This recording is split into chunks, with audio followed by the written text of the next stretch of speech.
And these bots are instant. Frame 1.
Hey Avalanche. Hey Dylan, how's it going? Yeah, this sure did spawn camp me.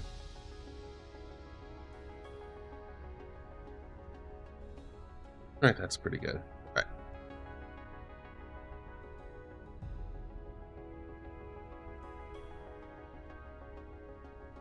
Just make sure Twitch is good and we are good to go.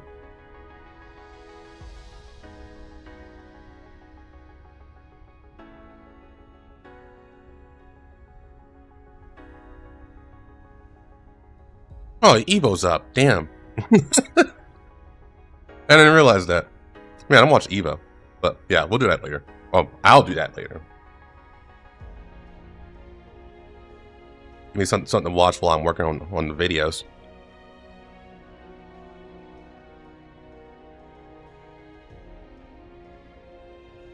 Hey Nixon. Hey Cham. How's it going?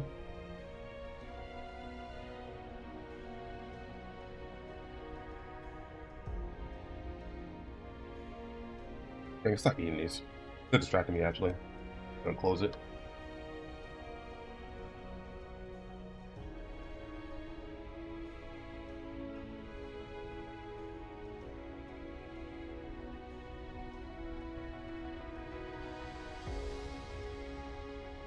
Yeah, so life overall has been pretty decent. And not watching with the Discord. Like I said, I gotta watch. I mean, not watch, but I gotta keep making my videos.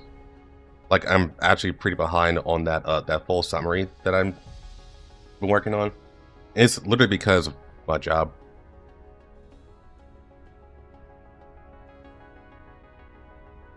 So I can't afford to get distracted, but I do need some sort of noise in order to stay focused. Did you watch the finale of Girls Frontline? You mean the PV? Yeah, I've seen that already. Honestly, the poster tells you more than the actual PV.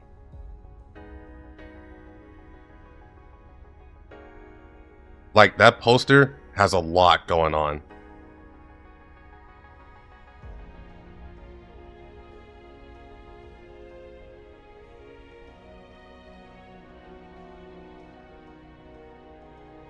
Like, it tells you just about everything that is pertaining to the event.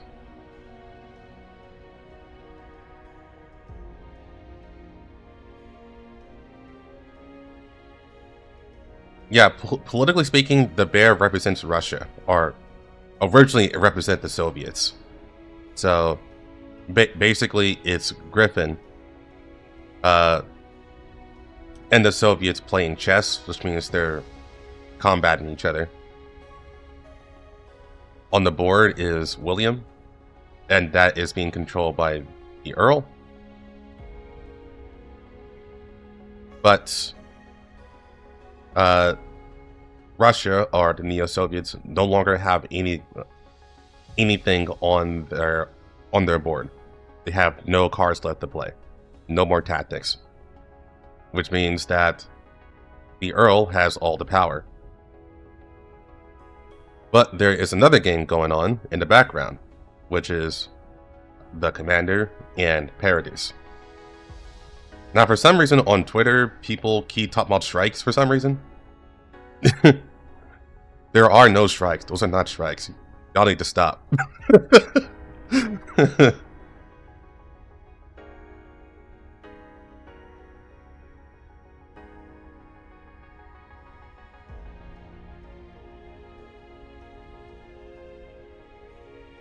Yeah, basically the poster is saying the bear art Russia has nothing left on the board.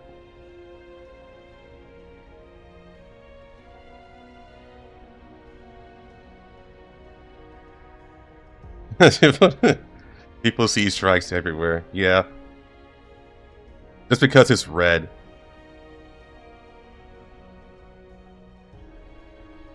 No, very clearly the red mist, but behind Griffin is Paradis. It's not strikes, guys. Strikes literally cannot exist right now.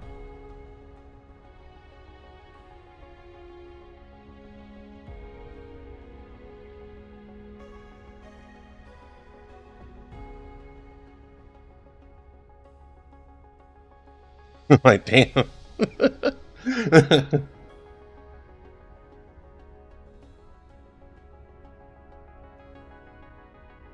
Misha? Yeah, Misha was still represent Russia anyway, so that works out.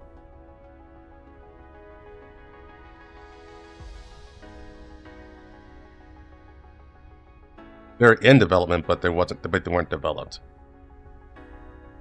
They don't even pop up until like well after Ghost Frontline 1, like even like with completion, because William has to steal the project first in order for it to be unveiled.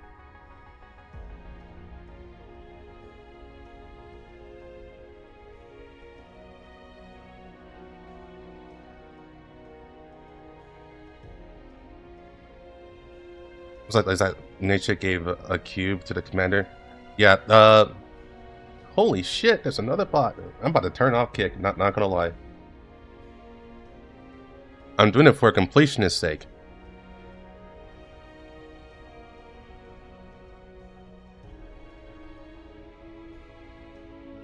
Or did I feel worth it?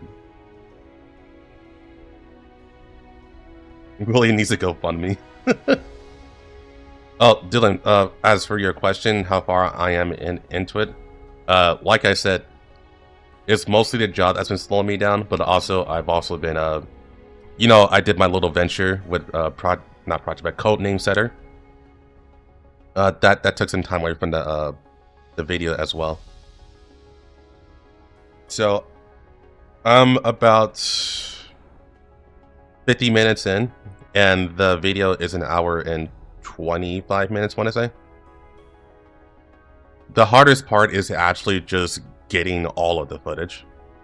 Well, I have all the footage, but I had to like pick the best clips out of each section, because like I said, it's across almost the entire series.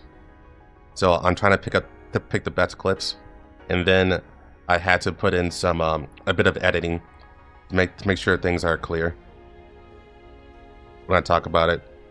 So it probably won't be done this weekend. I'm gonna try to get done this weekend.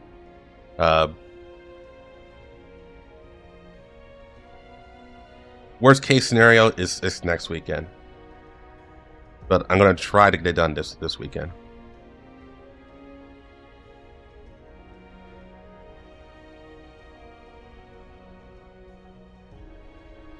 Yeah, Codename Setter was something else.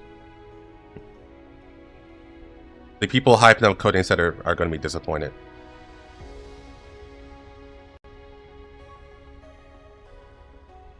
What are your thoughts on Fate 2 Swift's design? I think she looks fantastic.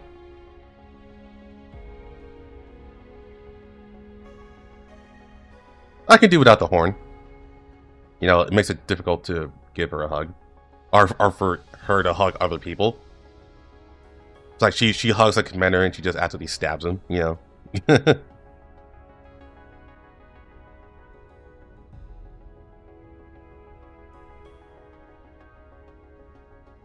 But I think she looks great otherwise.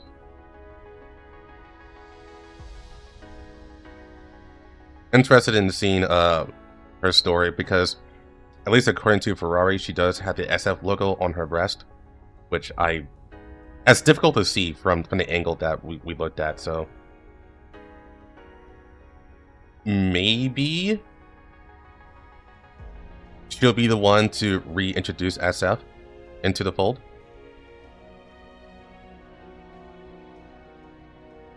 I don't horny doll lover. No.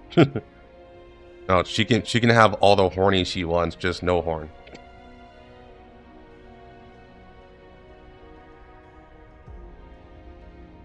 Want Greg to come back too? I'm pretty sure Greg is dead as fuck.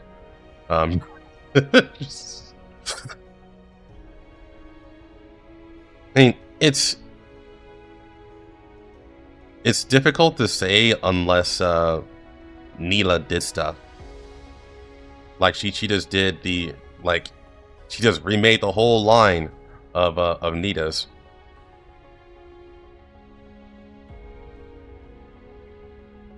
It is very unlikely. I won't say it's impossible, but it would have had to be through popular demand, I feel. Like the only one who can realistically come back very easily is how do you say her name? Taurus?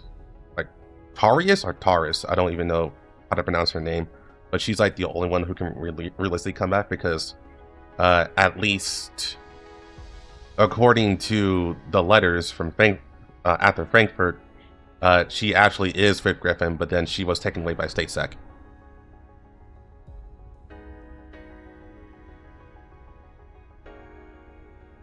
But she might be able to actually come back. There's also Gray, who was reconfigured by Neela during Isolation Forest. So it's really just those two. But I don't think Gray is a popular character. I don't think people are clamoring for her to come back more than Tarius.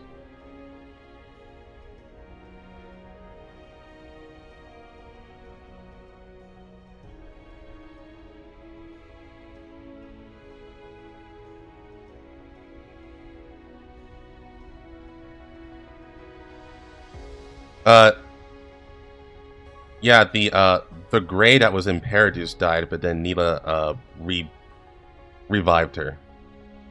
But she's a mindless drone that only listens to I was gonna say Neela's commands, but Neela actually gave commands to or gave the commands to, I want to say Amaris.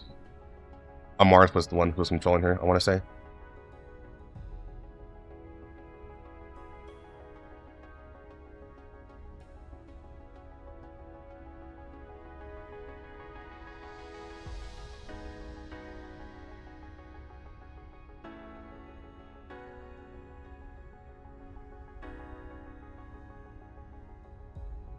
Like I said, there's the reconfiguration of the revived Grey that Neela did. That's an Isolation Forest. Or the event Isolation Forest. That's still a thing. They never got rid of her.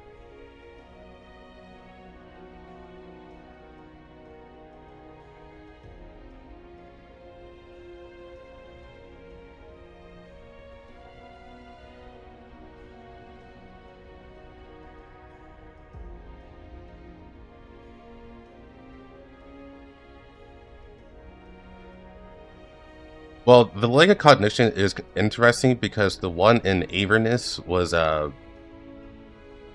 pretty sure that one got destroyed completely. So unless the storage is an entire network, that's going to raise some problems. The only one who could have possibly escaped was Angelia, which is why people think that there's a sliver of a chance. Well, there is a sliver of a chance that Angelia's still, consciousness is still somewhere. She's not alive, but her consciousness is still somewhere. And the theory now is that Eliana and Angelia should be together somewhere. But yeah, that's a crackpot theory. There's nothing that really uh, really justifies that. I guess the best way to put that. It's just copium at the moment.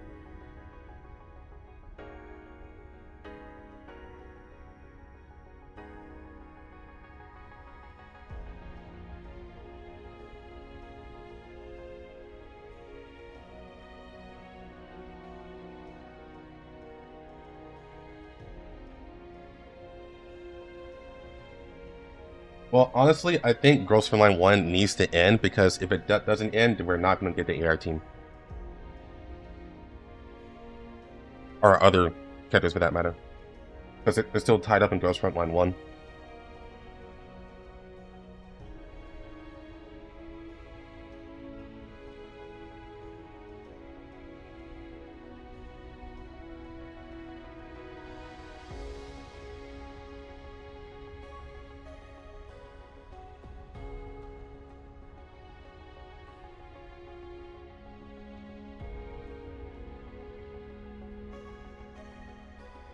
Well, as we know, the plan for Girls Frontline 1 was to end like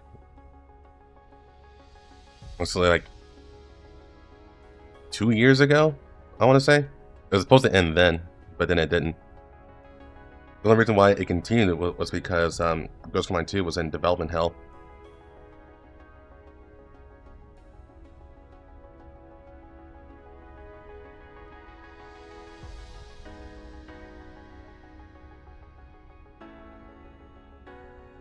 Yeah, people are joking about the final event thing. But let's be real here. CK was garbage. Everyone should be glad that the story did not end in CK.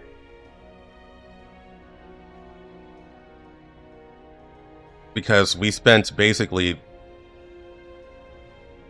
the last year in Ghost Frontline 2 trying to make CK make sense and worthwhile.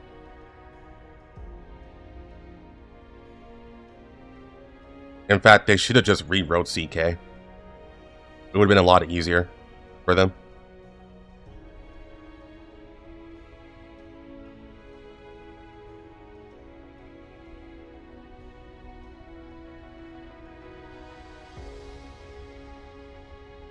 But I definitely understand the joke. I'm not criticizing that. I'm just more of like, let's keep the context here.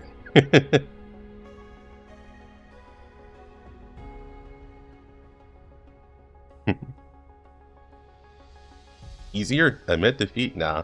I guess it makes sense. Admitting that that things went bad. What the fuck happened to Carter? So Carter shot himself, basically. His attack was stopped off screen. He was cornered off screen, and then he shot himself off screen. Kay just died off screen. His death was so unimpactful to the entire story that people think that Kay is still alive. I wholeheartedly disagree with that. I think his death was meant to be there, but it was done so poorly that they may just retcon that anyways.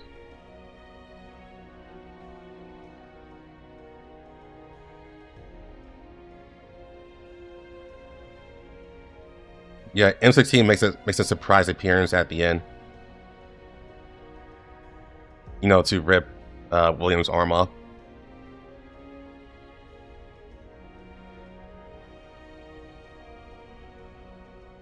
Yeah, Defy was benched very weirdly in CK. Like, they were clearly there. They're clearly not controlled by IOP. They don't have any issues with the Nidhogg protocol, but they were just not there. And same thing with SF.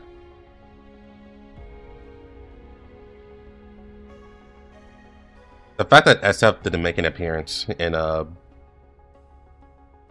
both CK or the PV for that matter for the finale is a little concerning. It makes me think that they're going to push or not address SF at all in the finale either. But maybe they'll make a surprise appearance.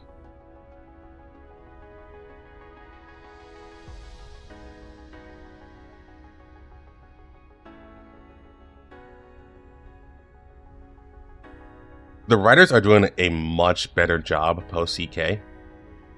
Probably because Yu Jong restructured the team and is now is looking at it much more closely, because the writings is a lot tighter in Ghost Frontline 1, and it makes a lot more sense in Ghost Frontline 2 as well. So it's pretty clear that he is having a closer eye on it, and he should have SF in mind. So if they do not address SF for the finale, they might actually address it in Ghost Frontline 2 as to why they didn't show up at all.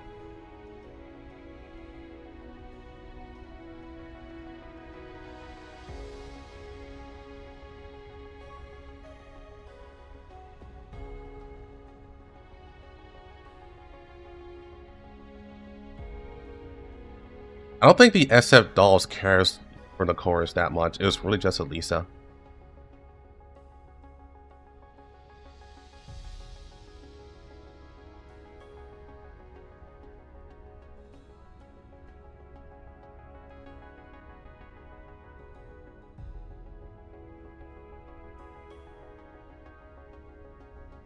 Enigma. That's true. Let me go ahead and get this started.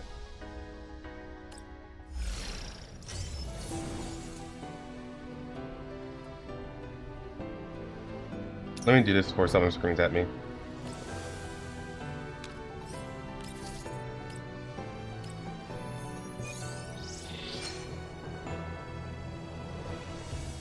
Oh, I should say one more thing before we get started. Based on my math, it's gonna take until like the end of next year for us to catch up. To catch up with CN on global side. So what I decided to do is just that I said fuck it. I'm just going to I'm going to treat both my CN account and my global account as equals, which means I'll be tryharding just as much as my CN side now.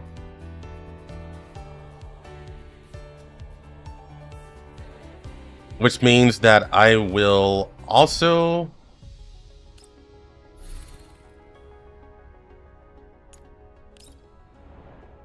be taking this a lot more seriously too, and I'm going to get all the dolls up to level 5, and we will be doing Infinity stories on the CN side.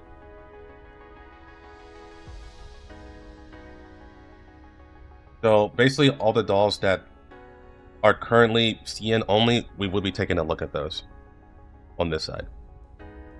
I know a lot of people were asking for AK-15's story. We'll be doing that one first. Might even do it today, depending on how much content there is.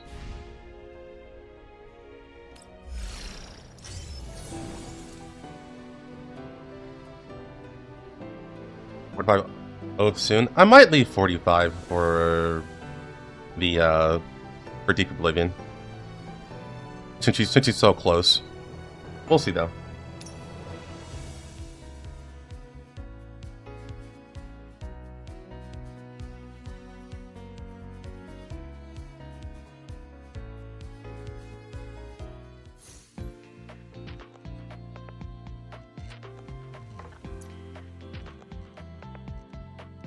Yeah, I just expected them to move faster. Yeah, I expected them to move faster for the during the acceleration, but they're really only taking a week off.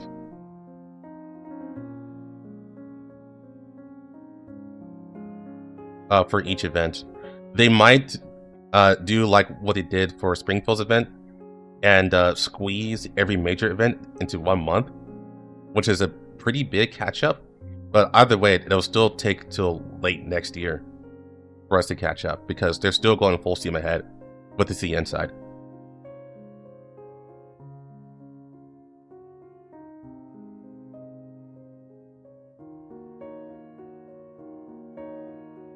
Plus, I like being able to be excited for things So regardless of whatever I play, I will always go for the latest version, the latest region. I even do that for FGO whenever I play it. And that's like 2 years ahead.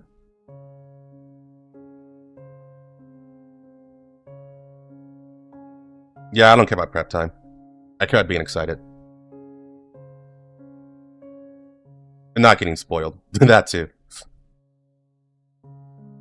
Like, every time a CN event happened for Ghost Frontline 2, you basically had to, like, not be on Twitter for, like, 2 weeks. Or anywhere, for that matter. The only safe spot was basically the official Discord. On the English side only. But then you know about all the dolls that are showing up. Like, regardless of where you're at, you will always know what dolls are showing up.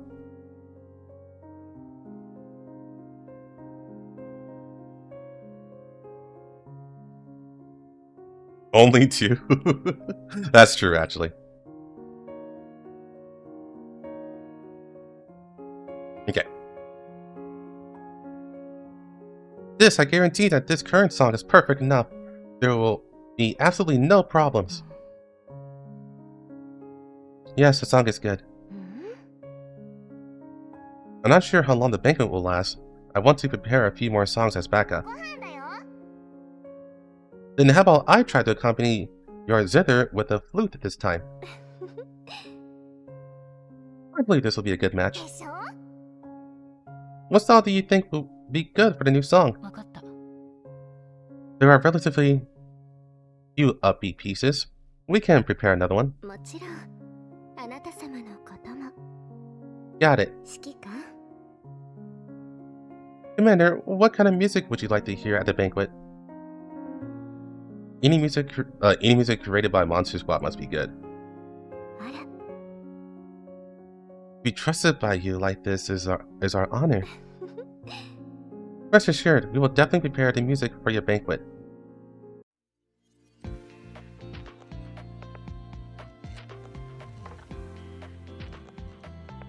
Oh? Exclusive dance lessons?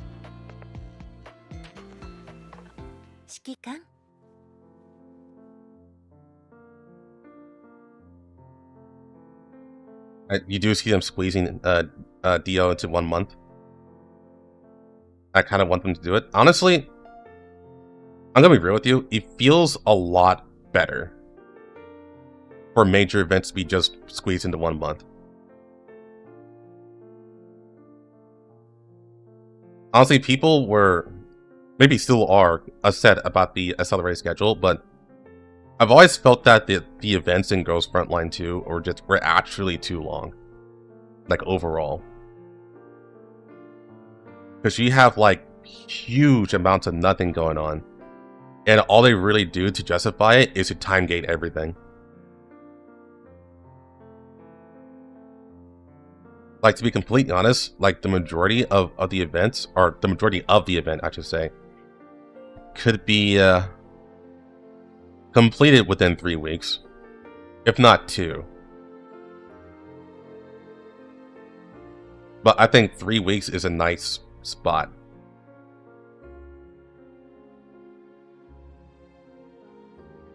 For minor events, and then major events can be 4 weeks. So a part 1 is the first 2 weeks, and a part 2 is the next 2 weeks. That always felt better. Just saying.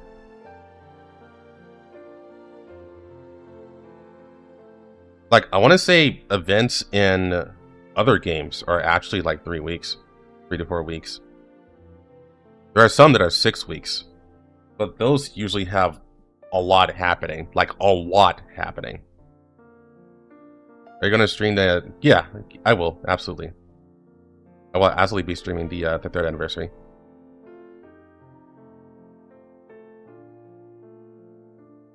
Also, I think one of the bigger issues right now with Ghost Frontline 2 is the... wow, her tits are huge. Is the lack of varied mini games. Like, we did get one new one on global side. It's new on global, which is the dancing one. That one's new for when it came out for global. But that's the newest one we've had for like a really, really long time.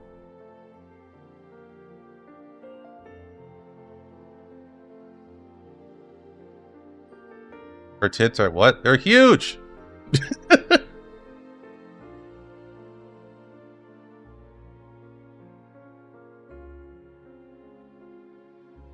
Oh yeah. Like, make no mistake, Helen is obsessed with the commander, but like everyone else is. But she just takes it up to 11, which showing how obsessed she is. But the way how she speaks to him is very sweet. Definitely. She's very wholesome. It's... everything she does is an actual act of love, and not really an act of lust, I guess you can say.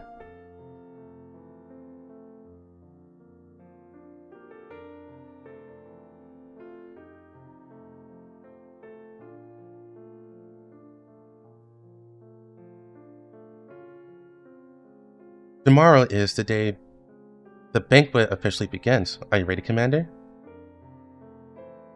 I don't think I need to do anything special preparations, do I?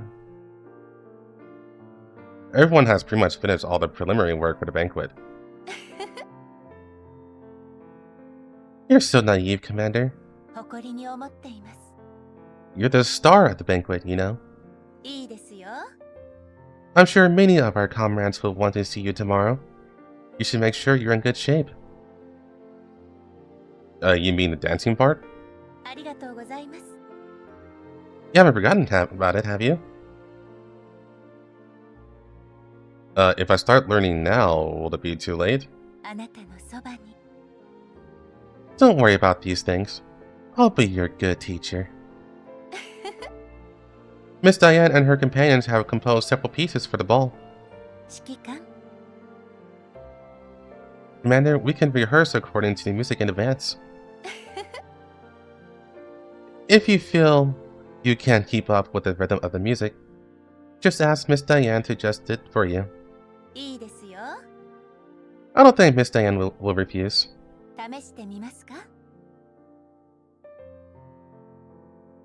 The most important thing is to start by trying. How's your fixer? I have not been working on that. I have no... You know what? I don't like saying I have no time. It's more like my schedule cannot fit that right now. I have way more priorities, or way bigger priorities than the fic right now.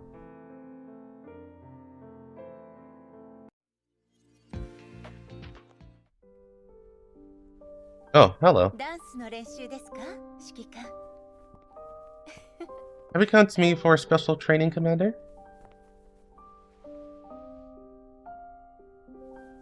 Well, I've done much experience with balls. I'm not confident about my dancing. Don't worry. I can teach you everything. From the dance steps to the etiquette. Let's begin.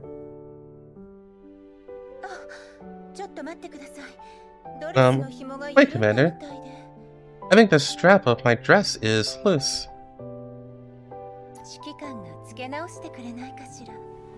You help me tie it again?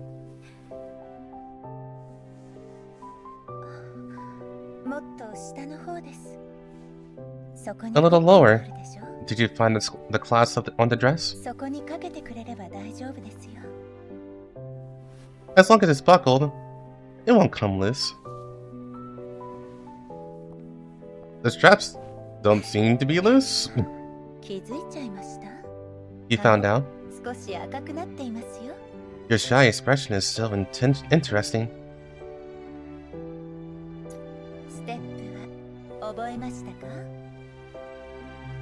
Can you remember all the dance moves now? I barely managed to remember most of them. Oh, it's a blindfold. Okay. Then let's test the commander a little.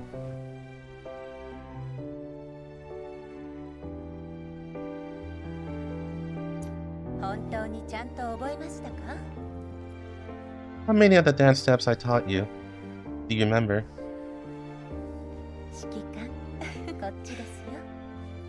Commander, I'm here. From that one, I'll follow your lead.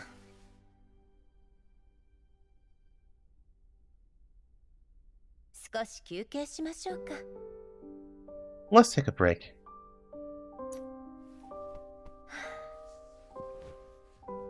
$500 terabytes each.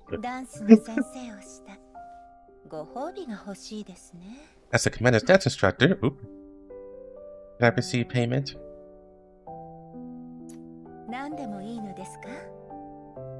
Any reward is fine. Do not make a wish that's difficult for the commander to grant.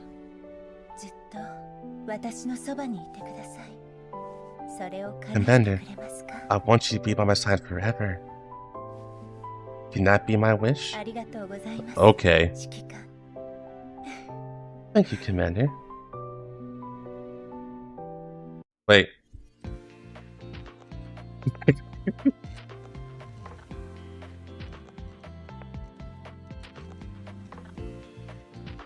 Where are my eyes looking?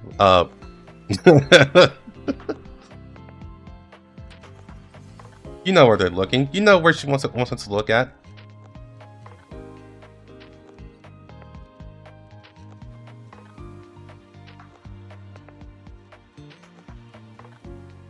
Yeah, I'm pretty sure that was supposed to be an identification.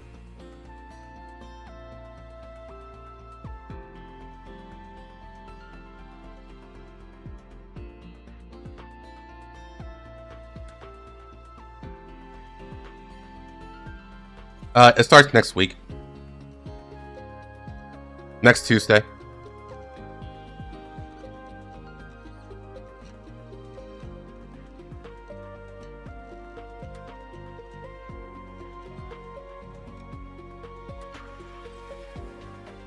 Yeah, I'm pretty sure.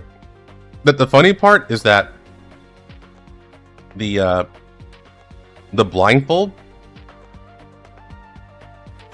I'm going to assume that the commander actually couldn't see, because his hand basically went to her boob, and he's like, "Whoa, whoa, wait a minute, I felt that."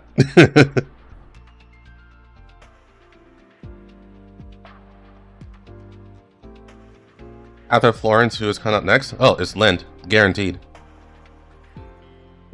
Well, if Mika isn't stupid and tries to do like a fast one, it's 100% Lind.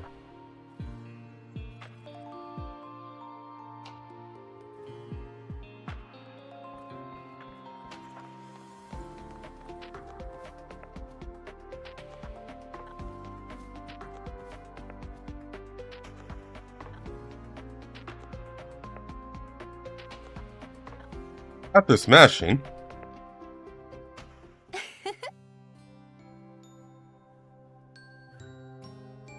You're a fast learner, Commander. You seem a little nervous. You don't have to worry so much.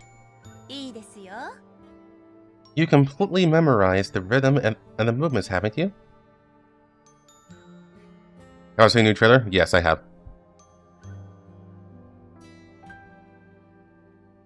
The blindfold is Helen's panties. I don't think they would have been that big.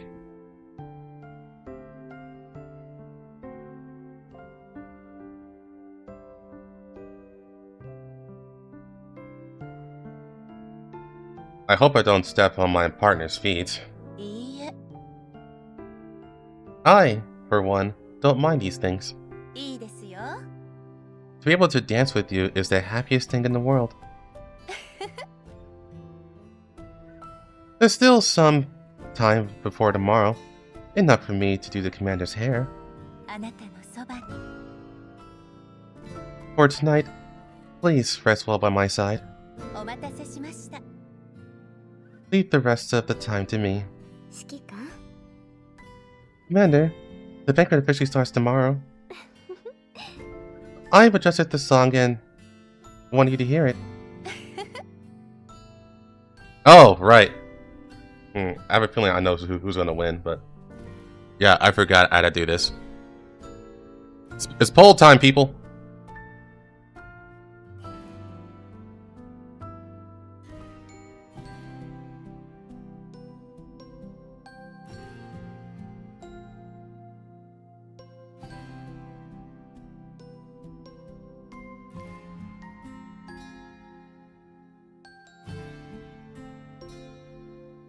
Yeah, this should be a blowout.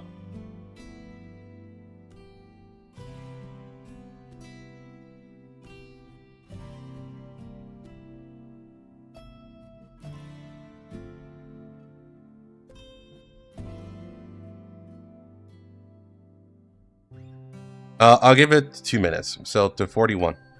She can blow us up.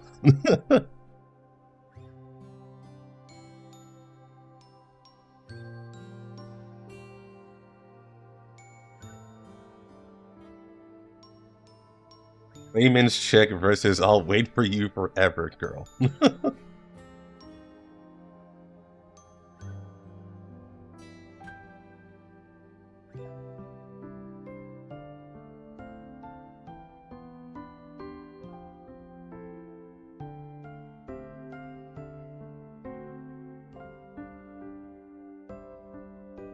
Looks more normal. I mean, even in a dress, she looks massive.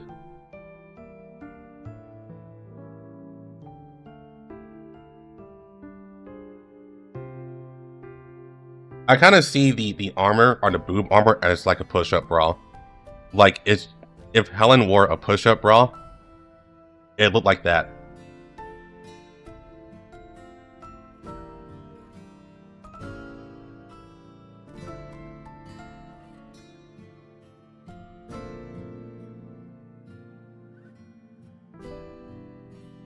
Okay.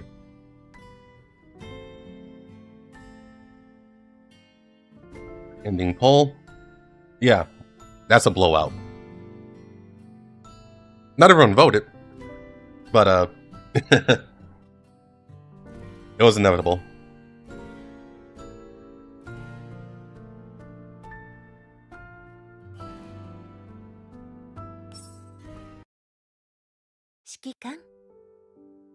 I want to hear my head clank on her plates. Dylan, that has to be the weirdest weirdest thing you said yet.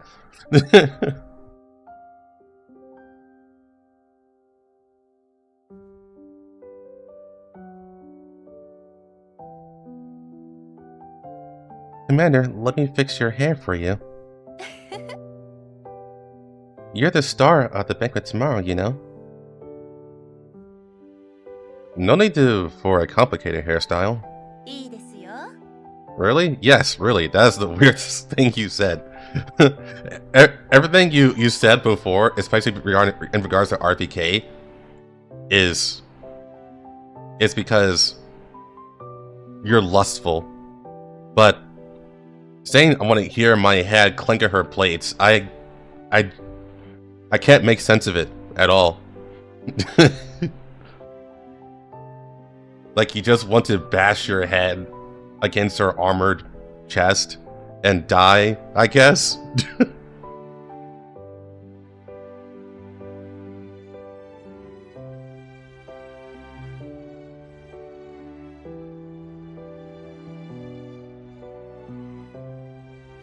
Okay, just as you said, I'll just give your hair a conditioning treatment. All you need to do is close your eyes and enjoy. Leave the rest to me. You've been working hard lately, haven't you? You should relax more at times like these. How about I give you a shoulder massage as well? Alright. I'm always by your side.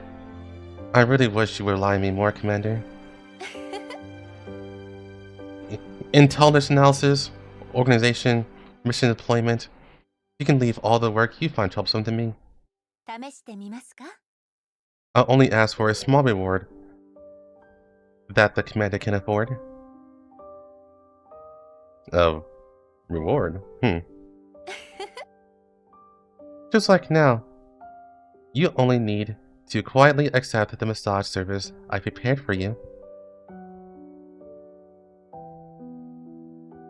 Helen's fingertips landed gently on my shoulders, the pressure just right to soothe my tense muscles. This time spent with you is the reward I want.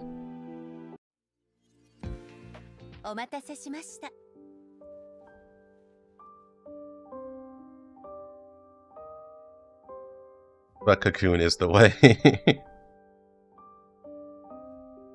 All the preparations are complete. I'm really looking forward to the banquet tomorrow. Speaking of which, Commander, have you decided who to invite for your opening dance? The opening dance? As the opening dance of the ball, the first dance is very special, you know? You'd better decide on who you're going to invite in advance, Commander.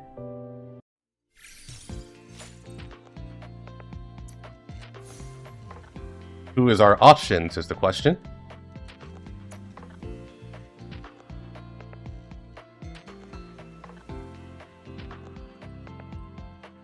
Oh, we don't have an option. It's Groza. The answer is Groza.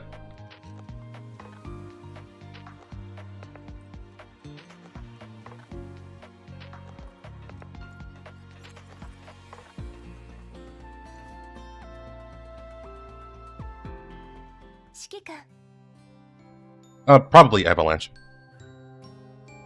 Horse life.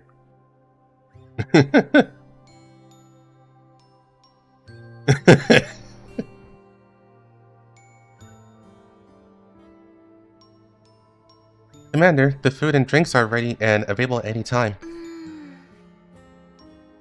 I hope you like the banquet decorations. Good work, Rosa.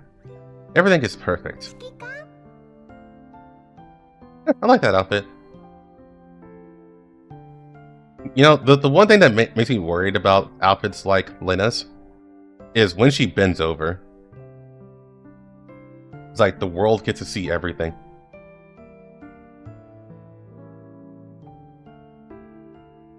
Commander, you look super healthy and energetic today. You must have done a lot of preparation for today's banquet. Oh, hello.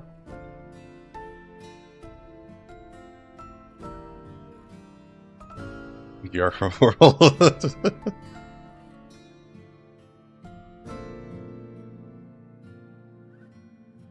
She wants you to see it. Yes, I know. But it still makes me worried.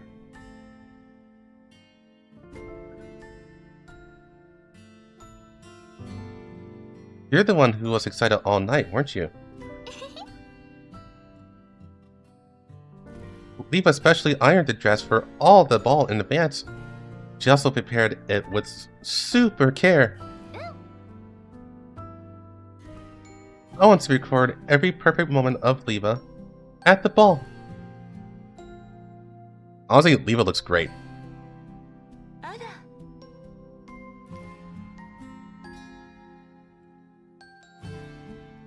I'll leave the recording at the banquet to you, Lena.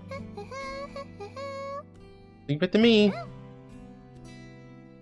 I'll start the recording work officially after I finish my delicious meal and play for a while.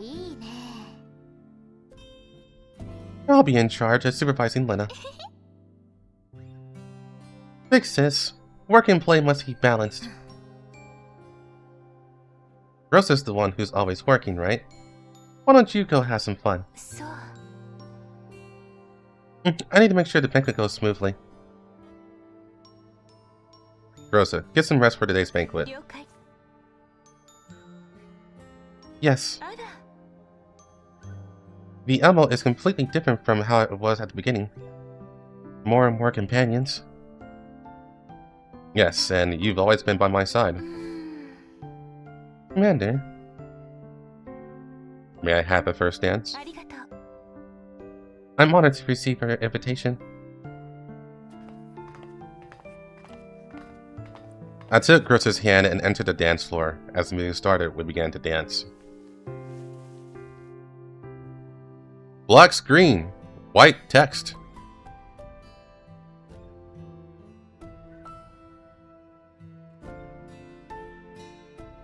Rosa's hand rested gently on my shoulder as she followed my lead, blending into the rare, relaxed atmosphere.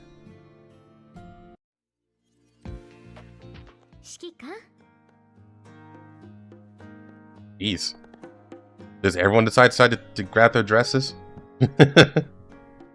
I mean, it's a ball, so yes, but damn, you know.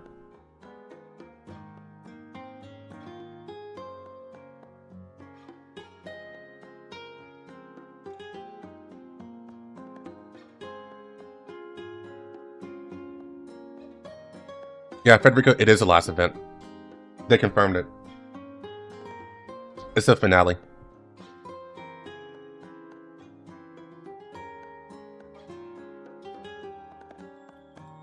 As for the trailer itself, actually, it feels more like just like a flashback. Say, hey, this is how we got to this point. There's not a lot you can glean off of that. I would say the poster is actually more telling the trailer itself. You can tell a lot about what's going to happen and what's going on in the event through the poster more than the actual PV.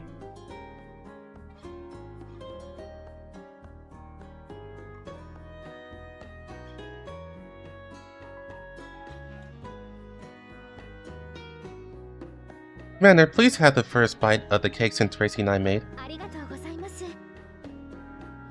After adjusting the recipe, the taste will definitely be to your satisfaction.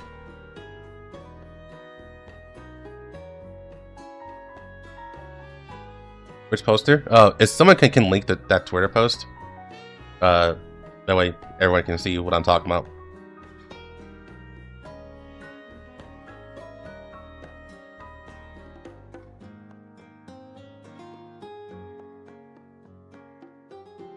I have faith in Sakuro's cooking skills. Just looking at it makes my mouth water. For us, cooking is a part of life and a way to relax. Pouring all of our emotions into cooking, the most important thing is to see the smiles of those who eat it. Bringing you a moment of joy is the highest praise for us. Speaking of which, Macchiato also spent a lot of time cooking today. You should be sure to taste Macchiato's cooking later and not disappoint her. Because making drinks is relatively simple that I thought I had the time to make other dishes. Today's finished product is only relatively excellent. It's still a ways from the standard of perfection. I don't think I'll disappoint you. All the failed products have been disposed of.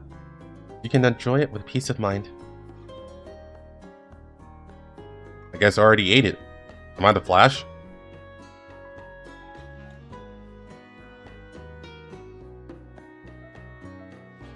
Are Alba and Voymasna canonically on the ammo now?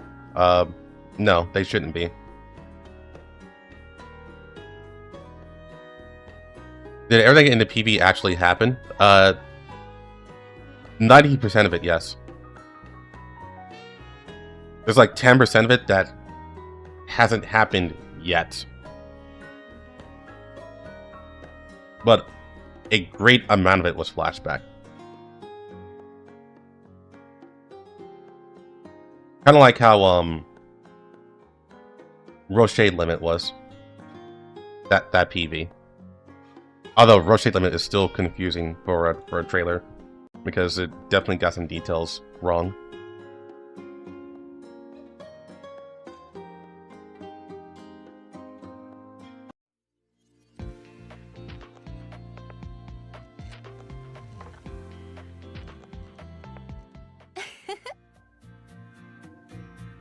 I'm still waiting for my suit. My suit costume.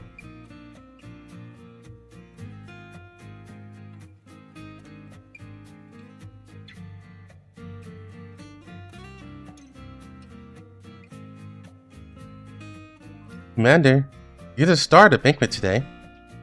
Don't spend all your time just tasting the food. 誇りに思っています。 It looks like you completely mastered the dance steps I taught you. 試してみますか? May I have this honor to dance with you? Helen extended her hand to me, and we intertwined our fingers as we stepped onto the dance floor. Following the rhythm of the music, we danced together. あらもう、まったく。 The gazes on you haven't stopped since a moment ago. Let's find another place to rest. Don't be in such a hurry to leave. いいですよ。 Like I said, as the star of the show today, you can't just retreat whenever you want. Some of our companions are getting impatient, you know. Helen suddenly moved closer to me and then raised my right hand. 指揮官? Everyone, the commander said he'd like to dance a few more songs. Didn't you hear? Wait! Instead of waiting for his invitation, it's better to take the initiative. そうですね。 You just finished a dance. Are you a little tired? ありがとうございます。 Commander, I'd like to invite you to dance too. Why is she in her swimsuit?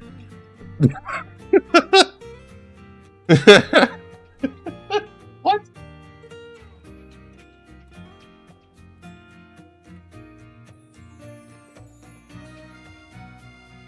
Hey, the commander isn't tired at all right now. The banquet just begun. I've been waiting for the commander.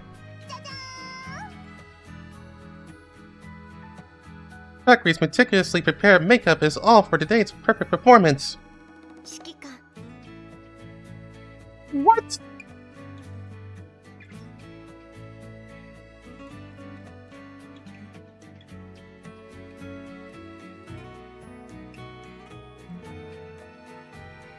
Huh. Okay. Commander, can I talk to you alone? 指揮官? Work is forbidden for now. Valkyrie wants the commander to enjoy today's banquet a little longer. ご心配なく。 I'm not here to talk about work. I'm here to fuck. I mean, よし。 it's a private invitation. あらもう。 Oh, まったく。 really?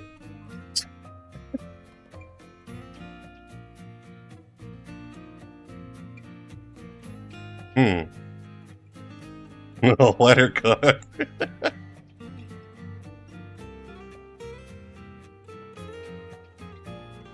All right.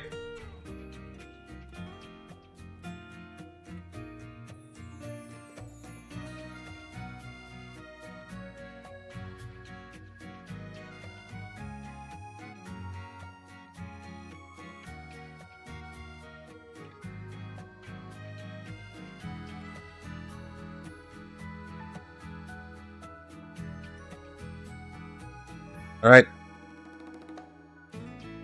3 options this time, so I'm gonna give it till 11. Poll started. Valkyrie, Springfield, Arkukai.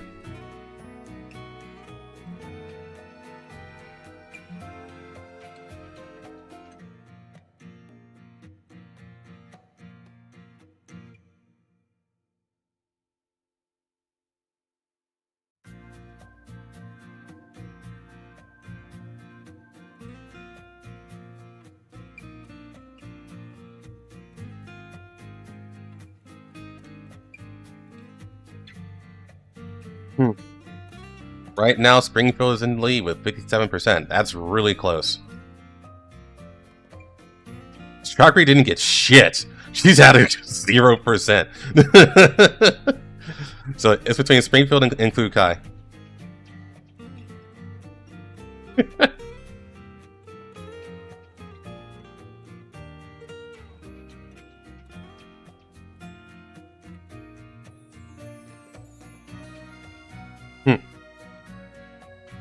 Honestly, I'm curious about Sharkery because she just seems like such the oddball out here. I was like, huh, what did they cook for Sharkery?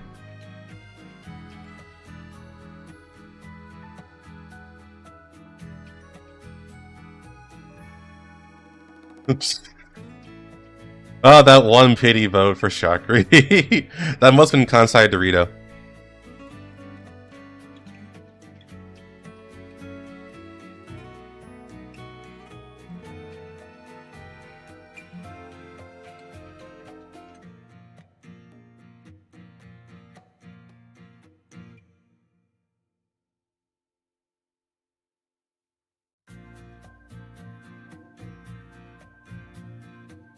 Sharkery's still best idol. I prefer Yuhi, but I like Sharkery a lot too.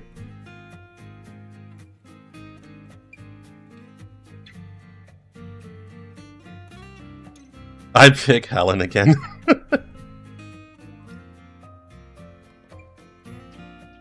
Alright, Springfield Nation. They won it pretty handily.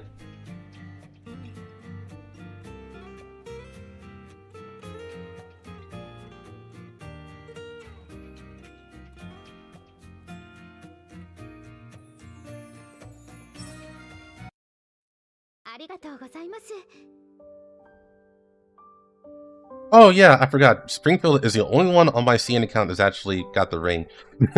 So that makes sense.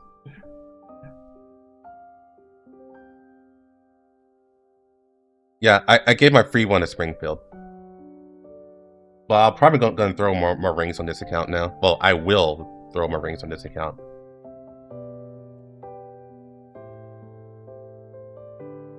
Okay. Thank you for accepting my invitation to the ball, Commander.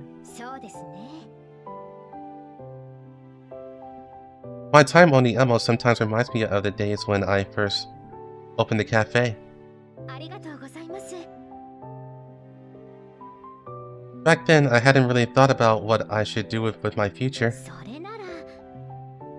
I just wanted to find a place through my hobbies where I could temporarily anchor my future. It wasn't until I met all of you that the cafe's development got on the right track.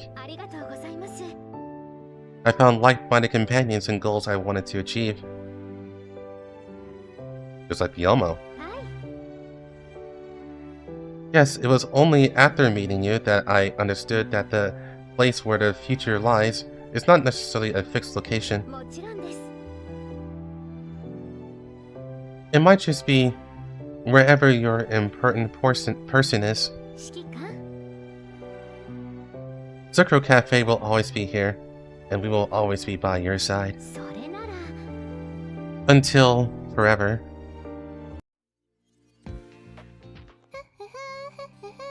That's it. I've recorded everything. Man, that dress looks really good on her, I'm not gonna lie. I kind of wish we could take the goggles off, though. Fuck this cafe.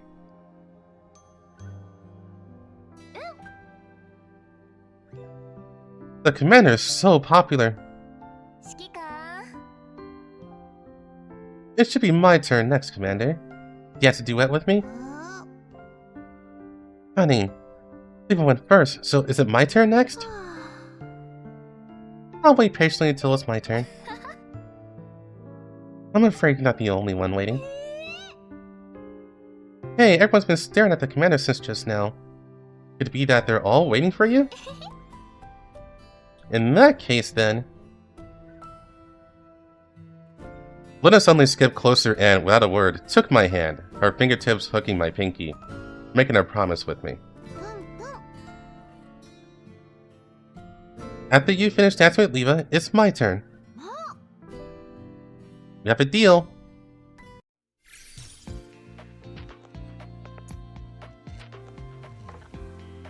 Party complete, so we should be good now.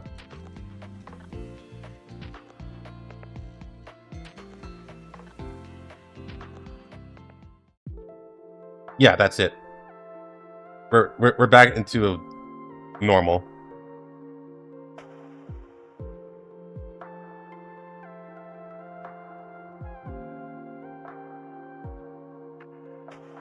Poor Nixon. He's getting excited and then he got blue balled.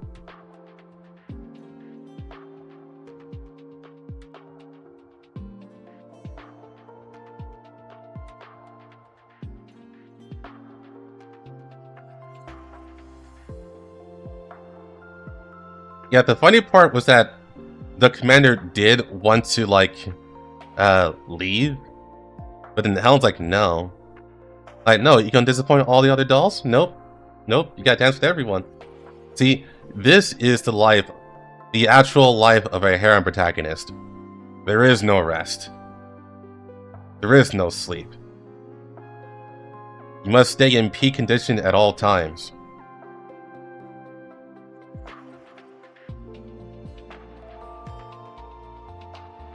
Can repeat for other choices? Oh, let me see.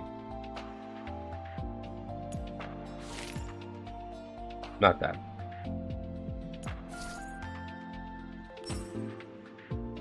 It's called Coffee and Viagra.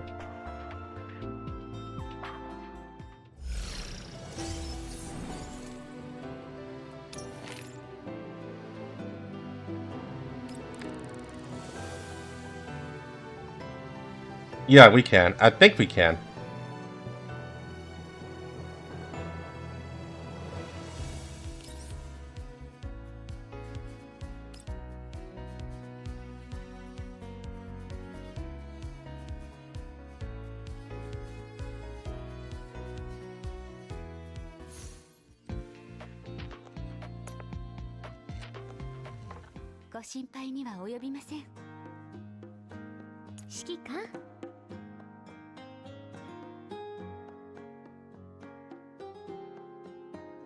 Oh, I think everyone just wants the...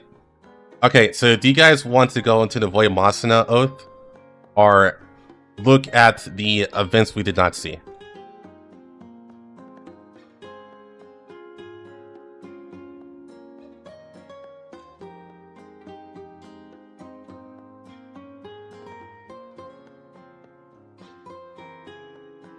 Well, back in Griffin, he had at least Kalina to help out.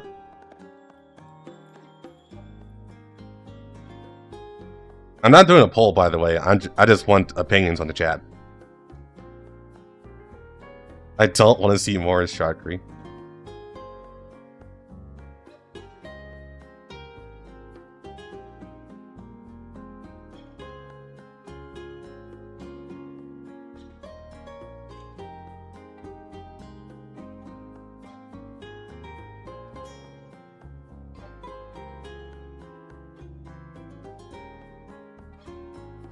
I think Hellion was there too.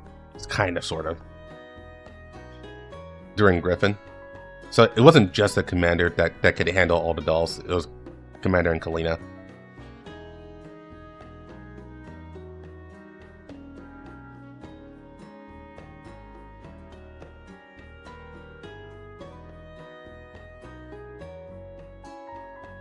Yeah, I'm seeing way more of just through the oath.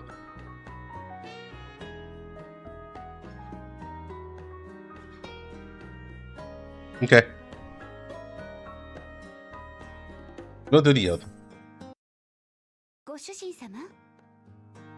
take it out of here.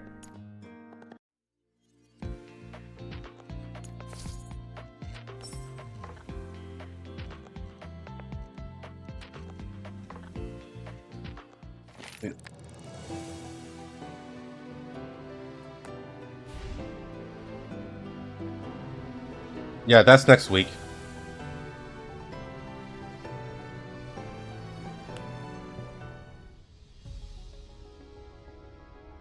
Oh, we're gonna do it through here now.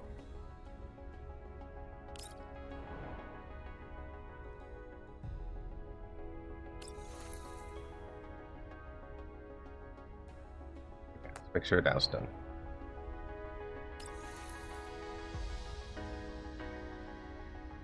Okay, I already have her at 5. Yeah, we'll just do the thing.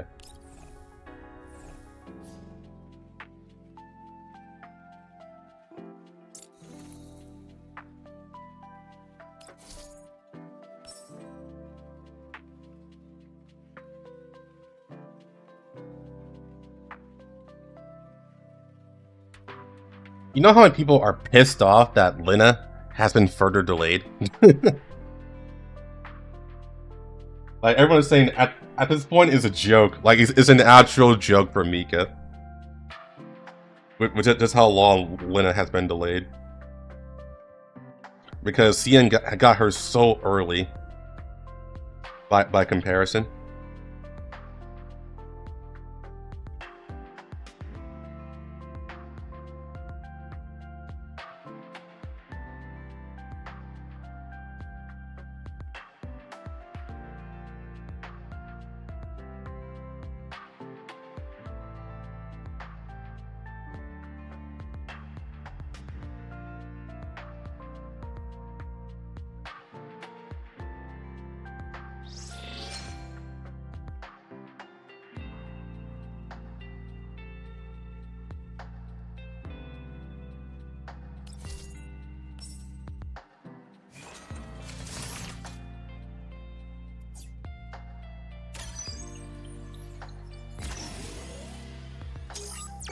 Dylan Dupair donated 5 for Helen's Oath Ring Oswell. One that have did you donate twice?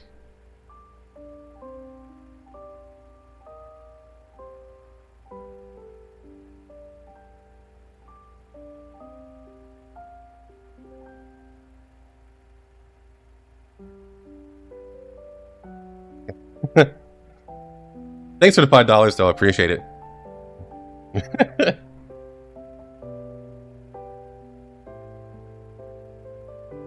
Dr. Shaw wants me to be the best weapon. RPK wants me to be the strongest doll. Ant wants me to be a member of the Phi. Now, please give me your orders. What do you want me to do?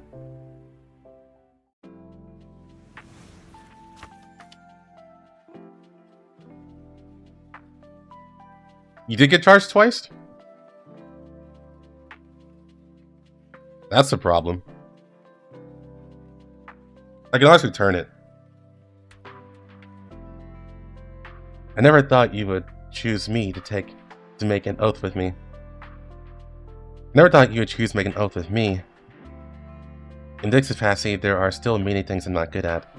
So, in the days to come, please continue to guide me.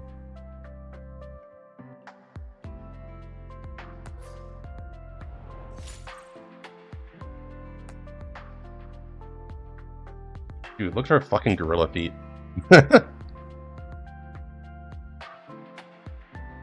Yeah, as long as you're okay with it, Dylan. Just want to let you know that I can definitely return that double charge. I am not good at this. Help me, Commander.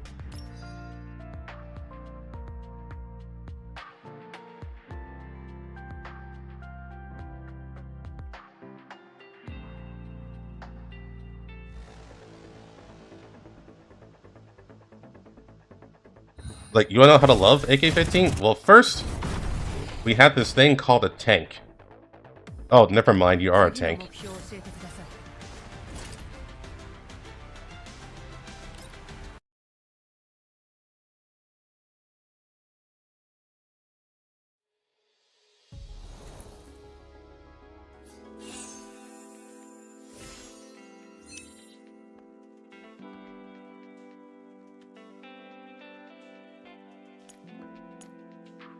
You know what? I actually should buy the Upanicus now. I've actually been skipping those.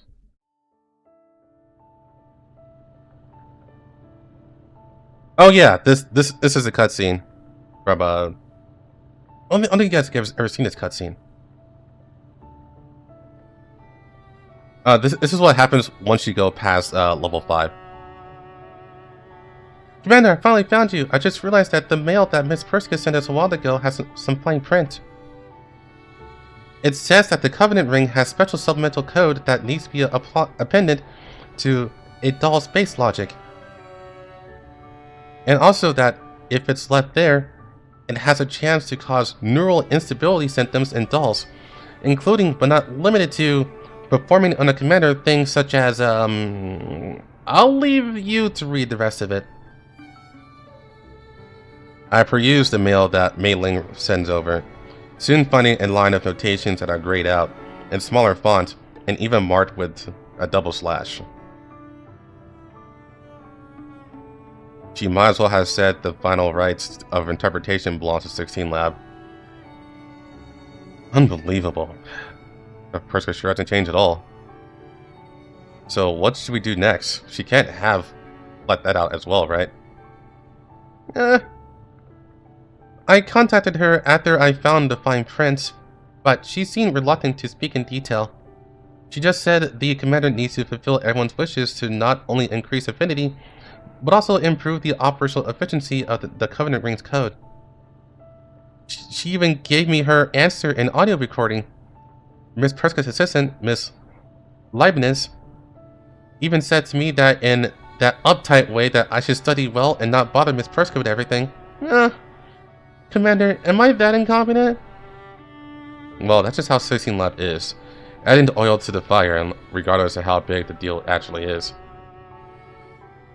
Don't pay it too much mind, but, the wishes of the dolls. That's just too wide of a net. Seems way too complex. I feel that everyone wishes for similar things, really. People have preferences, but everyone's wishes all hinge on one thing. To be with you, Commander. After so many years of forced separation, they still want to follow you after the restrictions were lifted. And then all I had to do is go to the public area and chat a bit more? I don't think just chatting will do. Dolls had to be adjusted on the basis of functionality, after all, and T-dolls only reach their highest efficiency on the battlefield. How's that different from what we do normally? It just is! I prepared a little tactical remote car for you, Commander. You can control it at range and follow our dolls into battle. A world for two on the battlefield must be about 100 stream date. Really? Of course! I'm sure that the palpitations of the heart while fighting side by side will help the code meld with the existing logic structures. The remote control helps you avoid danger as well. It's several birds with one stone. Why give me that look, Commander? I put in the effort to fulfill the wishes of the dolls. At least give it a go. If you really do happen to run into that chance Miss Perskin mentioned, it'll... Alright. I get it. I'll go now.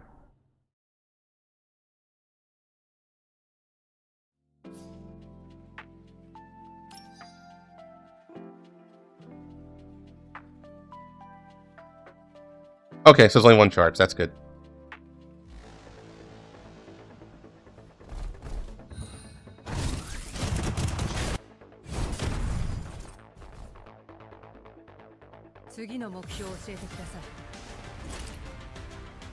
Hey, Commander. Check this out. And the Commander's like, great, AK-15. I've seen that like 20 times. Still great, though. Did you like how I kill everything, Commander? Did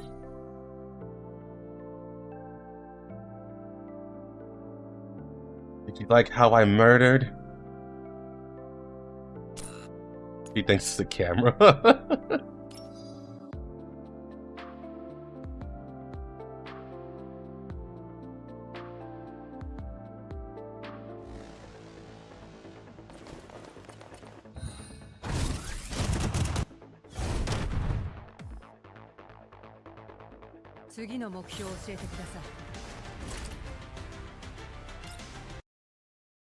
So silly.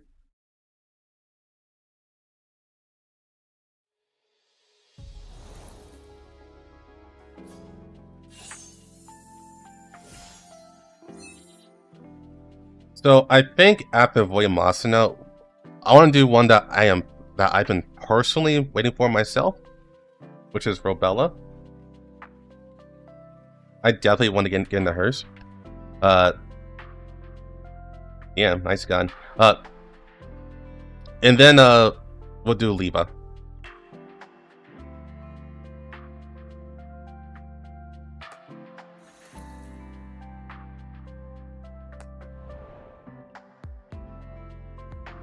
Oh wait.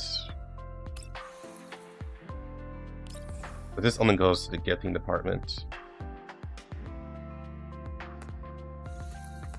Yeah, I need to actually go to the actual window. So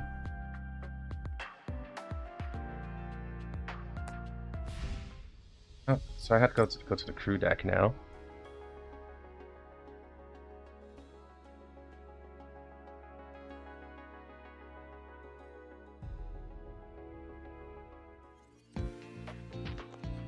I think it's here. No, that's the wrong one. No.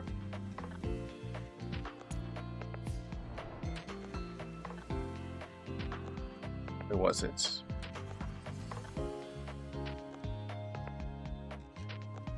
Here.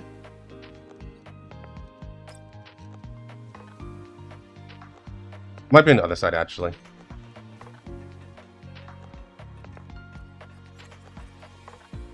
There's one. Menus!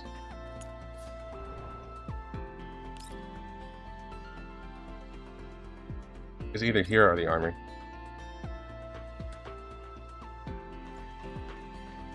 This should be it. No.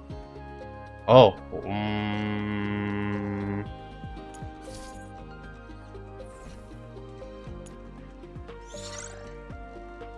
No, wait. That is the gotcha.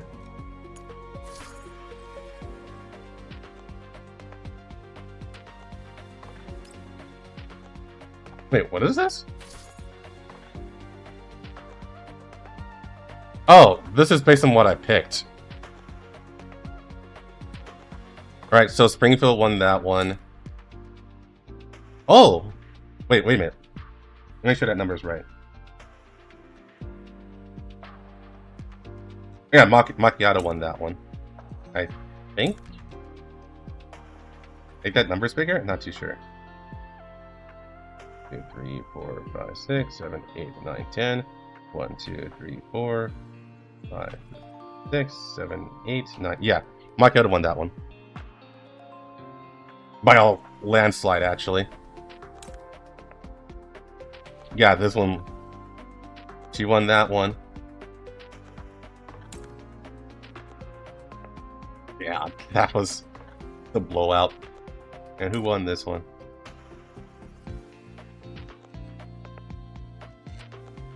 Two, 3, 4, 5, 6, 7, 8, 9, 10. 1, 2, 3, 4, 5, 6, 7, 8. Yeah, so obviously Kukai won that one. Trackry was nowhere near close.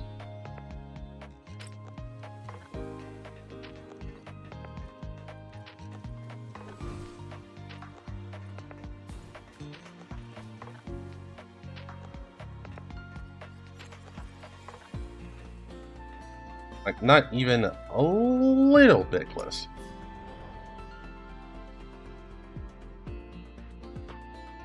I will find the right place to go. Maybe it's here.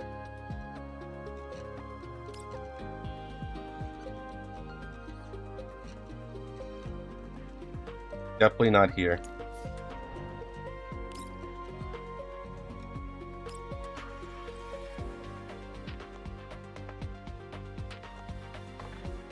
Dylan, we already talked about this. It's because I'm streaming. Whenever I stream, the PC slows, or the game slows down in frame rate.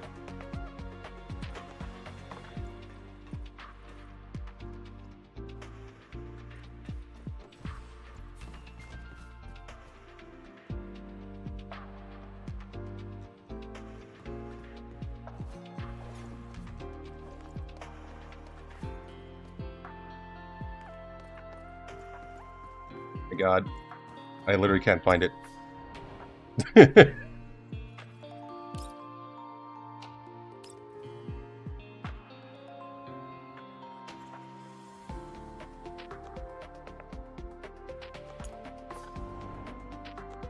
don't have any skin gacha tickets left? Because I have not been doing this at all. Remember, I've been playing global. I've been playing CN.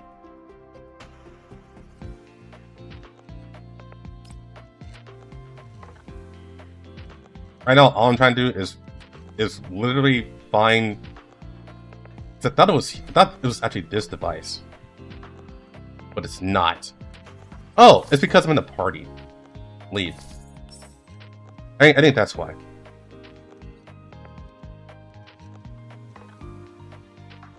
Like, I was pretty sure it's that right there. Yeah, there we go.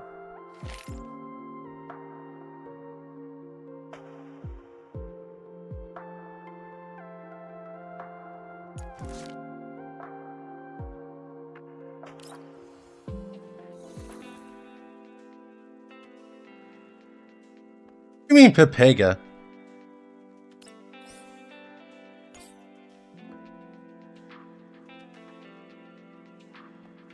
I bet every single one of you would have gotten lost.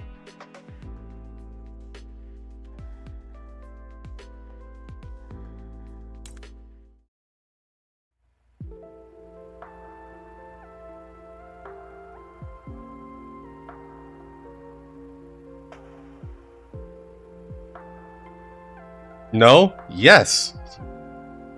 100% sure.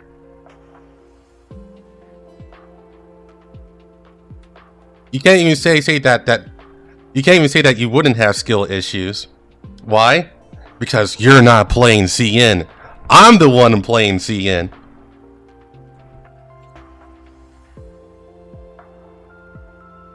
I saw the mission marker.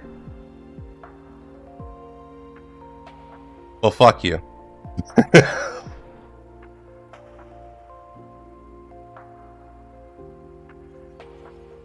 You should have said something then. There. Okay, Heisenberg. Okay. Hey, first, how's it going?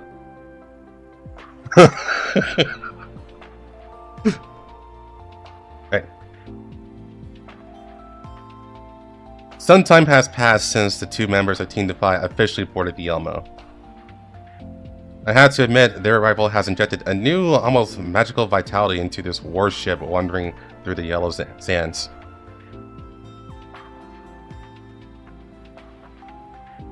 Yeah, it's going pretty good. At least that's how it was for Alva. The afternoon sun streamed through the clean floor to ceiling windows of the Zucro Cafe, casting warm patches of light on the floor. The aroma of Springfield's freshly baked orange peel cookies mingled with the rich scent of coffee beans, filling the air and making the entire common area feel cozy and peaceful. I sat in a corner of the bar with a cup of coffee, watching the lively scene in the shop. Wow, Miss Alva, you're amazing! I've only seen this tactical maneuver in textbooks. How do you manage to maintain your balance at that angle? Don't rush, Miss Colfing.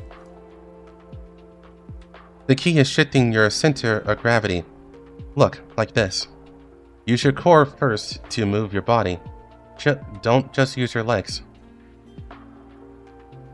Practice a few more times, and you'll be able to do it too. Miss Alva, thank you for your hard work and training. Come, try my new cookies. I added a little orange peel for flavor. It's a very fresh taste, Miss Springfield. The sweetness is also just right. Perfect with black tea. Thank you. I want to absolutely devour cookies right now. I am trying to not eat cookies because of my diet. Like, when I went grocery shopping, all I did was just vegetables and fruit. That's literally everything I bought. Oh, and nuts.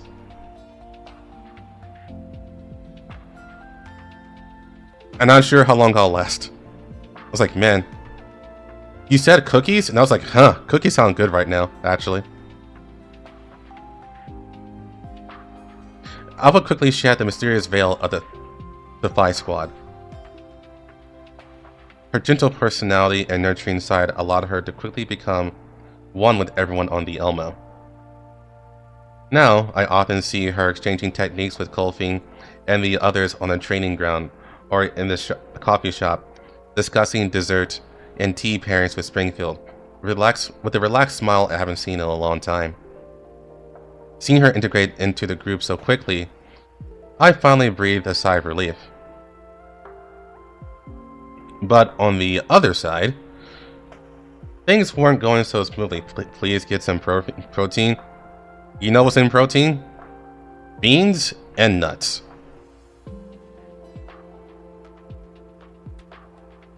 Beans and nuts. I got my protein well.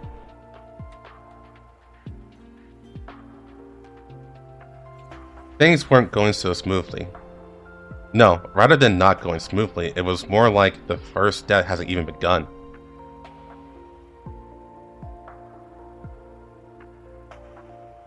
My gaze shifted from the lively crowd to the seat in the farthest corner of the cafe.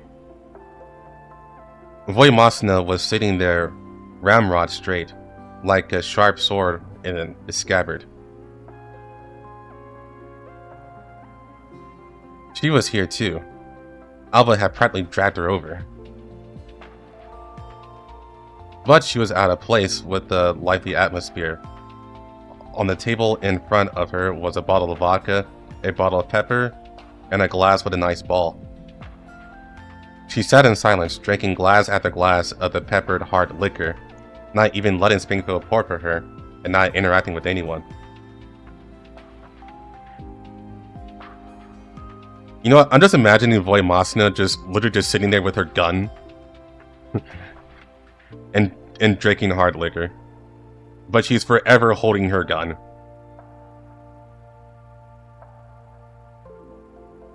She was like an anomaly in this warm scene, stubbornly and silently isolating herself from everything around her. Faced with this scene, Alba couldn't help but show a wry smile. This wasn't her first attempt to get Voimasina to fit in on the Elmo, but just like her previous efforts, it was clear that failure was the only outcome. No one tried today either. Miss Alba asked us to. I'm not scared at all. As a fellow lead doll, I can understand her not wanting to be disturbed. The manager has already tried a few times. But a conversation can't be established. A one-sided approach is meaningless. What a shame. They're on the same team, but how can it be so different? Besides Albert herself, Voimasina barely interacts with anyone. Because somebody doing the British diet. Breakfast diet. Beans. So, I'm doing a... It used to be a no meat diet. It mostly still is, but the goal isn't to delete meat off my palate. Is that the main thing that has gotten me overweight was actually me overeating meat. So, in order to reorganize my body, more or less, I just took meat out of my diet. That way my body sees meat as more of a luxury.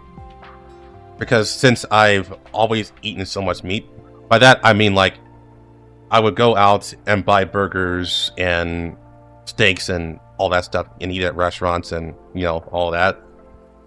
It made me less appreciative of other types of dishes. So, fish is 100% meat. The fuck?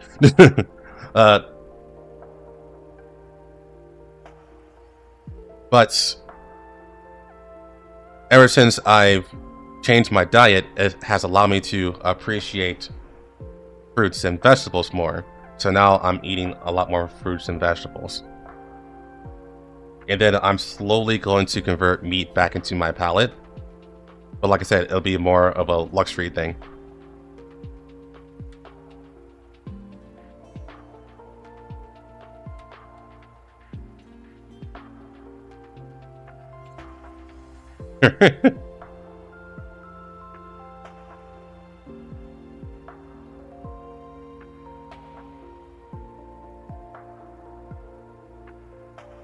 than meat though, but it's still meat regardless.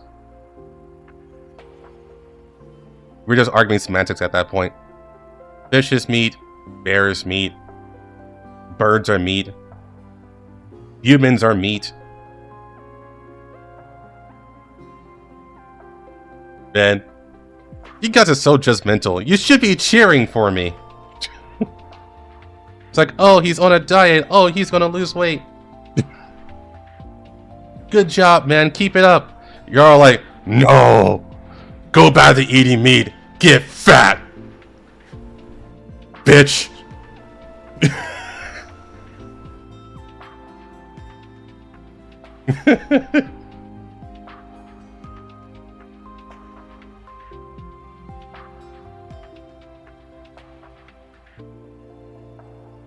Even if someone initiates a conversation, she will only give the most minimal response.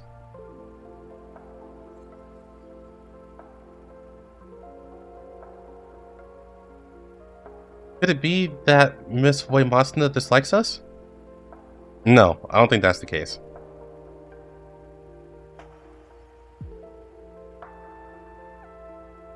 Yes, that's the one thing I can guarantee. Voimasna has absolutely no intention of disliking or looking down on any of you. She's just not very good at dealing with people outside of Team Defy. That's correct, that dude. If we were on a mission, there might be more interaction, but the kind of day-to-life communication on the Elmo, she probably is finding it hard to get used to. Thank you, Dylan. I appreciate that.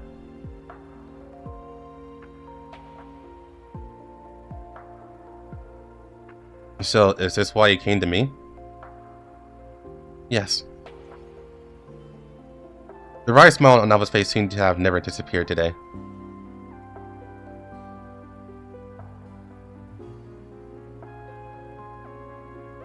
So many of us are gathered here, discussing matters concerning Voimasna. And she herself is right there. Even if she wasn't intentionally eavesdropping on our conversation, I think she should have heard her name mentioned several times, but even so, as you can all see, she is completely uninterested. It's true. If it were Colfine, and she saw everyone gathered together talking about something unknown, she'd definitely come over immediately.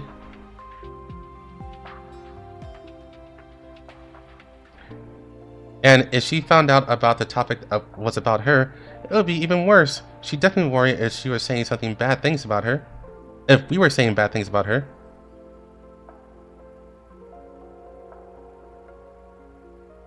Hey, the more I touch grass, the less I'm able to do videos.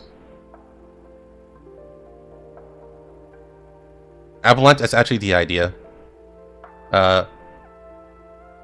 Like I said, I didn't delete meat off my palette entirely. I just want my body to see it more as a luxury, rather than what it has been for the past number of years. I can't even give you an exact one.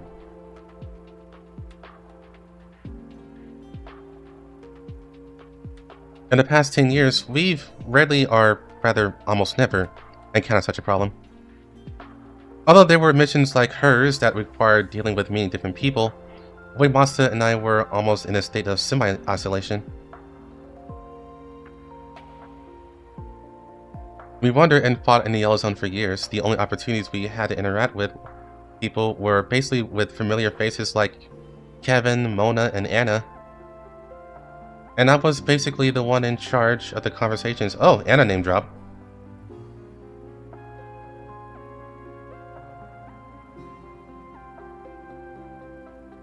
But things are different now, right?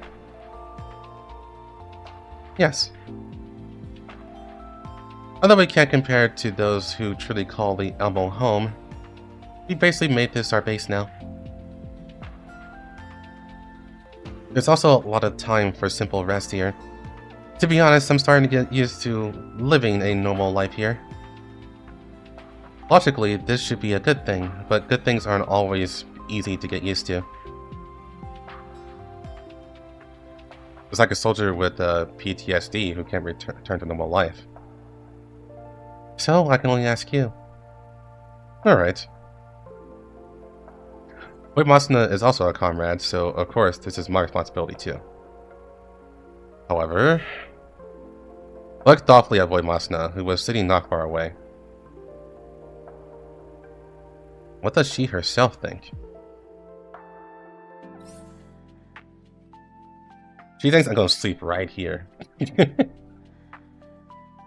What a peaceful sleeping pose.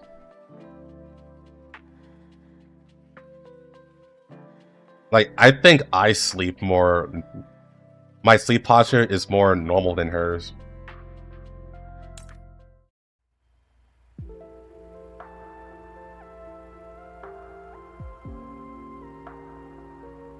After some deliberation, I found Boy Masuna in the training room the next morning. She seemed to have just finished a round of high-intensity solo combat simulation.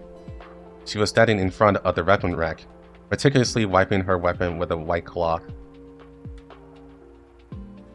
Even though she now brings that exoskeleton, which is taller than me and brings back some memories, or bring back bad memories, on missions she hasn't slacked off on her own training. Boy Masuna. Her wiping motion paused for a moment, and then she turned to look at me. Her crimson eyes still held a absolute calm, devoid of any emotional fluctuation. Commander, are there mission orders? No, quite the opposite. The Elmo's on full rest today, no missions. So, I want to ask you for a personal favor. Please instruct.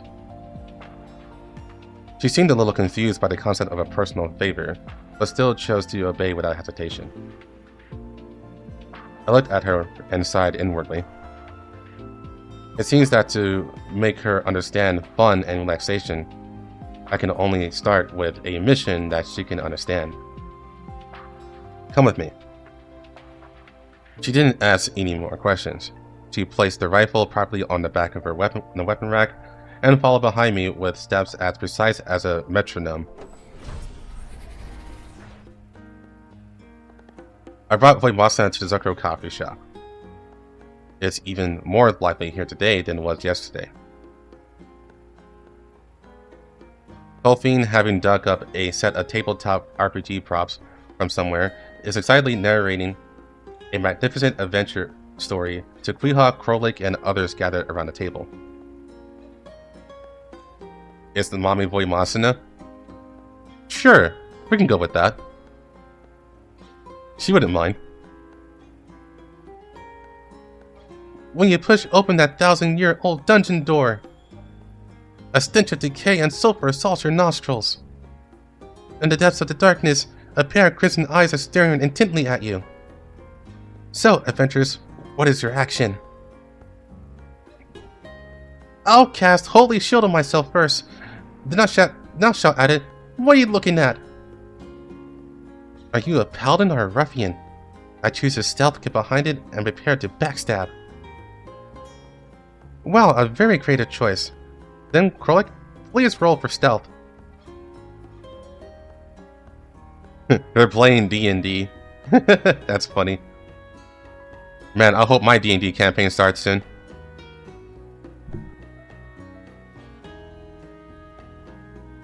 I cleared my throat, drawing their attention. Looks like you're having fun. Ah, it's the commander. Do you want to come and play with us? I, Colfine, am a super awesome game master, you know. Didn't you just insist that we call you the City Lord? Of course. And I brought a new player. I turned to the side and introduced Boy Masuna, who was behind me, to everyone.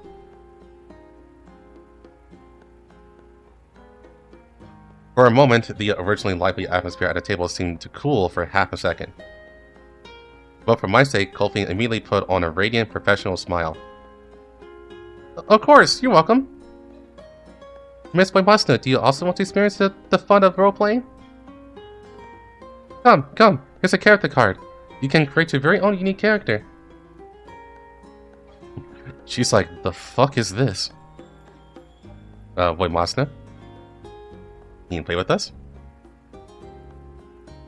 To be honest, I was quite nervous when I asked this question. To my relief, Masna was silent for a moment, but did not refuse. She took the character sheet and pencil, sat down quietly, and began to read the thick rulebook with a research-like seriousness. Here is my card for your reference. If there's anything you don't understand, feel free to ask me. What class do you want to play? I'll tell you how to build a powerful one. Do you want to link the backstory with them? It's just before entering the dungeon now, so we can make up a plot and jump in temporarily. Although all three of them visibly stiffened to varying degrees when Masna first appeared, they quickly adopted a welcoming posture. Of course, part of this was because I told them in advance. In fact, the fact that they still tensed up for a moment upon seeing Masna, even with prior knowledge, already shows what kind of image Masna now has in everyone's minds. That she's a scary-ass motherfucker. That's what it is. But the results aren't bad right now. No one disliked Masna. In fact, everyone was actively trying to get in touch with her, wanting to be her friend. Kolfing, Krolik, and Kuihua, who are here now, all quickly showed their extroverted sides, trying to get along with Masna. And Masna didn't show any sort of strong resistance. At least, she sat down and joined the game. I thought this would be a good start. I thought she just lacked an opportunity to communicate with everyone. However, I soon realized how wrong I was. If the problem really was that simple, Alva would have solved it long ago. Well then, Miss Masna. At least it's decided on your character class. We have Valiant Warriors, Mysterious Mages, and... I've consulted the comprehensive data comparison table in Appendix 7 of the rulebook. Without considering special equipment bonuses, the dual-wielding rogue is the initial template with the highest expected single-turn damage output. I choose this one. Oh, okay. A very, efficient choice. So what's your character's backstory? Backstory is reference data, not mandatory. It does not affect my character's strength. I choose to skip. As the game progressed, Masna's maverick style became more and more conspicuous. While Kuihua was struggling to figure out how her character should react and perform, Masna kicked open the room's door, forcing the battle. Ah yes, this sounds very familiar. That is the Masna special. She just blows through a wall.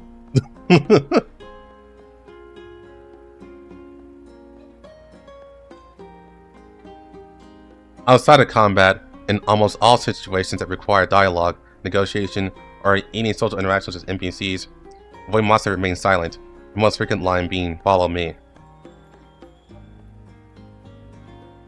Finally, when Masna applied to perform a death action on the merchant, Kuihua was the first to throw away her character card. I can't play anymore! I can't convince myself not to cut her down! To turn a blind eye to my teammates' evil deeds again and again. Even if Kolfing was going easy on me, I should have been considered an oathbreaker long ago.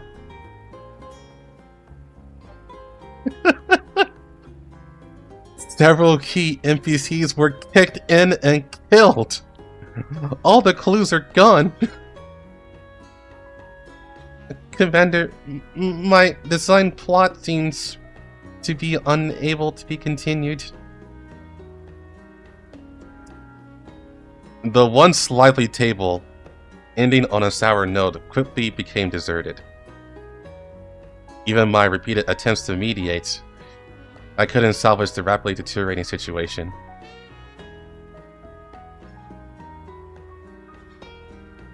Starlight, Queehua, and Kulfi, no matter how enthusiastic, could only leave their seats one by one with awkward expressions under the circumstances. After they each made excuses and left, only Voimasta and I remained in the lounge. I'm sorry, Commander. Seeing this, even Voimasta realized she had messed something up and took the initiative to apologize to me. But her tone held no apology. It wasn't that she was being perfunctory, but more like she was submitting a mission failure report. All my actions were within the permitted framework of the game rules, guided by the ultimate goal of achieving victory. I have no intention of spoiling everyone's fun, but it seems the other personnel don't think so. You don't seem very interested in getting along with everyone, do you? Yes.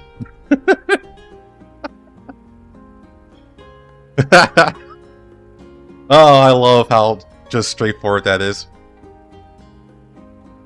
She admitted it quickly and frankly. The only reason I participated was to follow your instructions to please help you. It seems now I was not of any help to you. It was my dereliction of duty. Looking at her, I finally realized that Voimasta's inability to integrate into the Elmo wasn't simply due to a lack of opportunity or chance to break the ice. Rather, it was she herself who had no intention of integrating from the very beginning. In any case, I understood one thing. I knew too little about Voimasta. After realizing that conventional methods wouldn't solve Voimasta's problem, I decided to calm down and try to deeply understand the root of her issue before looking for a solution. If Voimasta really just enjoys being alone and doesn't want to get too involved with others, then I will respect that lifestyle and stop trying to force her to get along with everyone. But this was Alva's request, and I don't think Alva would misunderstand Voimasta's thoughts. So there's probably something I haven't discovered.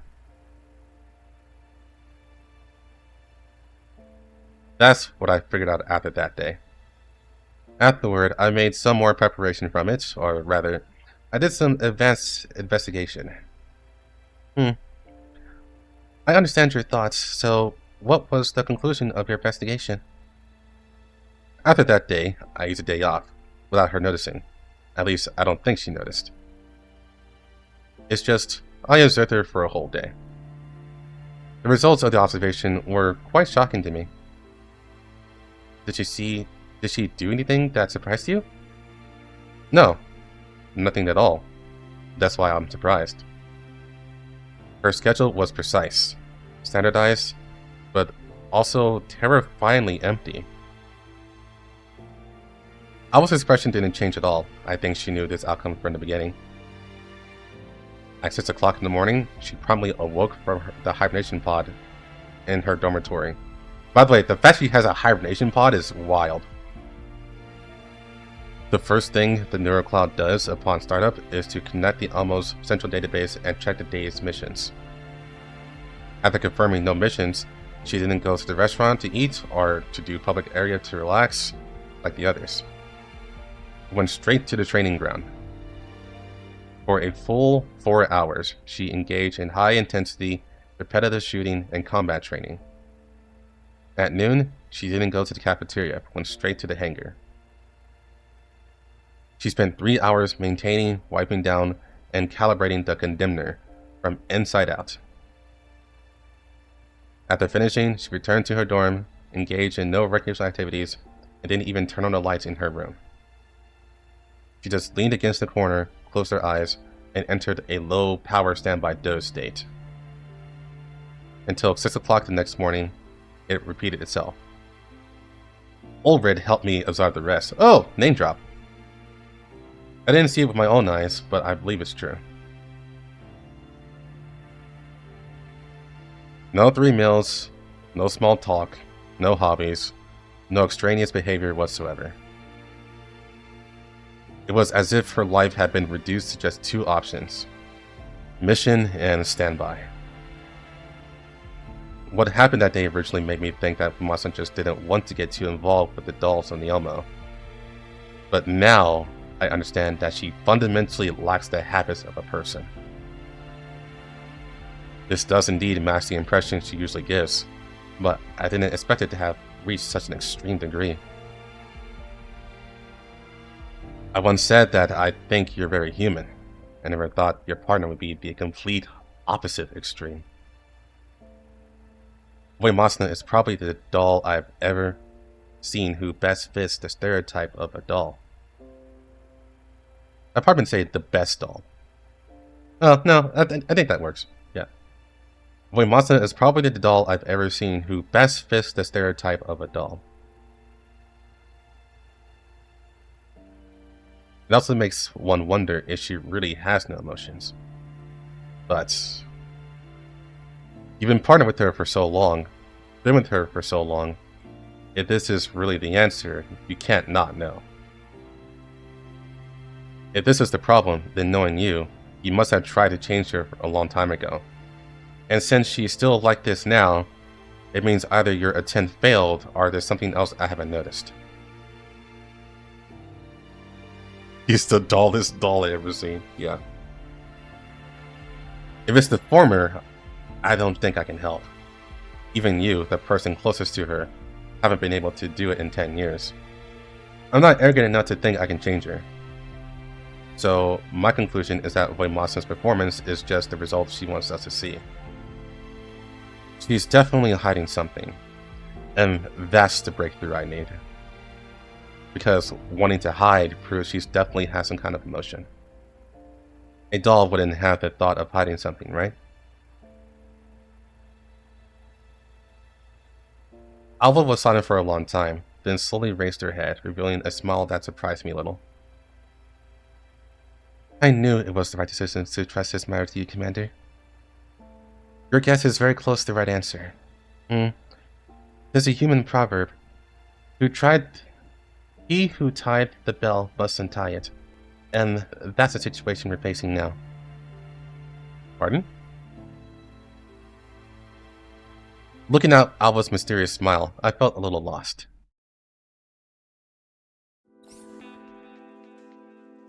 Alright. Now you have my attention.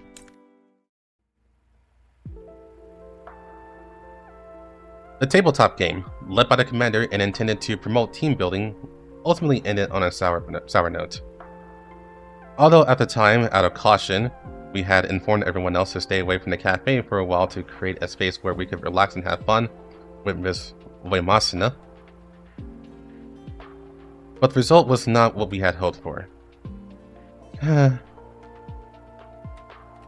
As Kolfin, Krolik, and Miss Kuihua left with somewhat dejected and awkward expressions, I stood behind the bar, wiping a freshly washed puppy cup. Standing in this position, I can always see many details that others don't notice, don't care about, or won't discover. So, when I saw that figure, Miss Masna, sitting alone in the corner, indifferent to everything around her, for the umpteenth time, I couldn't help but let out a silent sigh of my heart. Even the commander strategy failed. I don't think we can do much either. At least Alva is someone we can communicate with. Isn't that enough? You can't say that. Easing the commander's worries is our job after all. And while it's true that Miss Alva is more approachable and friendly, that doesn't mean Miss Masna isn't one of us. If possible, I still like to get along with her. Can you do it? I don't make reckless bets. At least I think I have a chance of winning.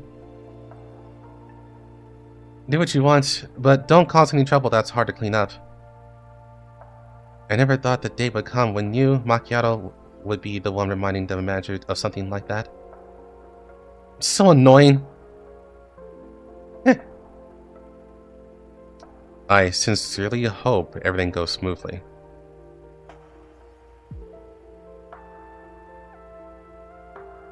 That night, I deliberately prepared some extra ingredients and then went to the hangar alone. As expected, I took her there. I saw her there. That's what I said. She was leaning against a giant exoskeleton named Condenser, with her eyes closed, having entered a low-power standby mode.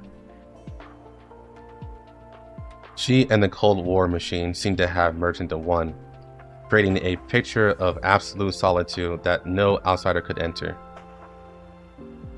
Facing her, even I felt a trace of pressure. It was a pure, unadulterated aura of rejection. I took a deep breath, put on my gentlest smile, and walked forward. Miss Vimasna, good evening. May I have a moment of your time?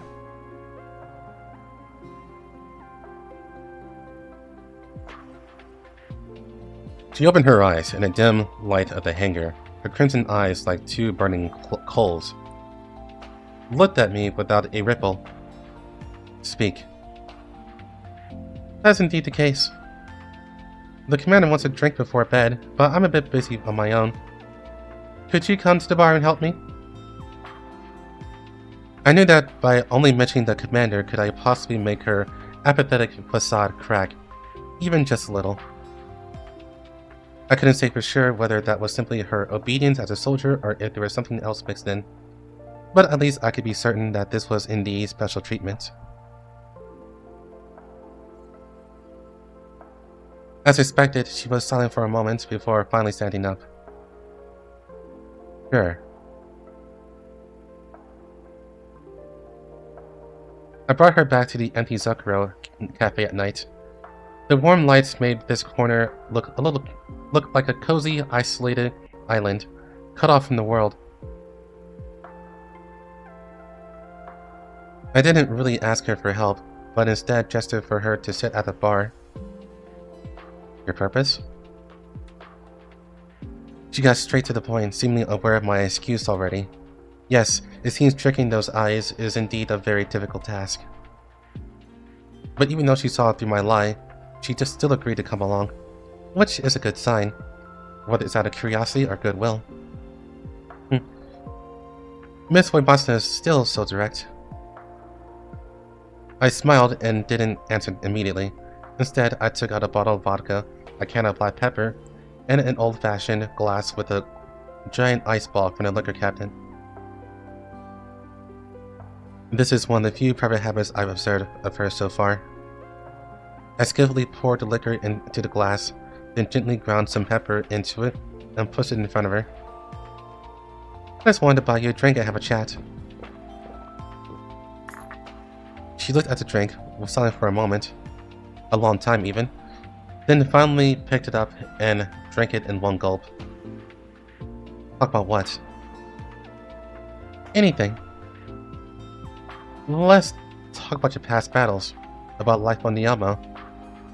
Or let's talk about why you always lock yourself away. My words were like a stone thrown into a bottomless frozen well, with no echo to be heard. She just drank her wine in silence, not answering any of my questions.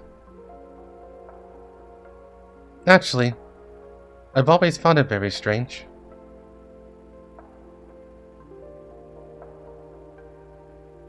Doesn't respond, but she is listening. I'm sure that's enough. Because Miss Vimasna's situation is clearly a bit unusual, or rather, there are many things that don't make sense. You're not truly devoid of emotion, at least in my opinion. The bond between you and Miss Alba is unbreakable. If that's the case, then why can't you get along with us? I've considered many possibilities. Maybe you're very proud and think we're just a bunch of useless, weak dolls, so you can't be bothered to communicate with us. No, that's not it. It's not like that at all. On the ML, there are occasionally comrades who go on missions with the two members of the Divide team.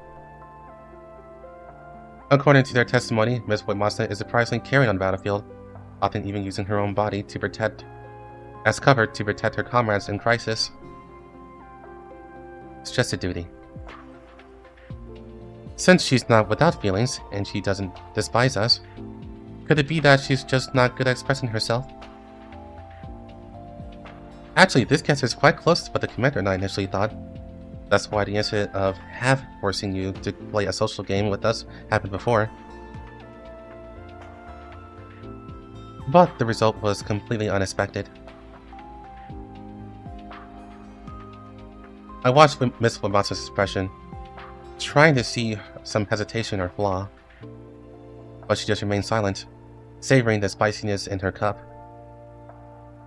That's just my style. You think so? I smiled. Compared to bullets and knives, this is a weapon more suited to me. Perhaps Colfine and the others, and the commander, think so too. But, from my perspective, it's a little bit different.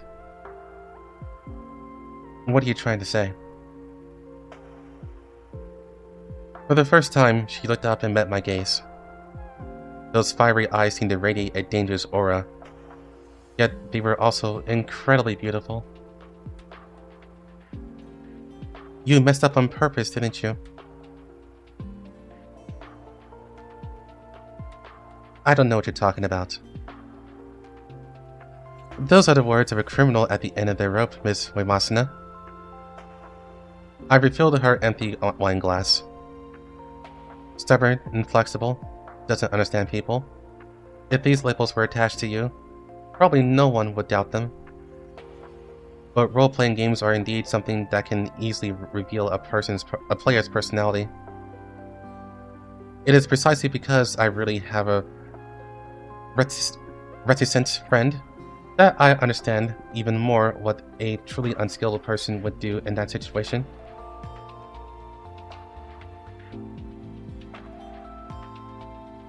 Why didn't you choose a safer but also more boring mode of operation? If you kept repeating "follow me" and only participated in combat according to the rules, it would be boring, but no one would criticize you. After all, you're a beginner and not good at communicating with people. But what she did was a large number of redundant and annoying actions. Her eyes narrowed noticeably. Although I couldn't feel it, I was definitely being scanned at that moment.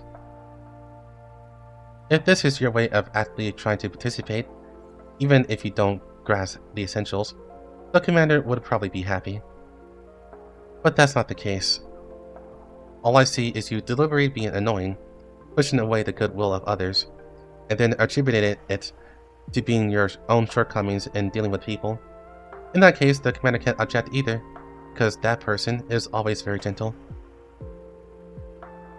So what are you afraid of? Is forming close relationships with people something that troubles you? We know why AK-15 is afraid of getting close to others. We know exactly why.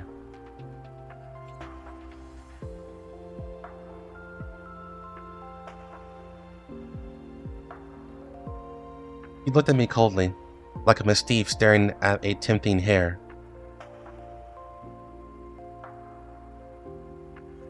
You've taken up enough time already. Miss Waymasana.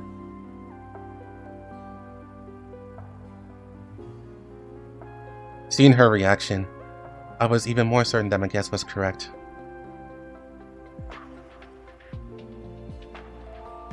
My bad, chat. Dylan, shut the fuck up.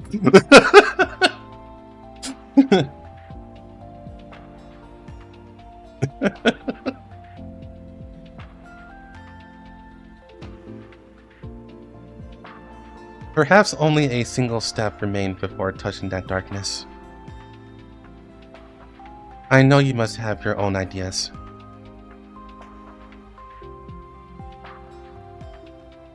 But if you have any worries or concerns, you can tell me.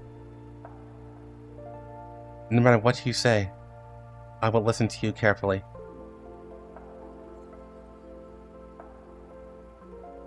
As long as there is a relationship of trust, I believe that no matter what the obstacle, we can definitely overcome it. Miss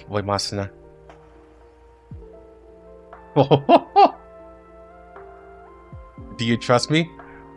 That's when she snaps Springfield's neck from PTSD. She's...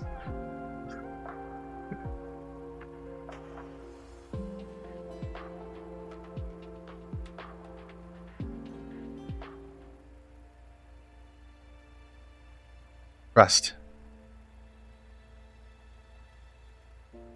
The way Masna treats the commander, the way she treats Miss Alpha, is completely different from how she treats the other dolls. I believe the difference lies here. Although I don't know the reason, Miss Masna is probably the type who finds it difficult to trust others. So, to break through her defenses, I can only build a connection with her, step by step, slowly.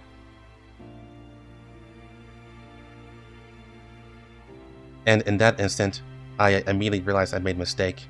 A very serious mistake. The moment those words left my mouth, the atmosphere around Monster changed dramatically.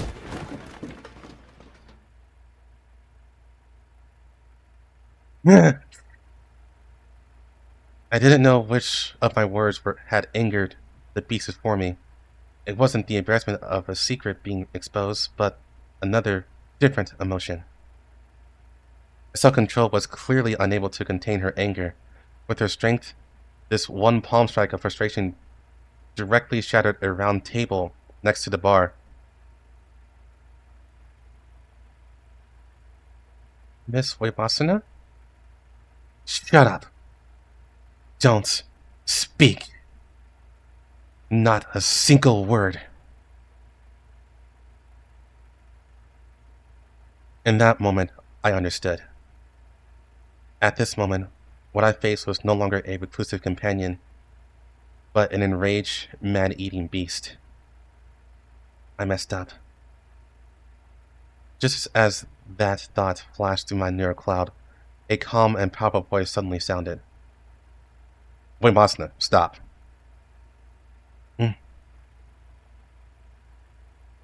The commander had appeared in this space, and at some point was quickly walking towards the two of us. Webasana also seemed to have regained her senses, and the violent aura around her dissipated quickly, like a popped balloon. Sorry. Springfield, you should go rest. Leave this to me. But Commander... Relax. No matter when, the commander's voice always makes me feel incredibly at ease. I nodded in before leaving, glanced worriedly at Webasana, who had fallen silent again and was standing in place like a child who had done something wrong. The commander looked at her. Let's go to the deck for some air.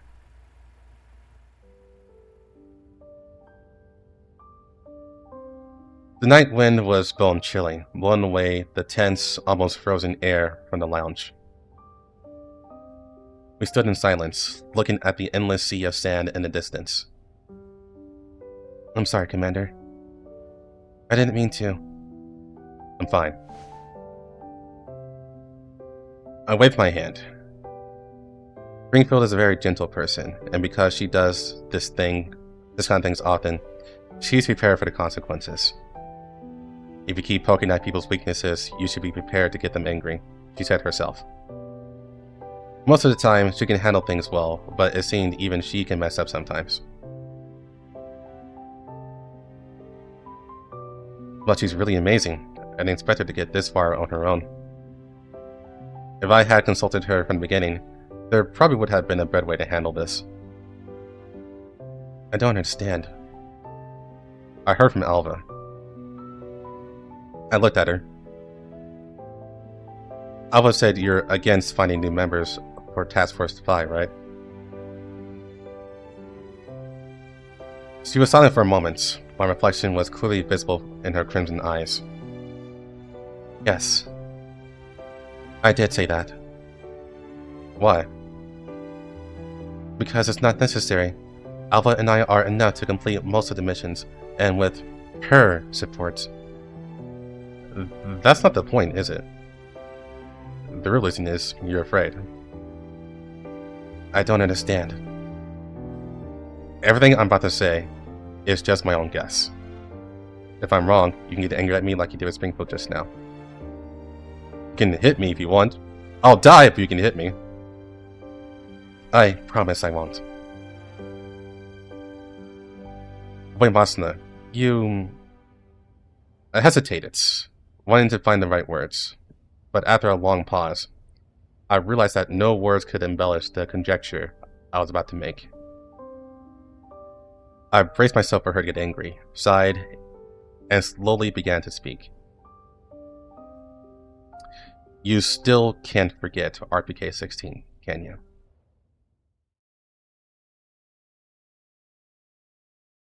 Commander gets yeeted.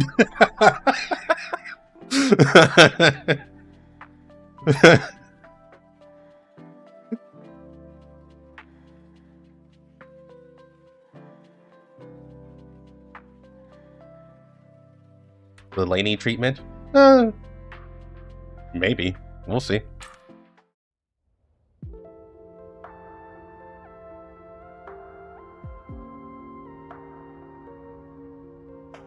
Faced with my direct words, Wei Masna fell into a long silence. The night wind was still cold, but I couldn't stop. I had to keep talking, even if it was an incredibly cruel act to the person in front of me. I reviewed your files, Wei Masna. Of course, not any classified material, just some public combat records and personnel changes. Most of the details were filled in by Alba herself. Your creator placed the expectation of being the strongest doll on you, and you chose not to disappoint her. You carried out her expectations to the end, indeed like a precision war machine, earning the all of all. Inexperienced in the ways of the world, uncomprehending of the human heart, only able to execute tasks according to optimized logic. So that's why you clashed with AK-12. You carried a belief of being the strongest doll, the strongest weapon, to the very end. But in the end, your successor doesn't have to bear the same burden as you. You're jealous of her, right? I don't understand.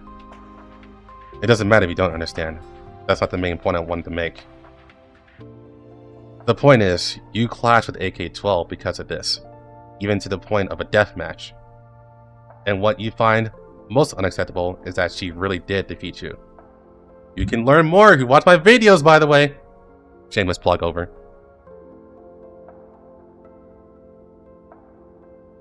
You weren't abandoned. You chose to quit yourself.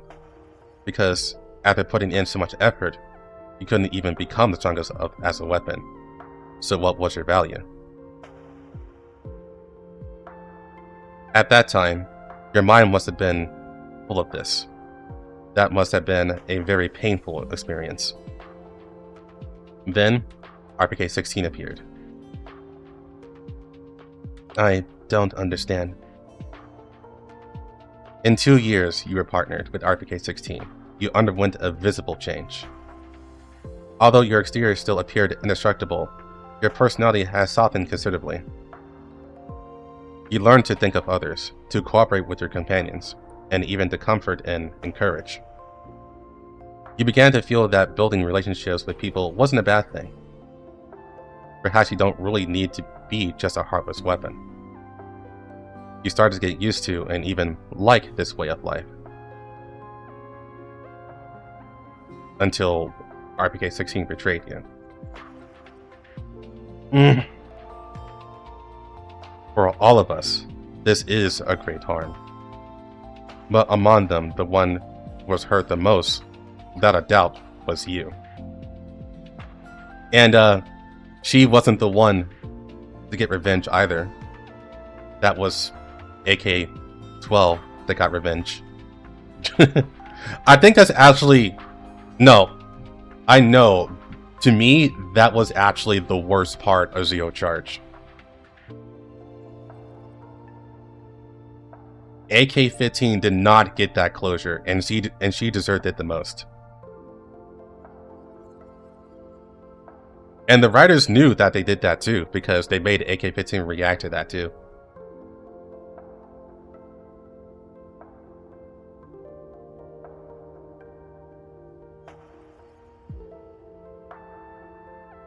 To be fair, AK-12 also had a bone to pick with RPK-16 as well, but yeah, that should have been a team kill, not a single, not a kill steal. You know, if you know what I mean.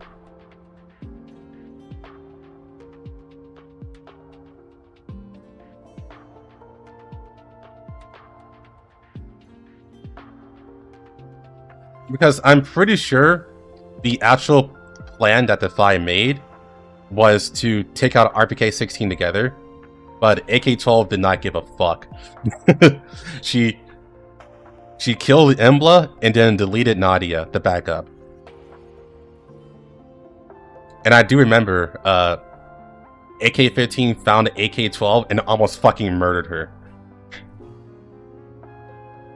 I think she actually called her an asshole or something like that.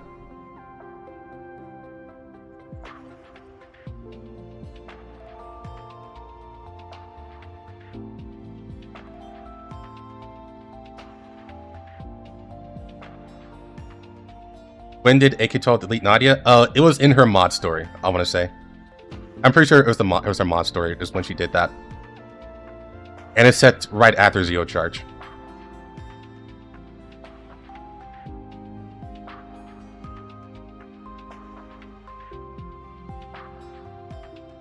Like I said, it makes sense why AK-12 just did her own thing.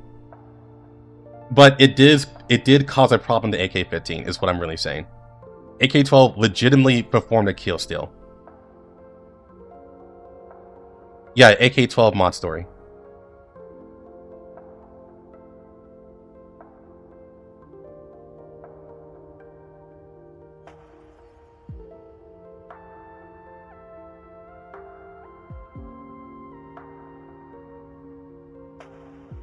You appeared when you needed help the most, gained your trust, and you also changed under her influence.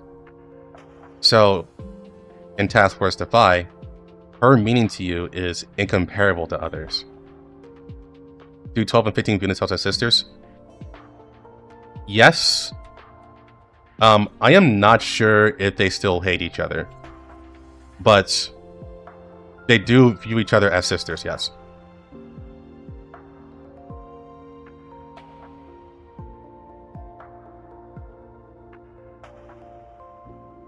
Enough. You're not emotionless, Boy Masuna. You've just been suppressing your feelings. Because everyone, especially... I think they mean Shaw. I think this is a mistake. Because everyone, especially Shaw, expected you to be the strongest doll, the strongest weapon. So you felt you shouldn't have emotions. When you had gotten used to this, AK-12's appearance left you confused, angry, and even at a loss. RPK-16 changed all of that, so you gave her your complete trust. Enough! Waymaster did nothing, but the sheer force of her presence was enough to crush me. A human doesn't back down in the face of such an angry iron tower. If there's a second one in the world, I must get to know them. That's why it's painful. Her betrayal took away your trust in others. After experiencing the pain and anger of opening your heart and then being betrayed, you started to avoid new relationships, stubbornly only wanting to maintain existing ones. If Task Force Defy didn't exist, if you weren't partners who achieved revenge together, you might have even cut off this last remaining connection. This is why you're against finding new members for Task Force Defy. This is why you'd rather be intentionally disliked than genuinely interact with everyone on the Elmo.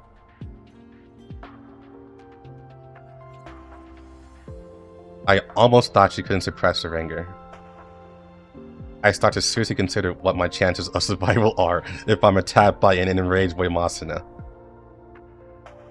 But she just looked at me and did nothing. I don't understand. The hostility she exuded was like a rootless duckweed, blooming only at first but quickly dissipating with the night wind. Was a shattered connection. Yes, we can say that, Seneca. Good singer. She closed her eyes. This isn't your fault. Wait, Masna, being betrayed is not your fault. I have also been betrayed before, and more than once. But that couldn't break me. If you start refusing to build new relationships just because past ones were destroyed, that will only limit your perspective and prevent you from truly moving on from the past. I gently pat his shoulder. Change doesn't happen overnight, and I'm not going to force you. I just hope you'll think about it more. But Masna, you're stronger than you think. She didn't answer. She just stood there. I didn't press further and turned to leave the deck. And as I returned to the hangar, a figure emerged from the shadows as expected. Thank you for your hard work. Have you been watching the whole time? This is something I asked of you. How can I stay out of it? That's true, but I still think it would be better if you told her these things yourself. I can't do it. Awa shook her head. The same words coming from different people will have different effects. I and her are both in a position where we cannot talk about the past. Only someone like you, whom she can trust and who is not involved in our internal conflicts, can say these things. Basically, Albus is too close to the feeling that Masna feels that she can't say to move on, because chances are she hasn't moved on herself either.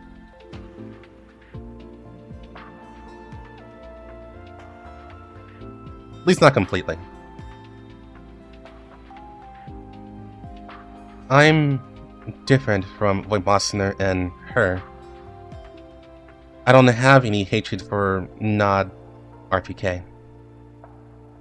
And she still can't forgive RPK. But I know that she has always known that what RPK did was right.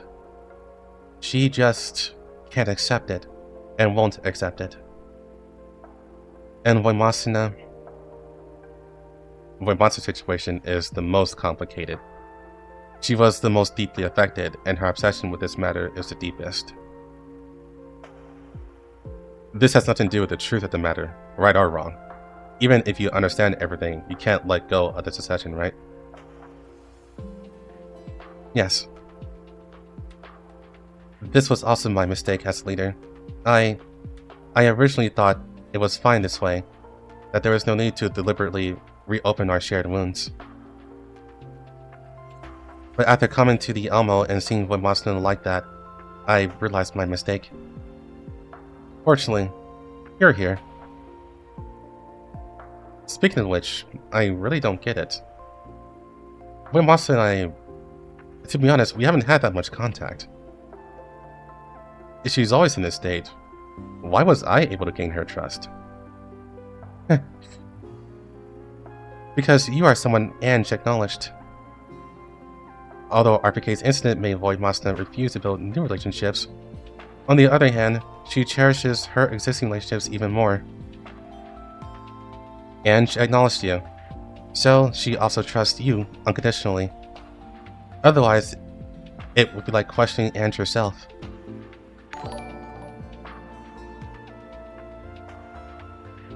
RPK was a hero and did nothing wrong. I don't think we can go that far. But thanks for the 2 Canadian. I think that's $5.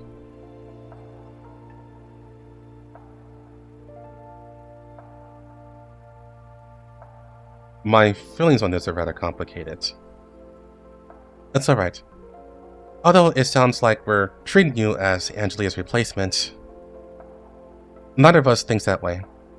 At least, she and I both know that you are the only one worthy of entrusting our ideals to. Voidmasna is just a little clumsy. After all, she's someone who can't even figure out her own thoughts. But, I think she'll have a new change too.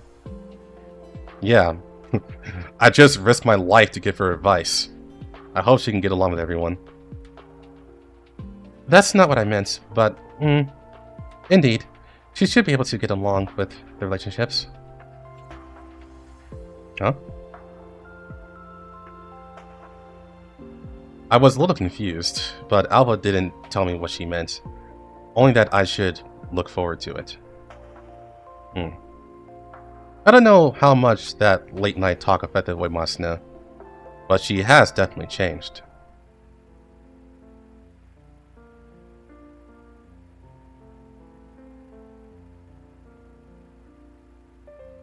She still does things her own way.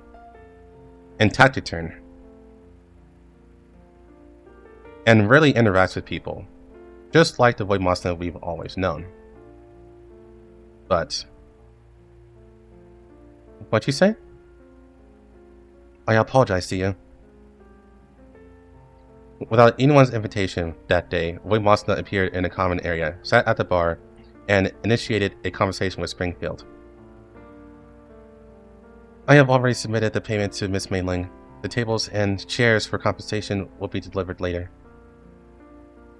No, you don't need to apologize to me. It was my fault in the first place. You're not wrong. The army needs people like you. I understand. You're a lot like someone I used to know, but you're better than her. Like this?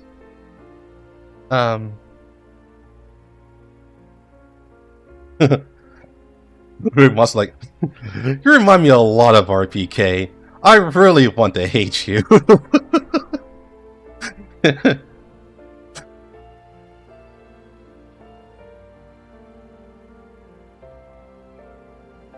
The conversation between Springfield and Voidmasna was just the beginning.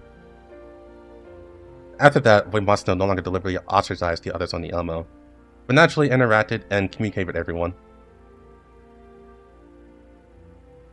Although everyone soon discovered that her nature was still a communication barrier, and her taciturn nature wasn't just due to her personality, but the biggest obstacle between her and everyone else seemed to have been cleared.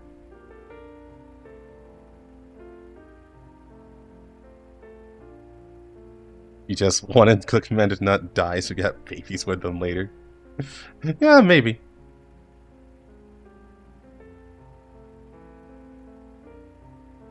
Miss Voidmasna, could I trouble you to give some guidance with this tactical coordination? I think there are still many problems with my coordination with Krolik. Of course.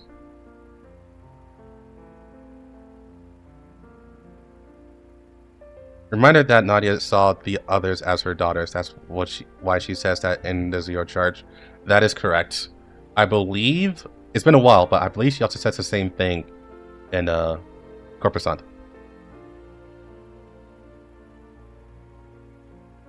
So you're telling me Nadia is a MILF?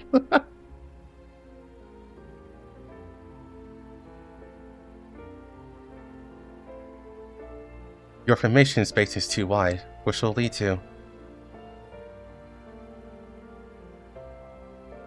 Hey, Voidmasna, got time to spar? Today's work schedule is tight. Also, I would fucking kill you. But a 1 minute margin of error can be provided. Ah!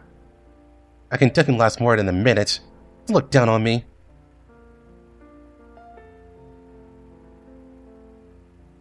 And just when everything was steadily improving, a confusing situation arose. I realized that Voidmasna was starting to intentionally avoid me? Wait, Watson, today's training report. Submit it to your terminal. Then about tomorrow's mission arrangements. I'll report to you in detail.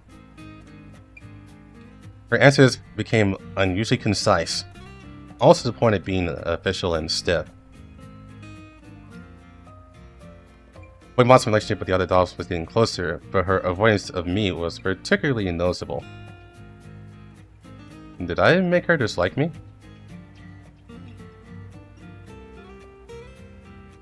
The situation continued for nearly a week. Every day I could see Fuimasa happily. Well, not particularly happily, but at least she was communicating with the other dolls. But as soon as she saw me, she would quickly end the conversation and hurry away. Goofball autistic gorilla. This contrast makes me start to wonder if my words that night were too direct and hurt her pride. But when I tried to find an opportunity to talk to her alone, she always stiffly avoided me. I started to feel uneasy, even a little anxious, but I also felt that as long as Uemasuna could get along with others, this was not unacceptable.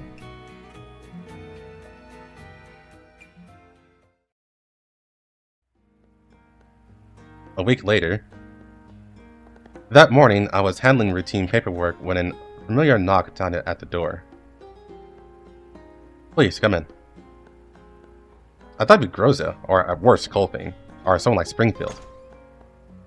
But I never would have expected that someone behind the pushed open door, it was Uemasuna who walked in. Commander. Oh, Uemasuna? What are you doing here? I'm the adjutant for today. Her voice was as calm as always, but I keenly sensed that a deliberate feeling of distance was gone. Springfield prepared some coffee for you. She held a tray, calmly placing the coffee on my desk. Her movements were composed, as if nothing had happened at all. Uemasuna. You... I hesitated for a moment, not knowing how to begin. You've been avoiding me all week. Was it because of what I said the other day that made you uncomfortable? Uemasuna was silent for a moment, then slowly shook her head.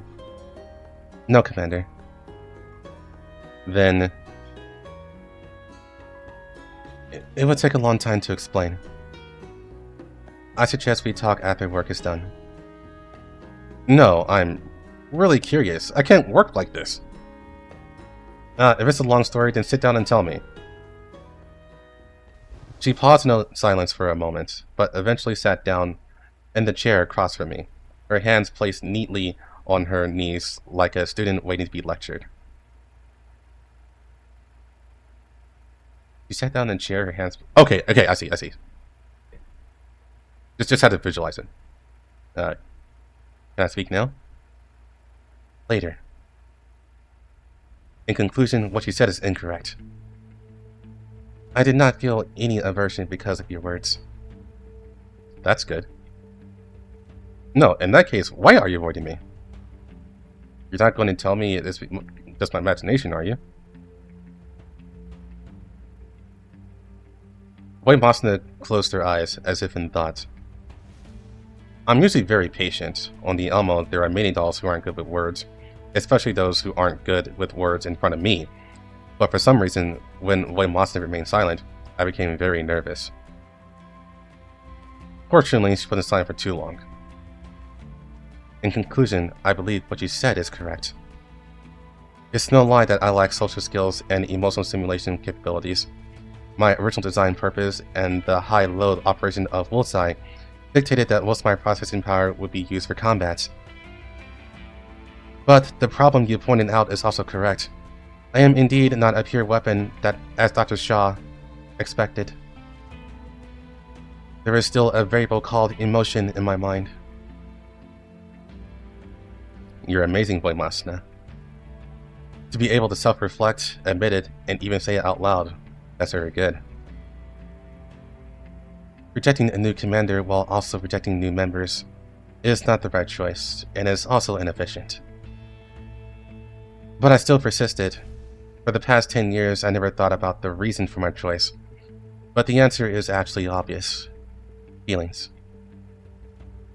Even now, I still can't fully understand the reasons for the generation of this data, and the logic of how it affects me. Uemasa kept her eyes closed. I realized this might be because she needed to temporarily shut down the large amount of processing power her eyes occupied to supply her undeveloped language system. But what she said exposed the answer I had been avoiding. The correct answer should be met with the correct action and countermeasure. Can you let go of that obsession? I can't. Uemasa's answer was concise and powerful. She clenched her fist. I thought so. If it were that simple, you wouldn't have dragged it out until today. I nodded, but she probably couldn't see. However, you've already made your choice. I've seen your performance during this time. Although you haven't gone out of your way to close to anyone, you also haven't intentionally avoided anyone. That's good. I believe that's how the past and future are. I believe that how the past and future are is not something to be considered now. What's most important is to be able to act without hesitation in the present. Besides me, she hasn't really deliberately avoided anyone. Yes. This concludes the report on this matter. Next, I will report the conclusion of another matter. Regarding my review and summary of the commander's abnormal logical behavior over the past week, I feel like I've become the subject of some kind of research paper.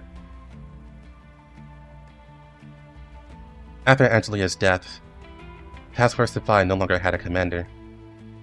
But based on Angelia's last words and past actions, we all agree that you are the only qualified successor. Based on our trust in Angelia, we acknowledge your authority and position as the new commander of... New commander of Defy. Yeah. I want to say that's not it. I'm not that great. Ange might not even care that much about me. But I can't bring myself to say it. Even though Uemasa and I both know these things are just words of modesty, I don't want to say them. I don't want to, and I won't, tarnish any facts related to Ange. So, I said nothing and simply accepted it. But after that conversation, my neural cloud made a new judgment.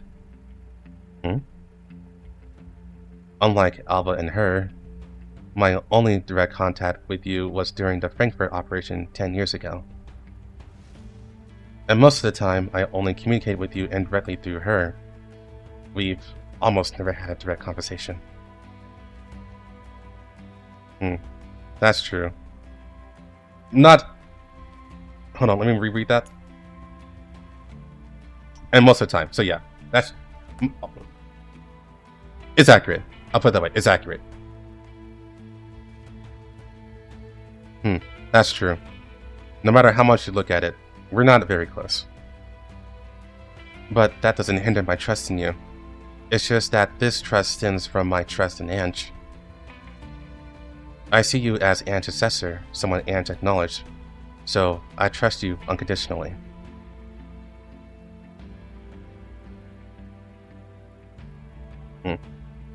That's enough for me. But after that conversation, I realized. In my mind, you and Ange had become separate from each other. Separate from each other?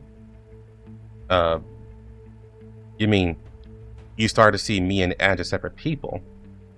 Yes. At first, this abnormal cognition confused me. Even if I agree to and accept establishing new relationships with others, my attitude of rejecting a new commander and new members will not change. The Defy Squad I recognize only includes the original members. And I was actually just sitting in Angie's seats, or even just being treated as Angie. But now I'm the 6th person. Your summary is very accurate. So, if I didn't see you as antecessor, but truly accepted a new commander, does that mean I have forgotten and betrayed Ange? Voipasna. I solemnly placed a hand on her shoulder. She opened her eyes. I never asked you to put my status above Angie's. I don't even need to be equal to Ange. I know that for you, Angelia is irreplaceable. Because it's the same for me. She raised her head, her crimson eyes twinkling with a light that I've never seen before. But trusting new people doesn't mean betraying the past. Angie is unique in my heart, and all of your hearts. No one can replace her. But that doesn't stop me from accepting others trustworthy people. 10 years ago, I lost Griffin. I lost my comrades in arms. In the first few years when Mei Ling was in charge of logistics, I even got her name wrong, because he was saying Kalina. But now she's my trusted adjutant, not a substitute for anyone. So, you don't need to worry about it. Yeah, I know. Her voice became more determined.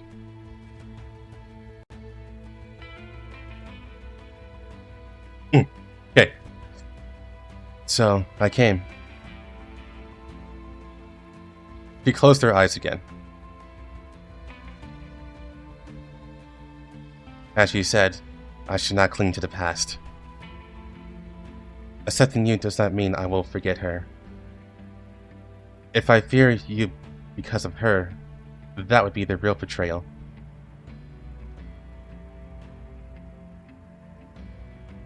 Since my neural cloud is not good at handling such issues, it took me a week to reach this conclusion. But I believe this is the correct answer.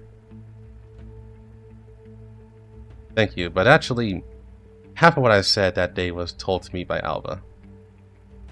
If you change your opinion of me because of such words, I think... I know. The Defiance records in existing electronic and written archives are not that detailed. Most of the information can only be provided by relevant personnel. Then, the source of the information is not important. What's important is that in the past 10 years, the only person who has said those things to me is you, Commander.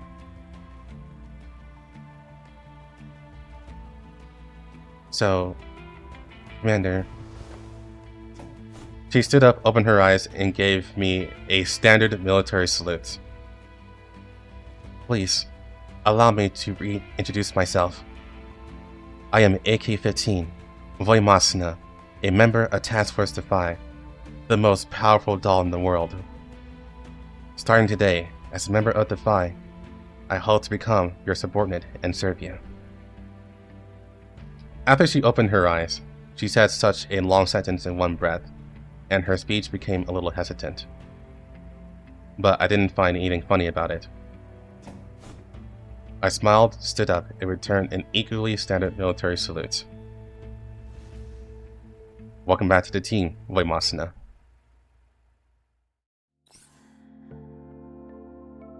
That was so good! That was really good. It's not done yet, but... yeah. That was really good. Love it. Love it, love it, love it.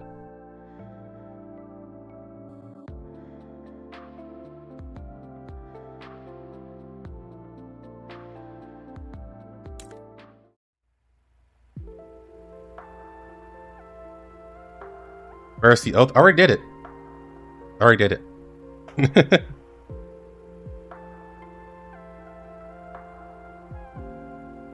Alpha didn't tell me about your emotional baggage directly at first. She wanted me to try and figure it out myself. She probably also hoped that I would actually understand your problem, but... from the results, we've both been played by her. She used to be so easy to understand at the beginning. Her growth over the past 10 years is truly remarkable.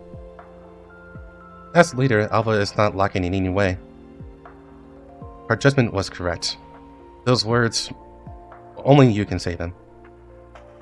If it were her, she would choose to remain silent forever and let me handle it myself. If AK-12 hadn't given the captain position to Alva, would you have obediently followed AK-12's commands? Now I will. Which you not had 10 years ago? I smiled and patted her. It shows you've grown a lot, doesn't it? Yes. But, speaking of which, you never call Ange Commander, have you? You always called her by her first name. Why?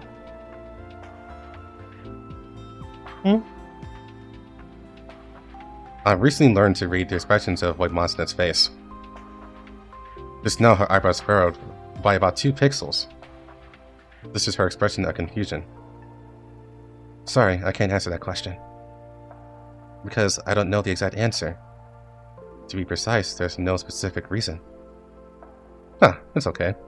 It's not a particularly important question, I was just curious. And although you say that, that's already an answer. It's just simple habit. Alright, it's about time to get to work. Can you pass me that pile of documents? That pile of documents over there? Yes, Hero. Thank you. Wait, what?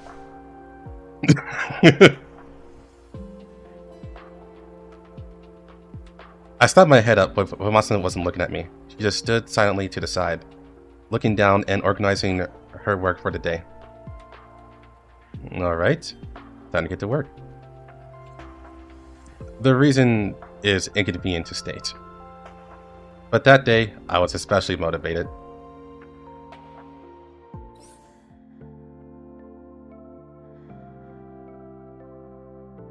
Ah, she said my name.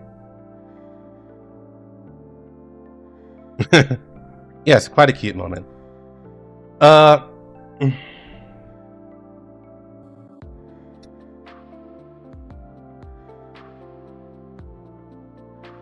do want to read the journals, but at the same time, they do take a while to go through. And there's a lot of dolls we need to get into. God, her thighs are huge. Just realized those are massive thighs.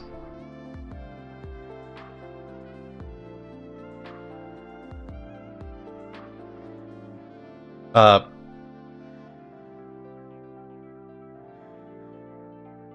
make a poll for this. And this will be the... This will be going forward because I want to stay uniform.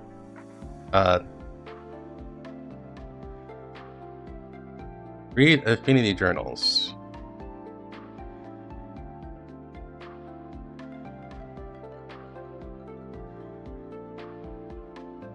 No, I'm doing Rebella next. I already said that.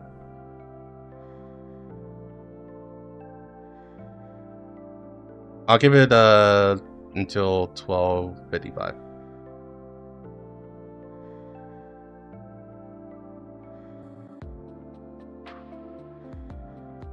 At the Bond voice lines, we can, yeah, just for while this is going on. 直近数回分のテストデータを分析しておきました。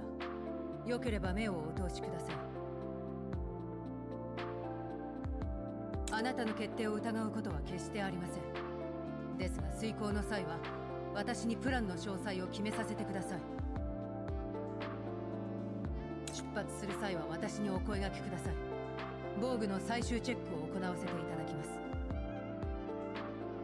あまり私から離れないように。私の射程圏内こそが最も安全な場所ですので。仕事は多いですか？いえ、代わりに終わらせることはできませんが、効率のアドバイスならできるかと思います。次の任務は大変危険です。どうしても行きたいというなら、私も同行します。There's subtitles.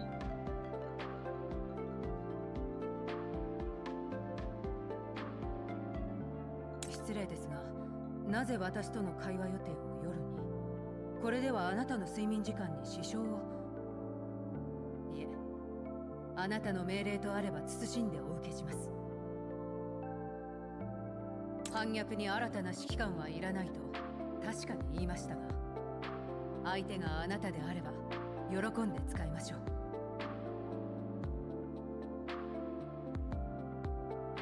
I don't think the voices matter. Yeah, these are just normal. Yeah, these are normal stuff. Okay, alright guys, I heard you loud and clear.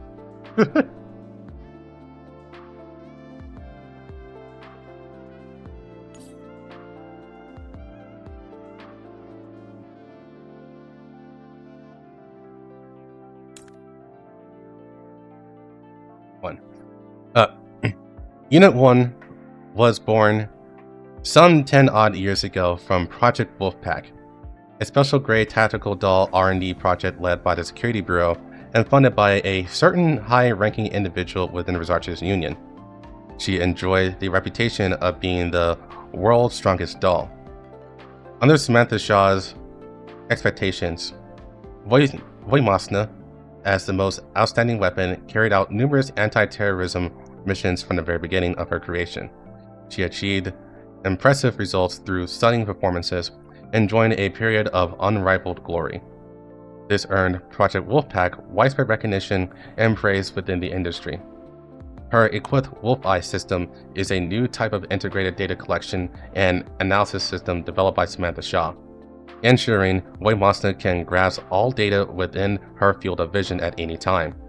However, due to its constantly active nature, it also means that as long as Voimosna's eyes are open, a massive amount of data floods her neural cloud at all times, with most of her processing power dedicated to handling this data. For a weapon, possessing such a high function is undoubtedly a blessing. However, at that time, neither Samantha Shaw nor Voimosna herself realized the hidden drawbacks. So I wonder if they'll get into the hidden drawbacks in Record 2.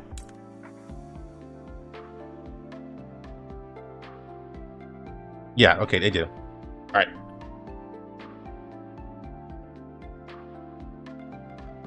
Like other dolls, Voimosna also possesses rich emotions. This confirms when the Wolf Eyes are active, feelings are suppressed. So they actually confirmed that in Girls Frontline 1 as well. It's actually the reason why AK-12 keeps her eyes closed. Because AK-12, she values tactics more than just physical combat because she was built to be a commander, to be a commanding unit. But she was also given the Wolf Eye system. So as long as those eyes are active, she cannot process tactics and strategy as well as she could. So that's why she always trained to keep her eyes closed. So her processing power can go to her thoughts instead.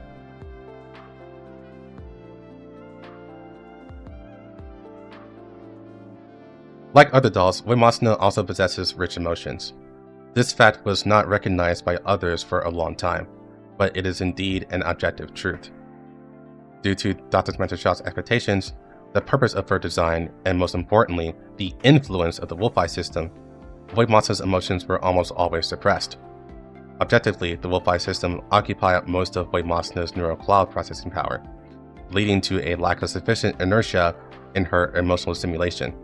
Subjectively, the expectations placed on her by her creator, Samantha Shaw, were also a major reason why Voimosna rarely showed personal emotion. Shaw defined Voimosna as the most powerful weapon, a definition that also influenced how others perceived her. Voimosna herself accepted this definition and strived to embody it. As such, she considers showing emotion to be shameful. Most of the time, she even refused to admit she had emotions, strictly holding herself to the standard of a weapon. In the end, however, this behavior ultimately led to consequences that surprised both her creator and herself.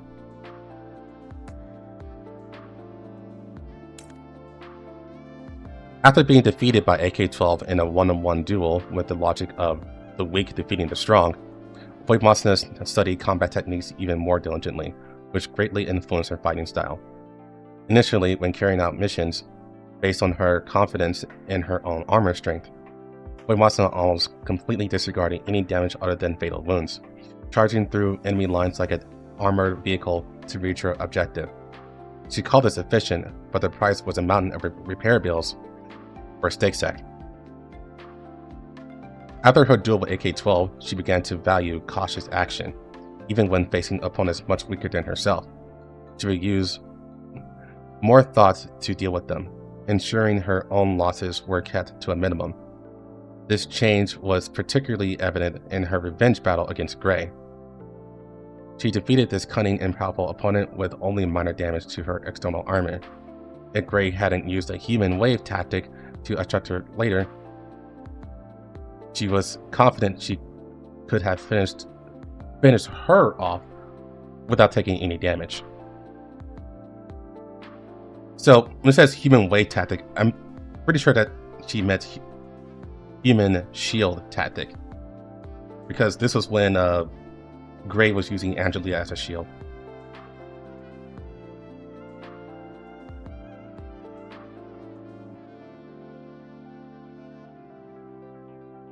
Oh my, she was already scary, and now she's grown a brain. If she was like this back then, I wouldn't have dared to say anything about a one-on-one fight with her. This one now will absolutely not lose to anyone.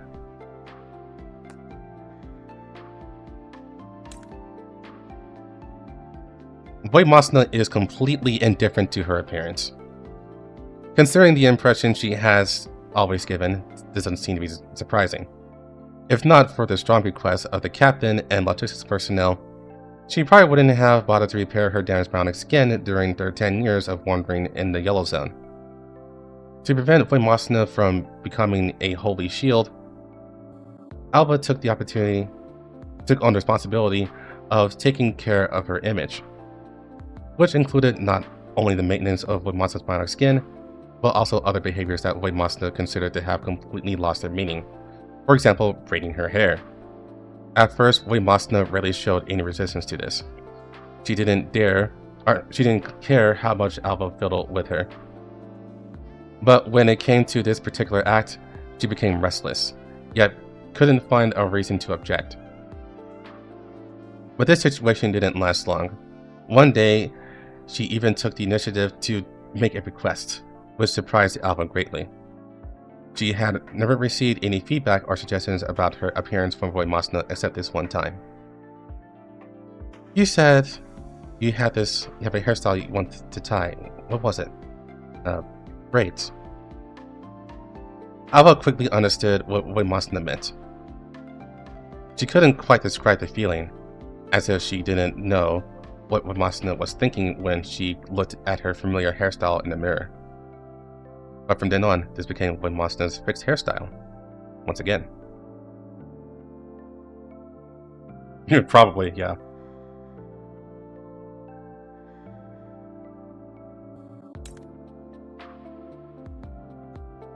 Jealousy. This word came from a doll whose name Voidmasna is now unwilling to mention. In her mouth, Voidmasna held an emotion called jealousy towards her fellow Team Defy member AK-12. Many people believe that this evaluation stemmed from the obsession and strong emotions that arose after Voidmasna, who prided herself on being the strongest weapon, tasted failure for the first time in a private duel.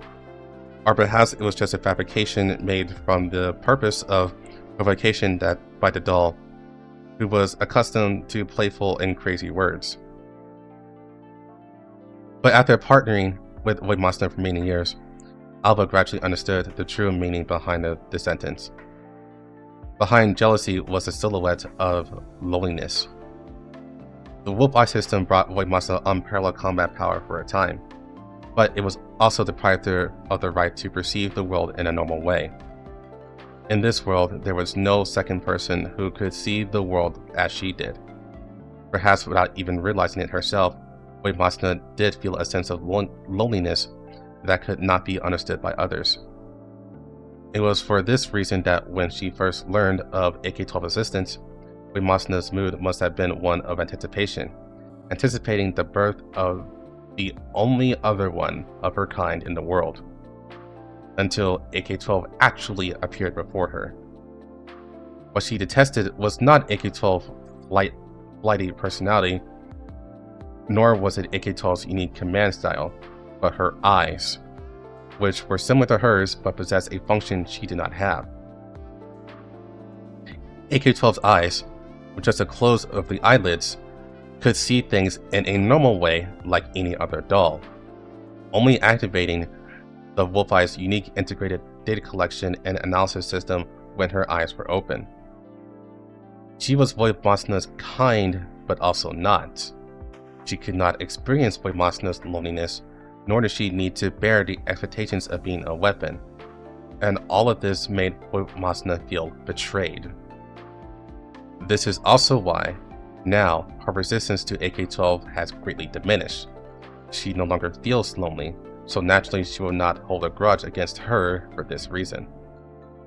Although the doll who initially alleviated her loneliness is no longer there, now she has many companions she can rely on and who understand her. Has anyone ever told you you have beautiful eyes, AK-15?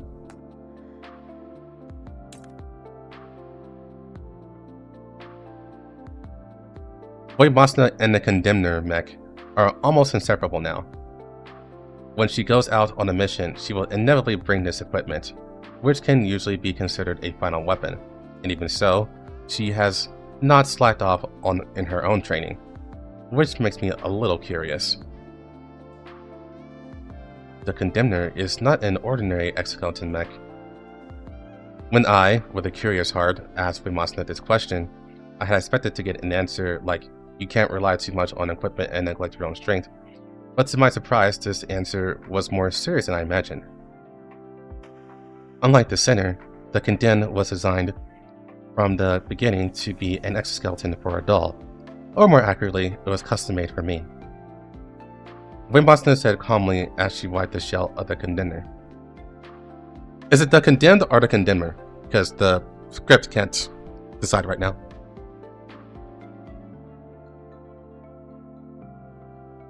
Although it can be used to cover the comrades, it has almost no function to protect the person wearing it. This is also the reason why I still carry a firearm while wearing it. Moreover, it requires sufficient strength to drive. If a human were to sit in it, it would be ground into a pulp, and a doll with insufficient strength would be torn to pieces. Alpha can last for 3 minutes. That is such a terrifying thing. I couldn't help but be amazed. By the way, it is actually another work of Dr. Shaw. Why are there so many amazing designs that weren't brought out earlier? At the time when your body was being upgraded, it was the same. There is a high wall between design and realization, Voimosna replied calmly. My body, when I was first made, had a problem with material science. And it was Dr. Persica who saw this problem. Strength is not something that can be achieved simply by synthesizing strong materials with expensive instruments. Even just plain steel, when compressed to the extreme, will eventually reach its limit. Ah, I understand. I nodded. If you can get 100 points with 1 million Stardust Gold, then even if you invest another 100 million Stardust Gold, you won't be able to get 101 points. How to break through the upper limit is the problem that Dr. Shaw and the others needed to overcome. Voimosna nodded. When designing me, Dr. Shaw's enthusiasm reached the highest point of her research work. So, in the process of completing me, she proposed many ideas and designs as possibilities for my attachments and subsequent upgrades. The AK-15, which was considered the strongest at the time, was already a product of compromise for Dr. Shaw, far from reaching the limit she had envisioned. The Condemner is one of them. Most of Dr. Shaw's legacy was received by Nadler. This is the project she chose after screening through them, believing that she could try to reproduce it and that it would be Most beneficial to me. Naylor. Neela? That's probably Neela. Yeah.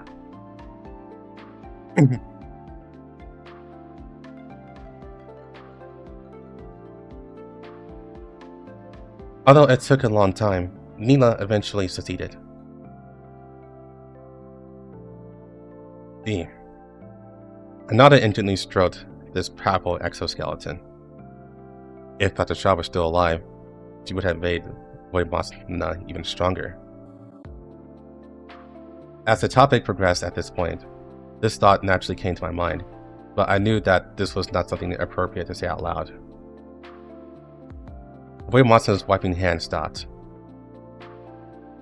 Dr. Shaw has already done everything she could do. As if she had seen through my thoughts, or perhaps Voimosna had the same thought as me, she said softly, looking up at the condemner with a calm expression. The rest is up for me to complete. And us too. I smiled, picked up another towel from the bucket, and started working with her. How long do you think I could last if I sat in it?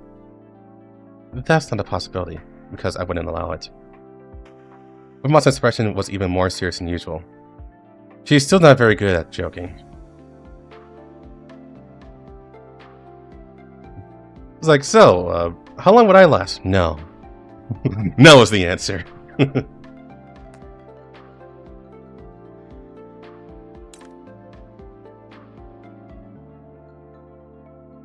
Voimosna likes spicy food. To be precise, she barely eats, but when she doesn't have to go out, she occasionally appears in the common area and dines with others.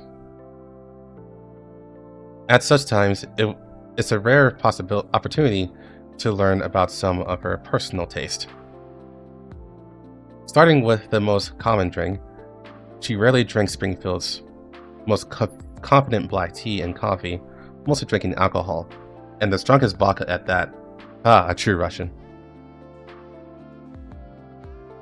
Before drinking, she will add pepper to the wine, and if conditions permit, she will also drink it with ginger.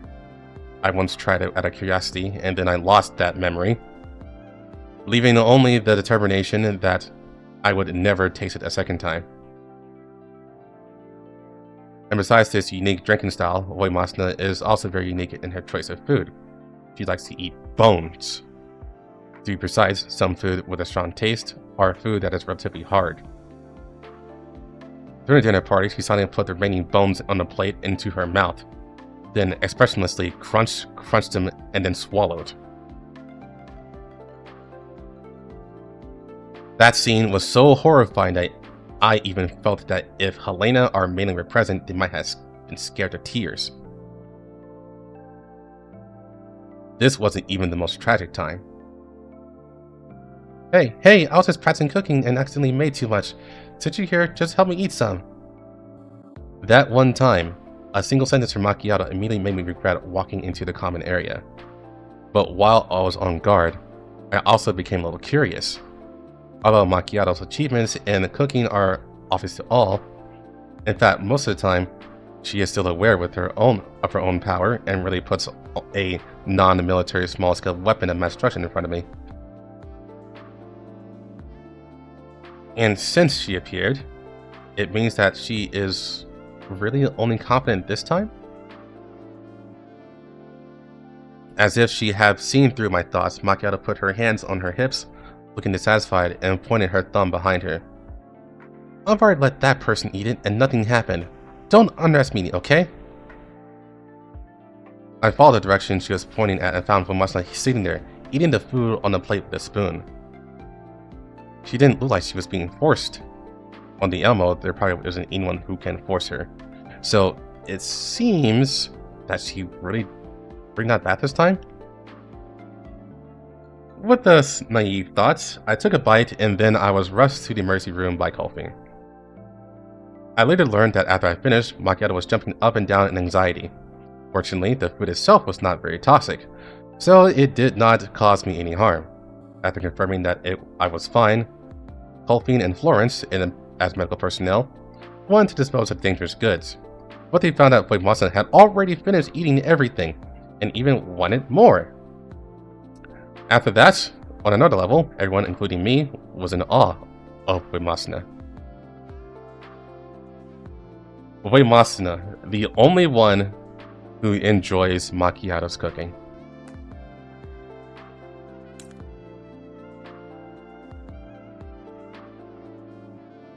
After Uemasuna stopped keeping everyone's at arm's length, or to be more specific, after Krolik became the first to test the waters, many on the MO grew interested in sparring with Uemasuna. Uemasuna didn't refuse them. In fact, it was the only group activity she showed any enthusiasm for. I would often see her sparring with other T-dolls when passing by the training room. Her opponents were usually Krolik, Fukai, QJ, and occasionally Groza, Jangyu, and Faye. Even Alva herself would often join in, and the other T-dolls would watch from the sidelines. I observed them a few times. In sparring, she displayed absolute dominance, yet it was completely different from her state on the battlefield. She never used excessive force on anyone beyond the scope of practice, always holding back. However, even so, no one had ever been able to win a single match against her. That day, I happened to see her finish a sparring session with Krolik. I can't do it! I can't beat you! Krolik sat down on the floor, patting heavily. Are you some kind of monster? Uemasuna calmly retracted her stance without answering. Looking at her clean, efficient movements, my long dormant soldier's instinct was somehow stirred. Uemasuna, I said without thinking. Can I join in? Commander, what the fuck are you thinking? The training room fell silent. Krolik and a few T-dolls watching looked at me in disbelief. Hey, Commander, are you serious? Krolik held her forehead. I should go easy on you, but I can. Uemasuna nodded, and I smiled and went at Krolik. It's okay. Uemasuna will go easy on me. Although everyone trusted that Uemasuna wouldn't do anything to hurt me, they all had anxious expressions. I can't blame them. After the initial excitement cooled down, even I started to think I was being foolish. We walked to the center of the training field and stood facing each other. Uemasuna's expression remained unchanged, while I let out a long breath, to be honest. In terms of fighting skills, even among humans, I'm only considered above average, definitely not top tier. Even so, after all this training, I still had some confidence in myself. But how much would that confidence mean against the Iron Tower before me? Swoosh! I made the first move, trying to seize the initiative. But the moment I closed the distance, in just an instant, the world turned upside down, my vision flipped, and the next second, my butt hit the ground hard. Ah, ouch. For the first time, Uemasuna looked a little embarrassed. Though her expression was still blank, her movements were slightly hurried. She helped me up and quickly checked my body. I worried I had broken a bone. Sorry, I didn't control my strength well. It's fine, it's fine. I'm only human after all, I said with a laugh, rubbing my sore bottom. In fact, for you to be able to do that to me, you're already holding back a lot. Uemasuna looked at me, seemingly deep in thought. I sighed inwardly, realizing my impulsive idea was indeed a foolish one. I was about to leave the straight stage to them to continue their training. Then, Uemasuna's hand landed on my shoulder. What's wrong, Uemasuna? Your movements have many openings. I can help you train. Wait. No, it's fine. I was just on a whim. Wait. Hold on. Krolik, save me! What happened next can be summarized as one piece of good news and one piece of bad news. The bad news was that no one came to save me. The T-dolls present, whether they wanted to see me be made a fool of myself or simply knew Uemasuna wouldn't hurt me, just stood by and watched. The crowd even grew larger over time. The good news was that Uemasuna's training was very effective. And just a piece of bad news. My butt hurt a lot.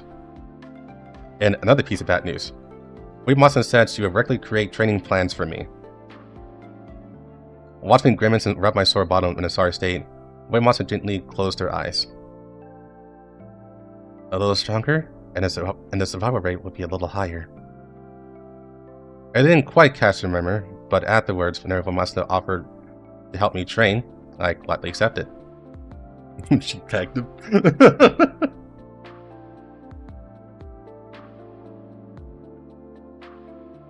It's like, wait a minute, I can train you. Like, but I don't want to be trained. You'll be trained. Now.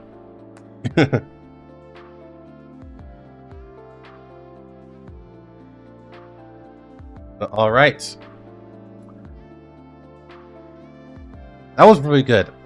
Wave Monsters is actually... Honestly, I would say it's top tier. It might actually be the best one. The best Infinity story we have so far.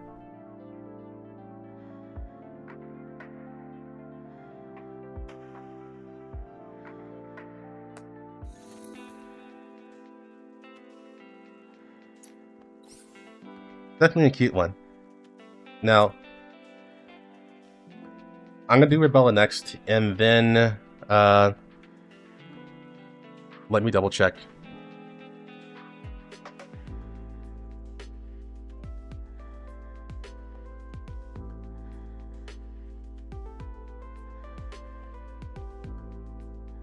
I think someone said that they want to do Helen. So who came first, Helen or Leva?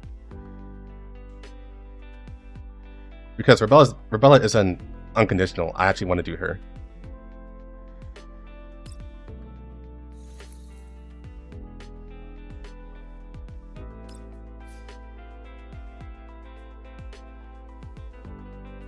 Dylan Dono? How come I don't see the donation on here? Was it Kofi? Was it from Kofi? If it was from Kofi, then it's fine.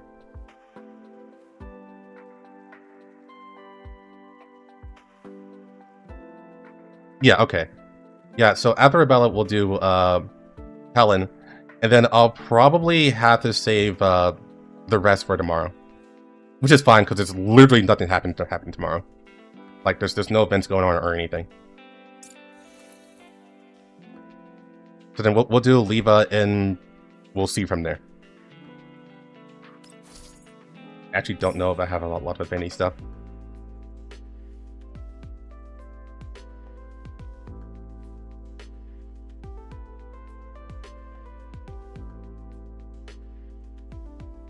Yeah, I would say AK-15 went through a dramatic transformation.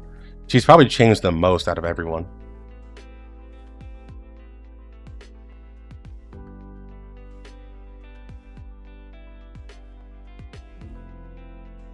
It occasionally happens.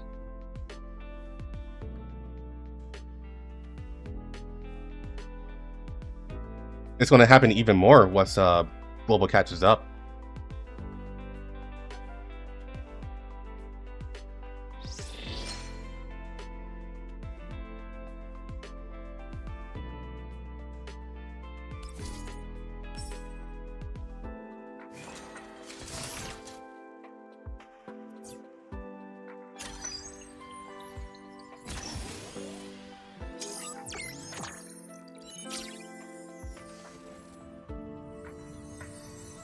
Yeah, like I said, it's probably going to take till the end of next year.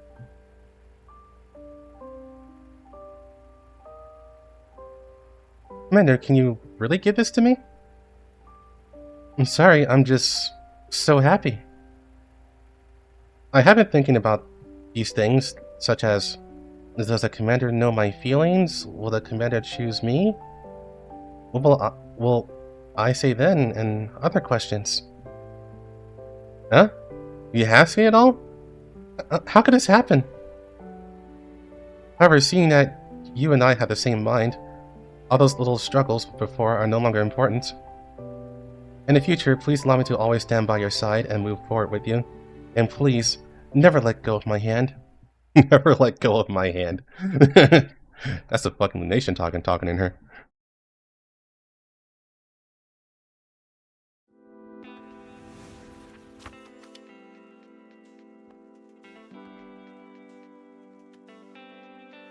Commander, my neural cloud feels very hot. What are you gonna do afterwards? Please tell me. He's definitely in for his sister, alright, yeah.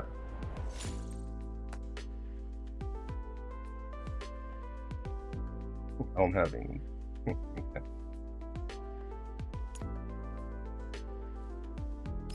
I'm gonna have to, farming more affinity.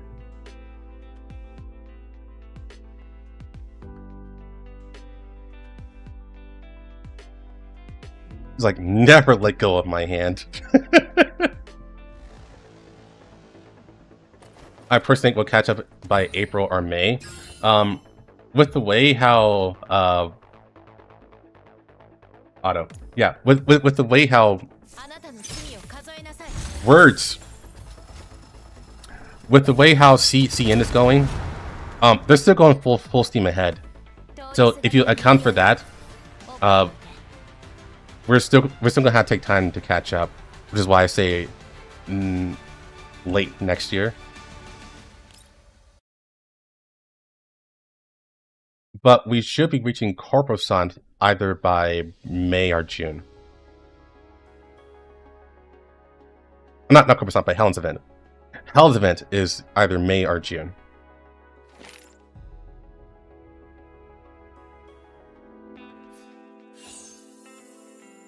Now, what they could do that will cause things to be a little different is if they do what they did with Hyde 404, with Valka and Andorus, and they combined events together and make them 3 weeks. That could make things faster.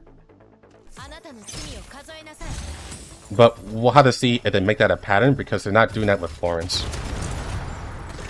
Florence and Lynn are separate.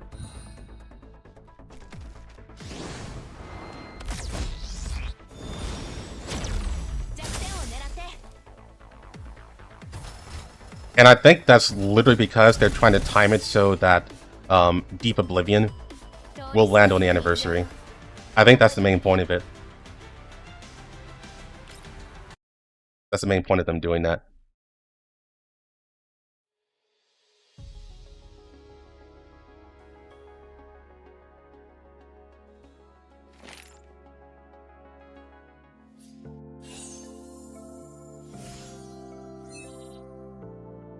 But for sure, right now, it's definitely not consistent. Which is the part that actually bothers me. It's just not consistent.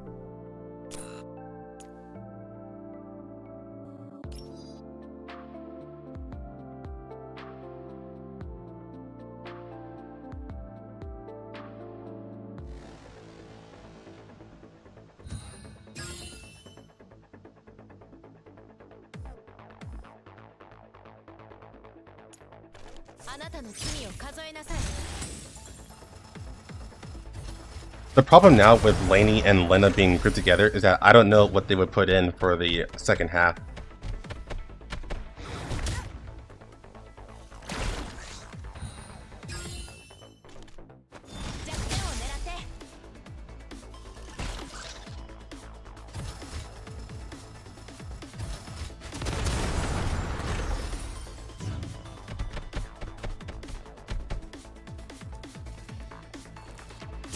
Like, they would basically have to, like, if they put Lainey and Lena together, what would basically have to happen is that they would have to deliberately make another filler event.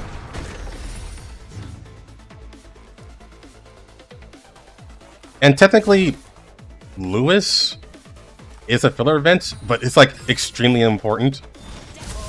And it's set for after Corposant.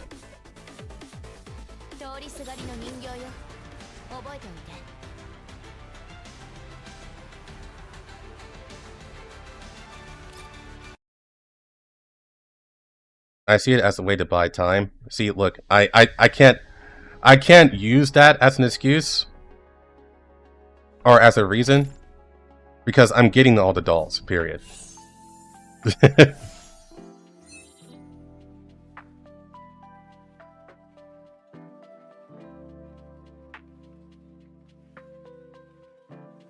Oh, right, there's a rank 9 now, isn't there?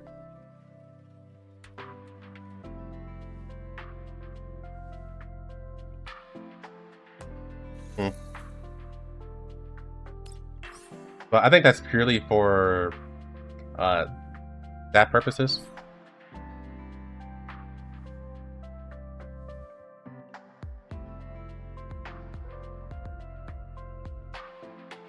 Yeah, I think they've heard loud and clear, you know, just how bad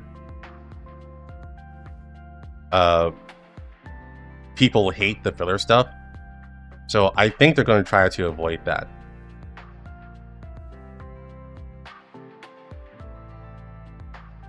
Oh, it's a Rainbow Oath hologram. Okay. Alright. Let's do this.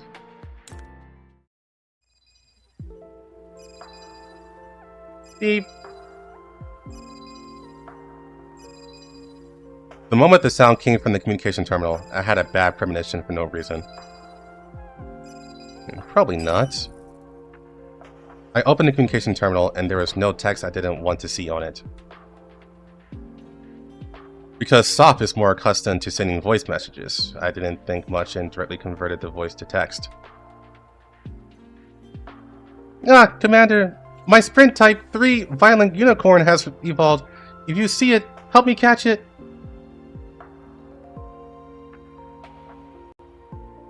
I'm not sure what the Raging Unicorn is, but it certainly doesn't look like good news. It's rare that I'm not busy at work today, so I had time to chat with Sop and Rebella for the first time in a long while. And now I may have to rethink my plans. How about helping Sop first? While I was thinking, a heavy running sound came from far to near, accompanied by the crisp sound of parts hitting and metal rubbing against the floor. At the same time, a familiar female voice called out to me. Commander, grab it!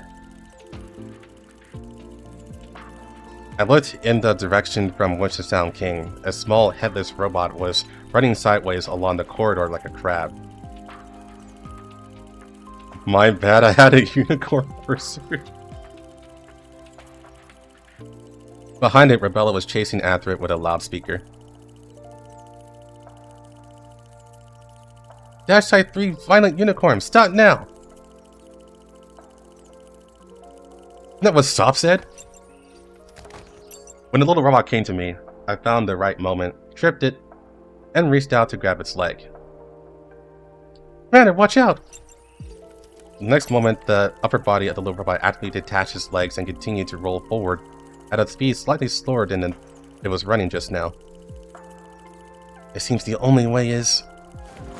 Rebella lowered her body, jumped up hard, and jumped in front of the small robot, blocking its path. I instantly understood Rebella's intention, and was also prepared for battle behind the little robot. With nowhere to escape, the robot just got into the room on the left. I don't mind fillers if they are well written or the story exploring little events like Andres or with Hyde 404.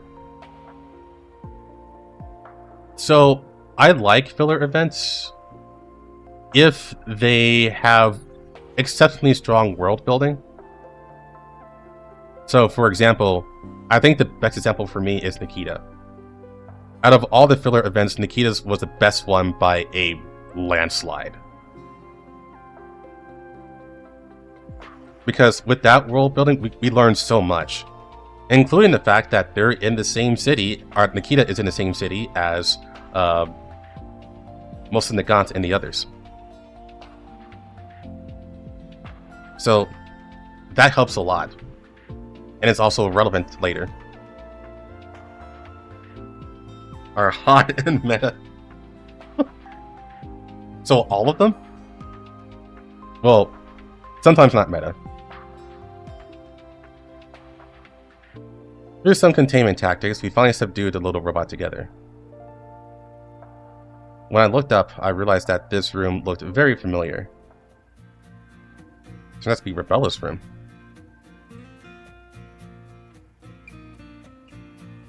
After all, we can't let it continue to run rampant, and it would be bad if the commander was accidentally injured.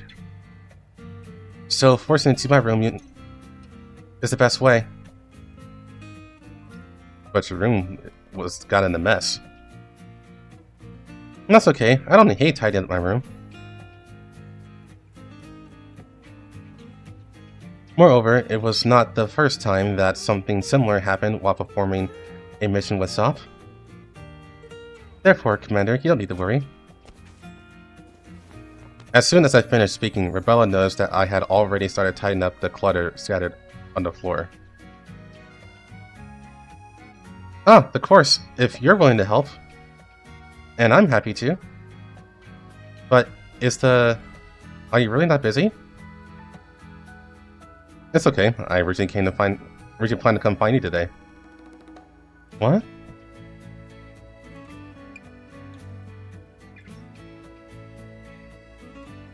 Both players liked the Akita's event? Yeah. I knew that'd be the case. It was, like I said, it was fantastic. You need something really specific to not like Nikita's event. Like you just don't like the character. In that case, fair enough, but yeah.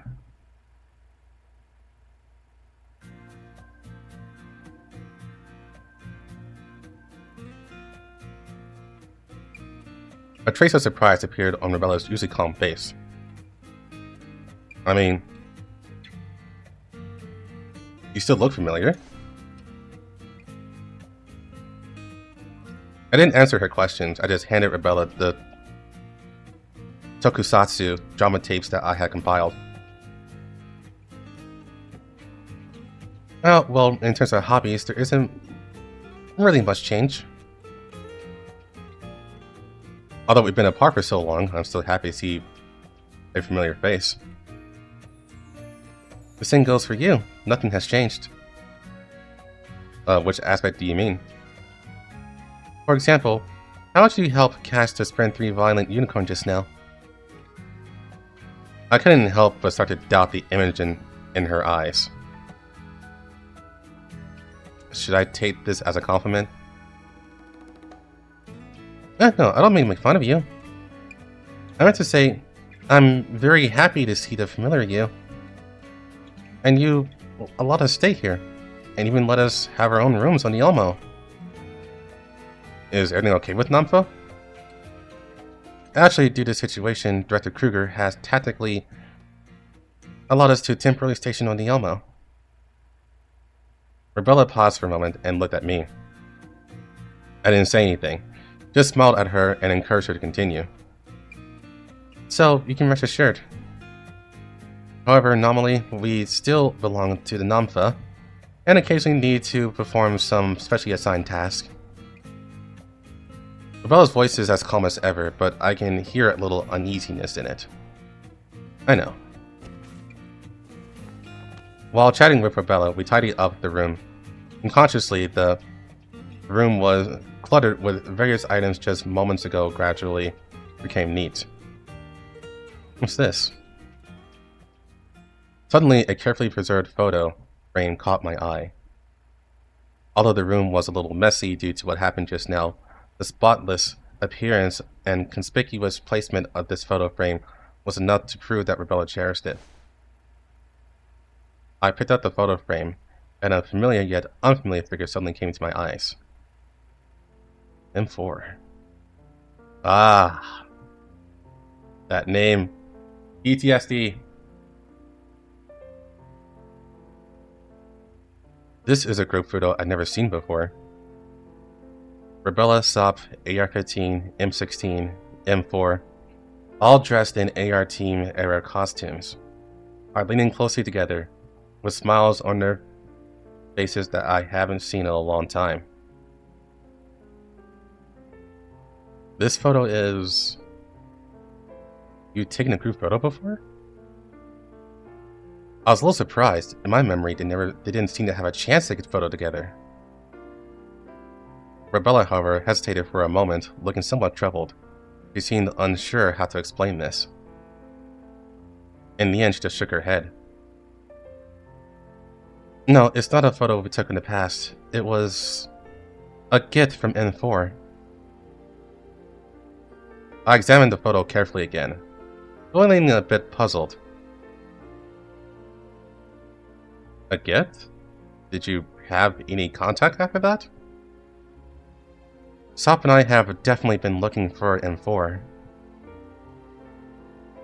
However, we were unable to proactively contact M4, and we have never actually seen M4. But it is undeniable that M4 is always with us. And this photo is the proof, and it is a precious gift M4 gave me. AI generated image?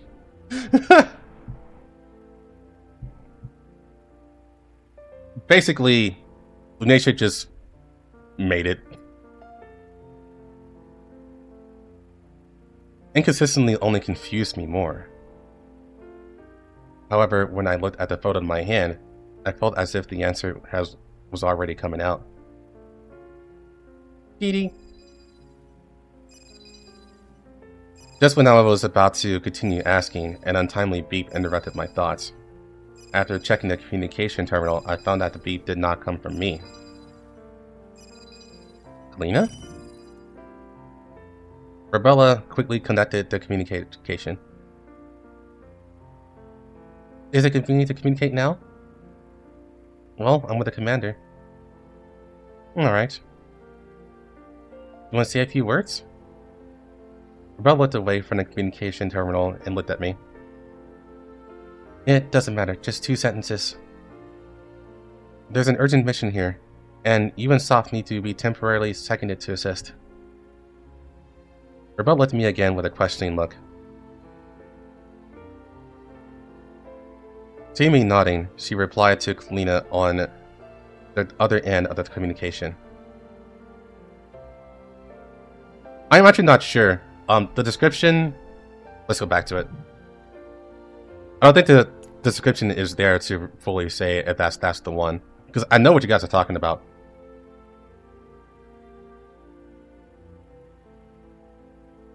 Are leaning closely together with smiles on their faces I haven't seen in a long time. Yeah. There's no mention of like them sitting down somewhere. They're just leaning close to each other. So I don't think that's the same one.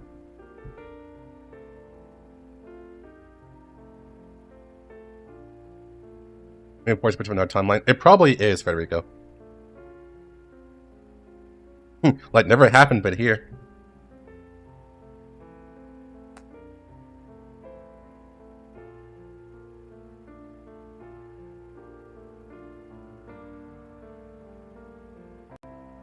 Seeing me nodding, she replied to Kalina on the other end of the communication. No problem, leave it to us.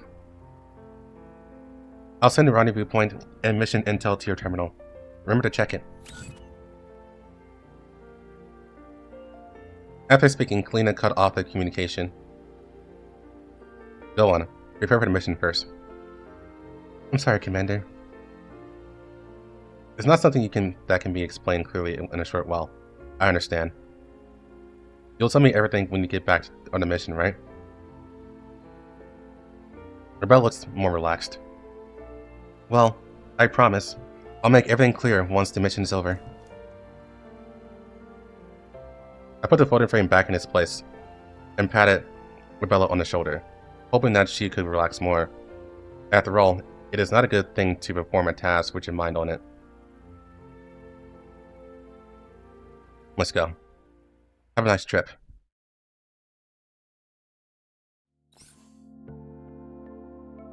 Next up. So, is this the Lord Dump Affinity story?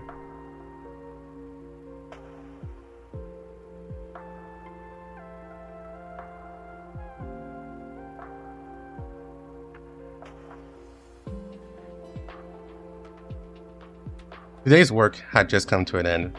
Just as I was planning to go to the rest area for a small drink, I bumped into a doll I haven't seen for several days at a command room door. Commander? Is today's work already finished? Why are you even asking that? After all, having just been pressed on this issue by several working loving dolls, I couldn't really offer any positive feedback to such a greeting. Ah, no, I just saw you were about to leave the command room, so I thought... I'm taking a break. And you? Just finished the mission over there? Yes, I wanted to report to you first. Why didn't Sop come over? Sop is still undergoing maintenance, but mainly said it will be completed later. She must come to the commander herself, so she will come and tell you what she has seen later. It sounds like an ordinary mission, but I don't know if it's my imagination. But Rebella seems to be struggling with something. Did Sop get into trouble? I asked tentatively, and sure enough, Rebella's expression was a little shaken. Like, I am just about to take that break. Would you like to go to the lounge area for a drink? No! Sop was very honest this time. It was me. I almost let her bear the risk alone again. Again? No, nothing. I intuitively felt that this matter might be related to that photograph. Thinking of this, I am not in the mood to drink anything anymore. Let's sit down and talk, Rebella.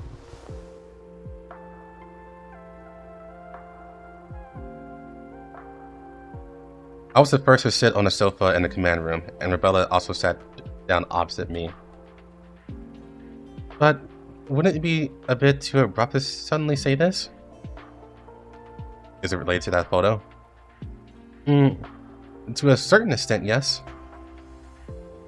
Then it doesn't matter. After all, we agreed that after you come back, we'll explain everything clearly. Rebella thought for a moment, took a deep breath, and spoke solemnly. In my neural cloud, there's a special space. I think this isn't common for ordinary dolls. It was originally a blank space, but now it has been enriched by things I stored there.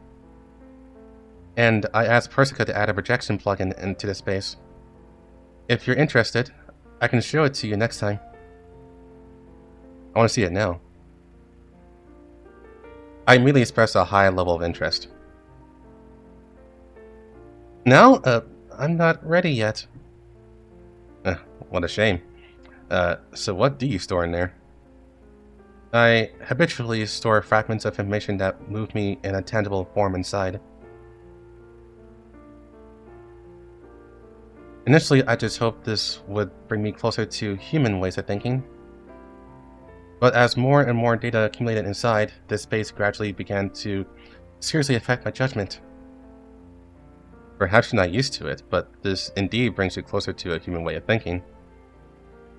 Do humans change so easily too? Rebella shook her head, her expression looking somewhat annoyed. Initially, the things stored here were all related to the AR team, but as I came in contact with more humans, the information here became increasingly complex.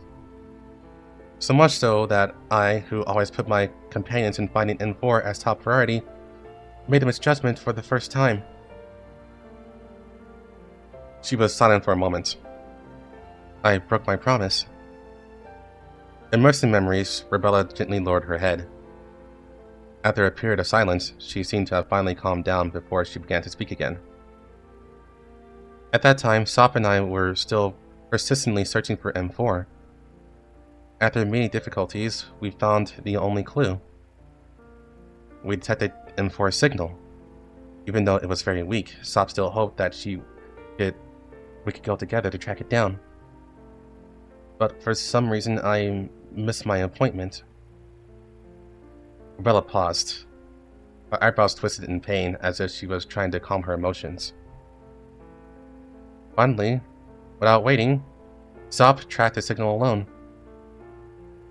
And just as I guessed, she found a shoulder-mounted signal transmitter. Because it was related to M4, Sop didn't want to let go of this clue, so she took the risk and installed it on her body. Then the nightmare began. Literally. This thing affected Sop? Rebella nodded. Since then, South's mind has fallen into an abnormality. She has been entangled in strange dreams and cannot get rid of them day and night. While sleeping, her neural cloud was still highly active. I could hear her talking to people in her dream. M4, M16, and me and AR-15. It seems that in that dream, everyone in the AR team is still there.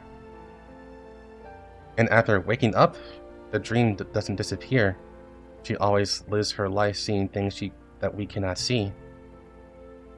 But as someone outside the dream, I was able to integrate into her dream and even have a normal conversation with her. It's almost as if... That's right, it's just what you thought, Commander. During that time, Sal couldn't tell the difference between dreams and reality anymore. It's all because of me. It's all my fault. Rebella's voice was trembling, and I could clearly see Rebella clenching her fist. Don't say that. If it wasn't for me not going that day, she wouldn't be like this. Why didn't I go that day? I don't understand. I don't know what's going on. Clearly, I still care about M4. Clearly, I have never had the thought of giving up on looking for M4. And clearly, my sense of responsibility for the AR team has never diminished in the slightest. I thought I would be the same as in the past, denying the results of rational calculations without hesitation and continuing to look for a partner. But now, I can't help but follow that rational decision. It's like I've degenerated. Rebella stood up from the sofa opposite me, took 2 steps back, and stood up with her back to me. Maybe she just didn't want me to see the change in her expression, even though her voice was calm and restrained, with a slightly trembling tone. She still couldn't hide the regret and guilt in her heart. It was my fault. Since then, I want to delete this particular neural space countless times. Looking at her retreating figure, I felt a little reluctant. Rebella, you said this space was really created to bring you closer to humans. I also stood up, slowly walked behind Rebella, and gently stroked her hair. And she also trembled slightly with nervousness due to this action. A soft touch, accompanied by warm body temperature, spread to my palm. I think she must have been thinking about many things just now, so much so that the temperature of her frame has slightly increased. So, now you know, the closer you get to humans, the more human flaws you will also possess.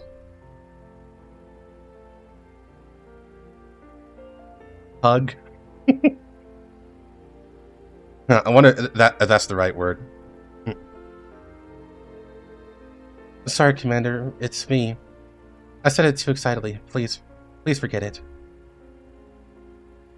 This matter has already passed for me and Saab, so you don't have to do this. It's okay with me. But in Rebella's tone, I felt the complete opposite emotion from what she said. I understand in the past 10 years, I have not been worried about you for a moment. I took a step forward, crossed Rebella's side, and stood in front of her. She lowered her head, her hanging hair obscuring her face, preventing me from seeing her expression clearly. At least you're not fighting alone now.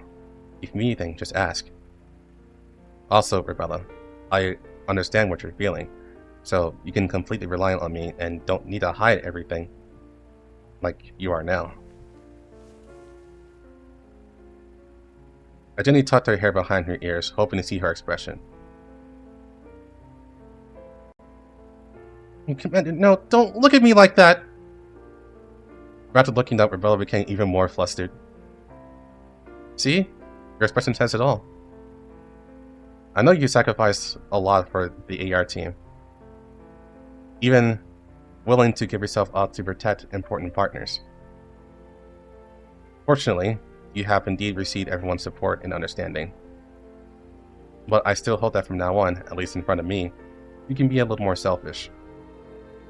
Prioritize your own feelings and take care of yourself. Tender.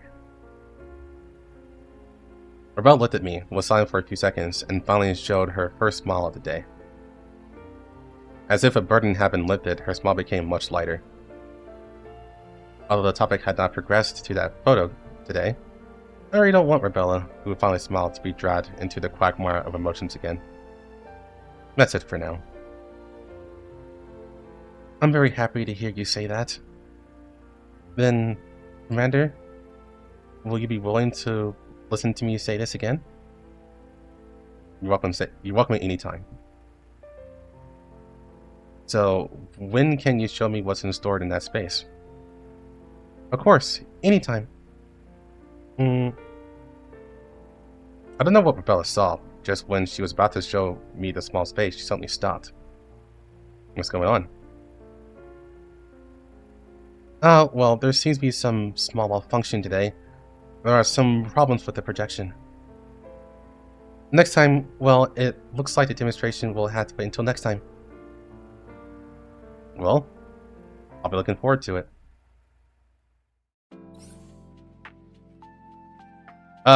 So, Void Masuna's great.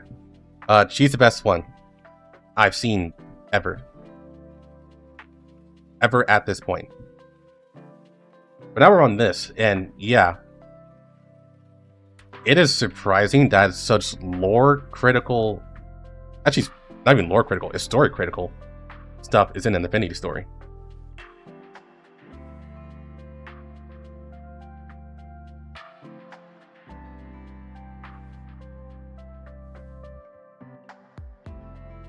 Waving the paper sign, not now.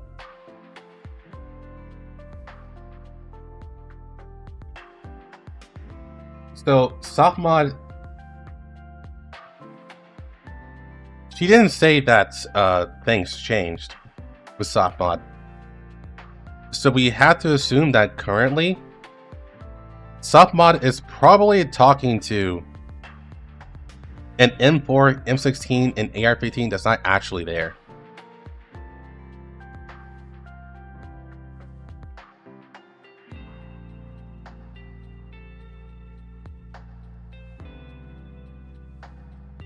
She's a schizo. Literally. That's kind of important news.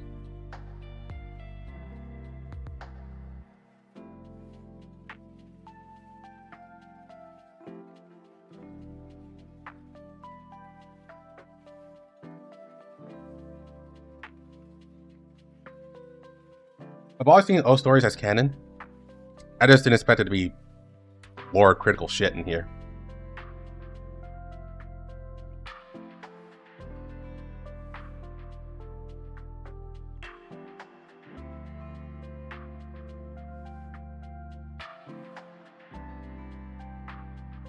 Yeah, that's incredibly important to know.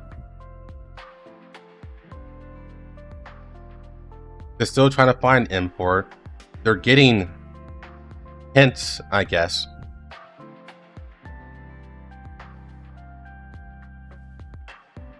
But Rebella is at least aware. It got real. Yeah, Rebella is at least aware that Lunacia is doing shit.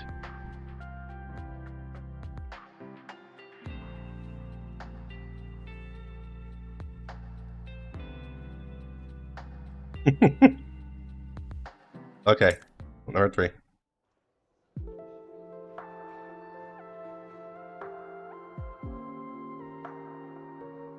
How much does everyone know?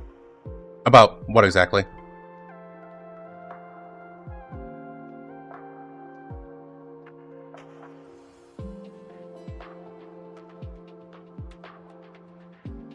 In the lively market, Soph is looking around intelligently, seeming to be looking for interesting things. Hey, there she is. There's my cute, destructive doll of pure awesomeness and sadism. Oh, Mission Town is million bullshit. How much does everyone know? Yeah, the murder puppy. That too. How much does everyone know? I think it actually is, like, in terms of timelines, I think it's actually just the commander. And William. And Dandelion. I think it's really just them.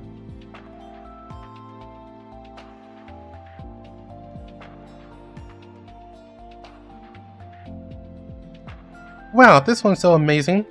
Looks so interesting.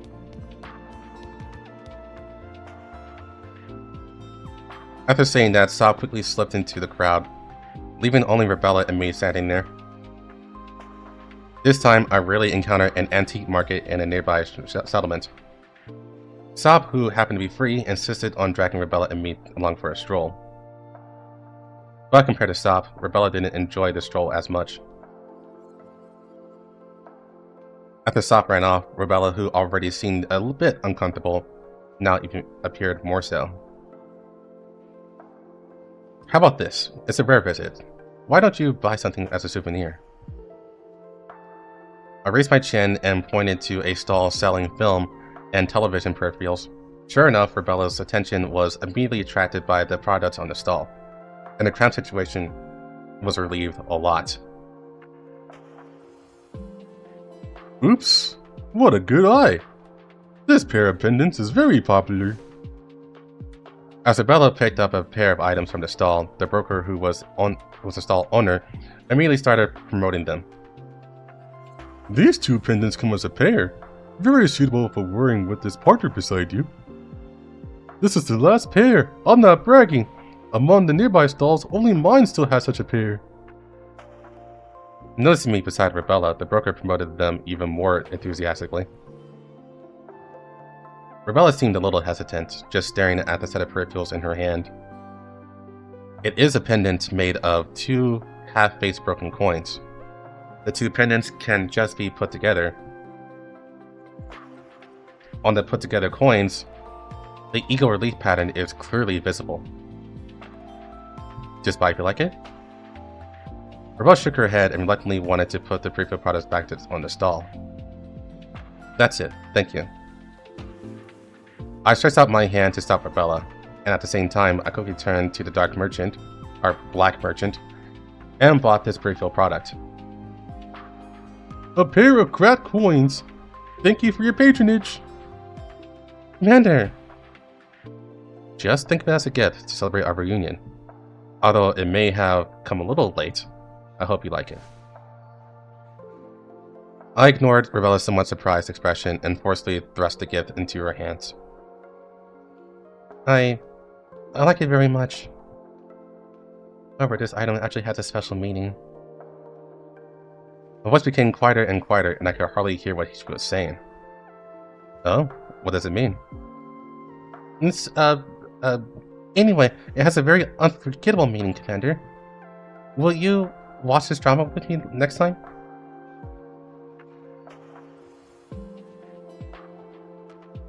But the difference is that I will never let anything less than perfect happen between us.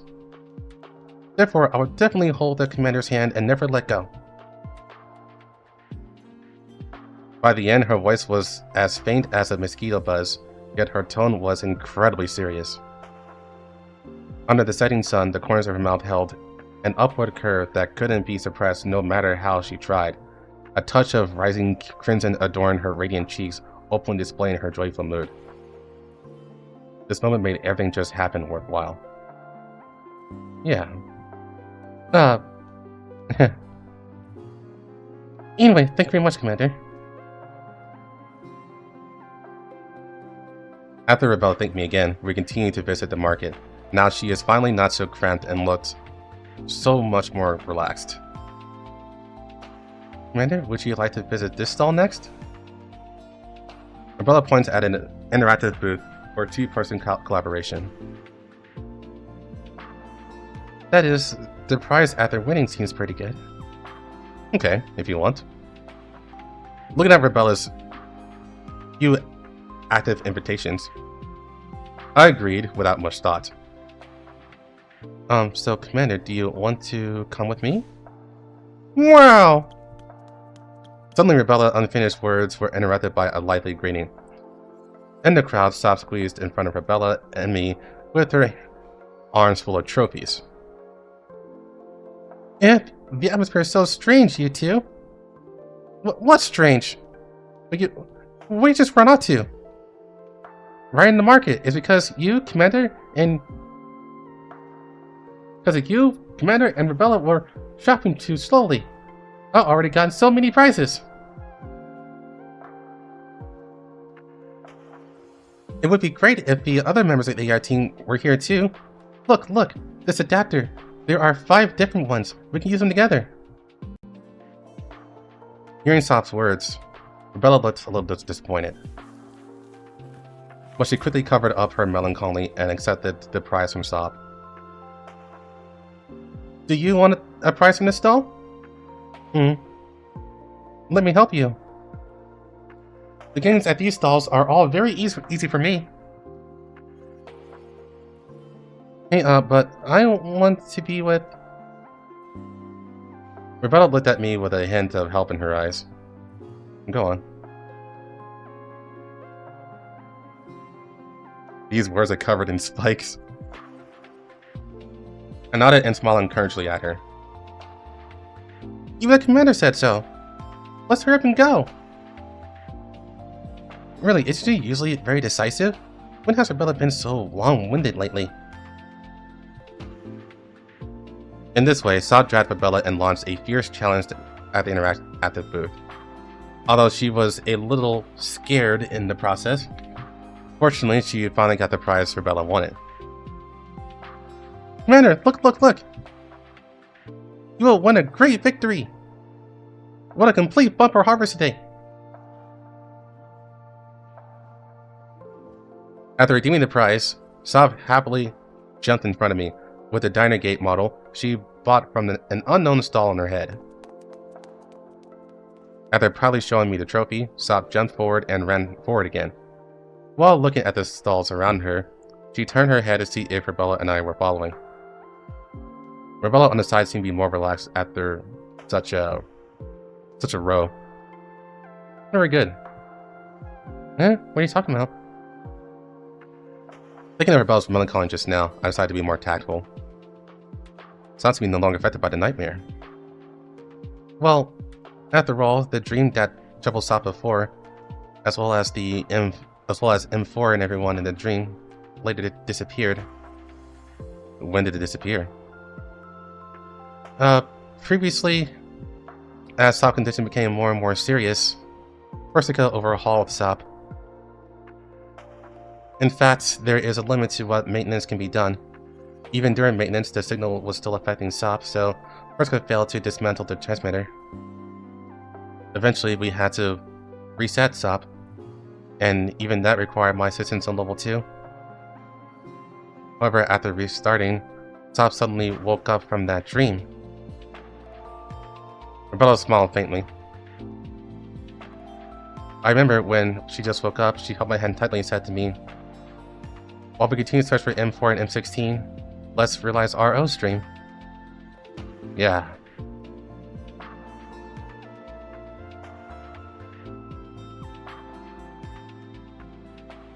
However, it sounded like you didn't do anything. You just rebooted her and she was fine. Yes, but that's just on the surface. Because during a subsequent inspection, Corsica unexpectedly discovered that Sop's underlying logic had been altered. The irresistible command to pursue and protect M4 has disappeared. Oh, yeah, that's what it is. That was M4's plan.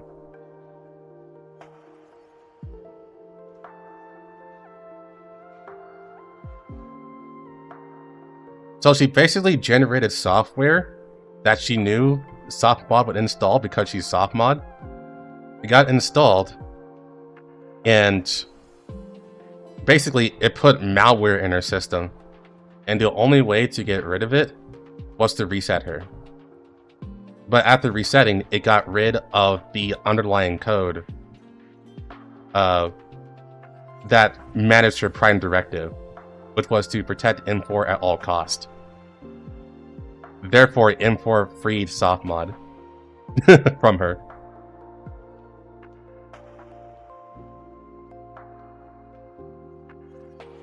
Yeah, that's like the only thing that you can logically come up with.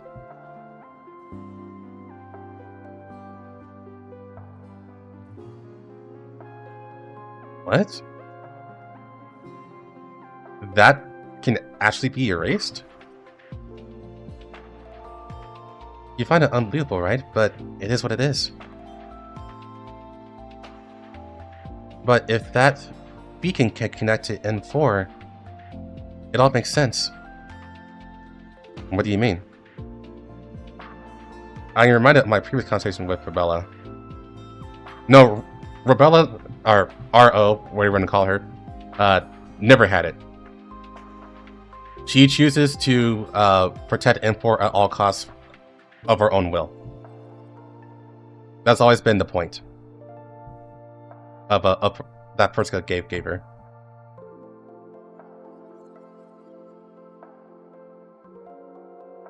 So everyone is free now? M16 still has it, but honestly, she's so above it that I don't think it actually affects her.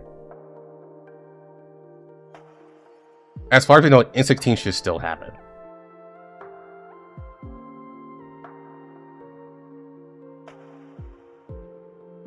AR-15 got rid of it very early on, actually. It was while she was getting repaired, after she blew up. But we know AR-15 is still, like, wholly dedicated to M4.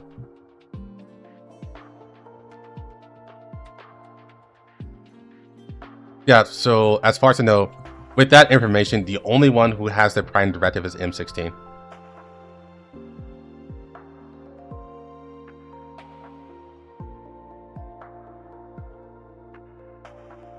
She probably just walk it off. If she wanted to, yeah. Sop and I definitely have been looking for M4.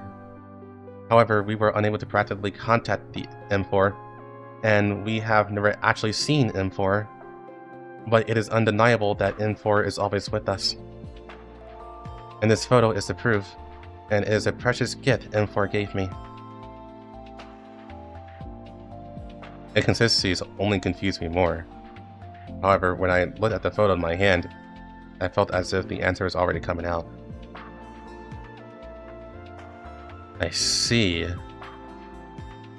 Perhaps, just like the rumors you heard, that signal really was related to N4. And the transmitter Sop had in her was precisely the medium for contacting N4. N4 used this medium to ask Sop questions without appearing at all, and Sop's answer was, she chose reality.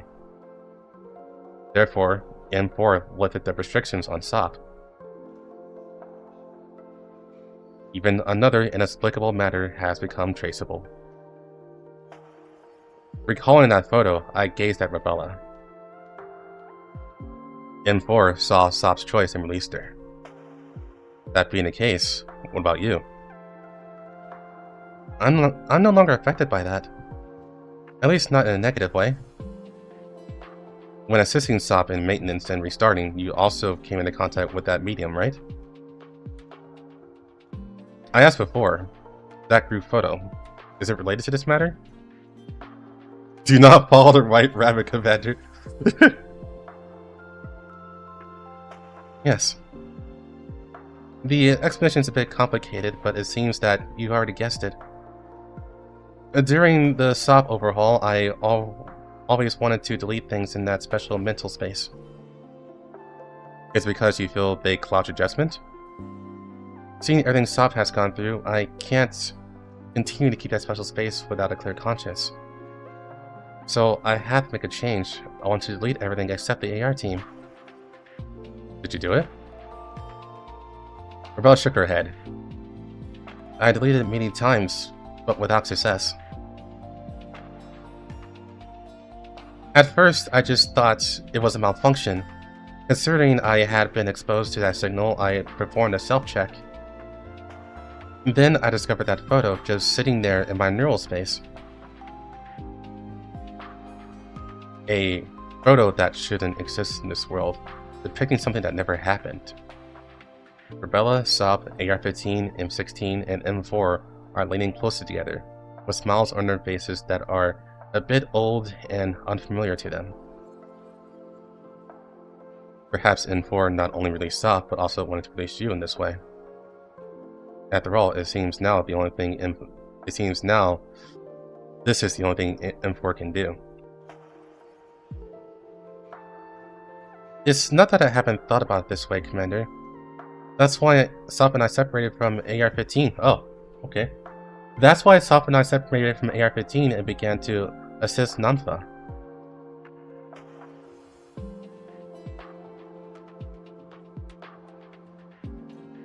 But at the same time, I also thought that I am getting further and further away from N4.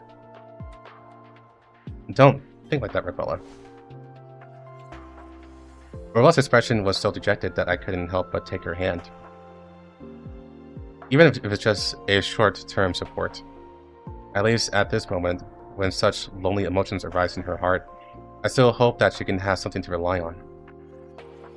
Even without the constraints of orders, you still want to find your AR team members, right?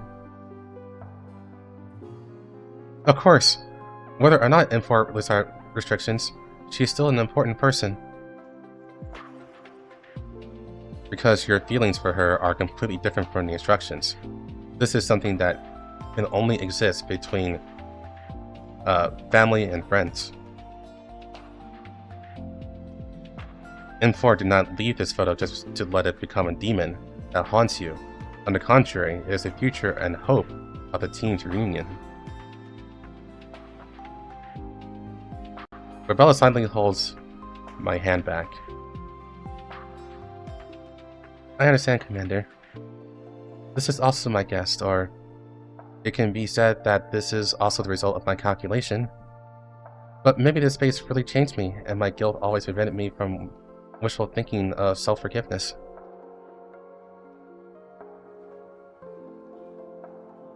She lowered her head, looking at the souvenir in her hand, seemingly pondering something. Especially after meeting the commander again, this feeling becomes even more profound. Is it really okay to just go on with you like this? Why not? I hold Rebella's hand tightly and lead her forward. If we don't hurry up, we won't be able to keep up with Sop. Sop's not far away stopped. Turned to look at us and waved her hand as if calling us to follow her quickly. Rebella is still hesitating, but she was already taken 3 or 4 steps faster and is standing next to me. I agree with what the commander said. While finding my favorite good friends on the AR team is important, my current life, Rebella's dream, and my favorite commander are also important. Sop shouted at us from not far away. You have too many favorites, don't you? Sop's nose moved and she showed a clever smile. I can't help it. I really like you the most. I heard everything you said, don't exclude me. No longer walking alone in front, this time Sop walked back.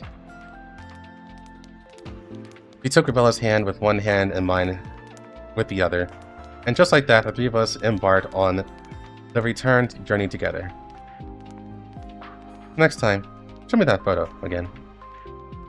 Of course. And as promised, the other collections in your little neural space. Huh? This...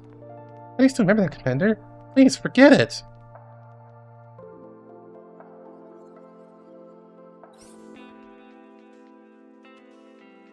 Ah, that's way too much story. Holy shit. All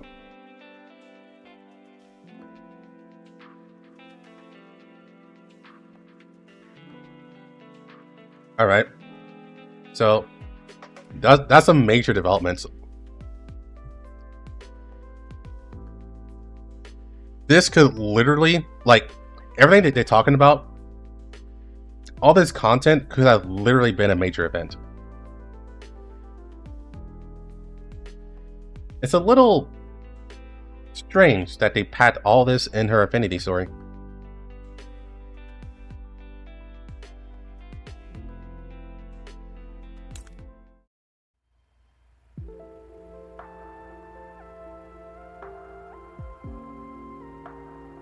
Finally finished. Today's work finally came to an end. I stretched my tired body and prepared to leave the command room. $5 lore! Fortunately, you don't have to see the 4 affinity stories by putting a ring on her. It's just the final one and the rest of the journals.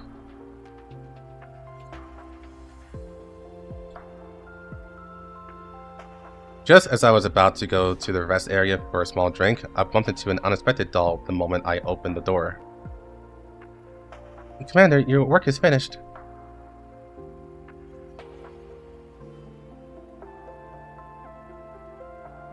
Why does this scene seem familiar?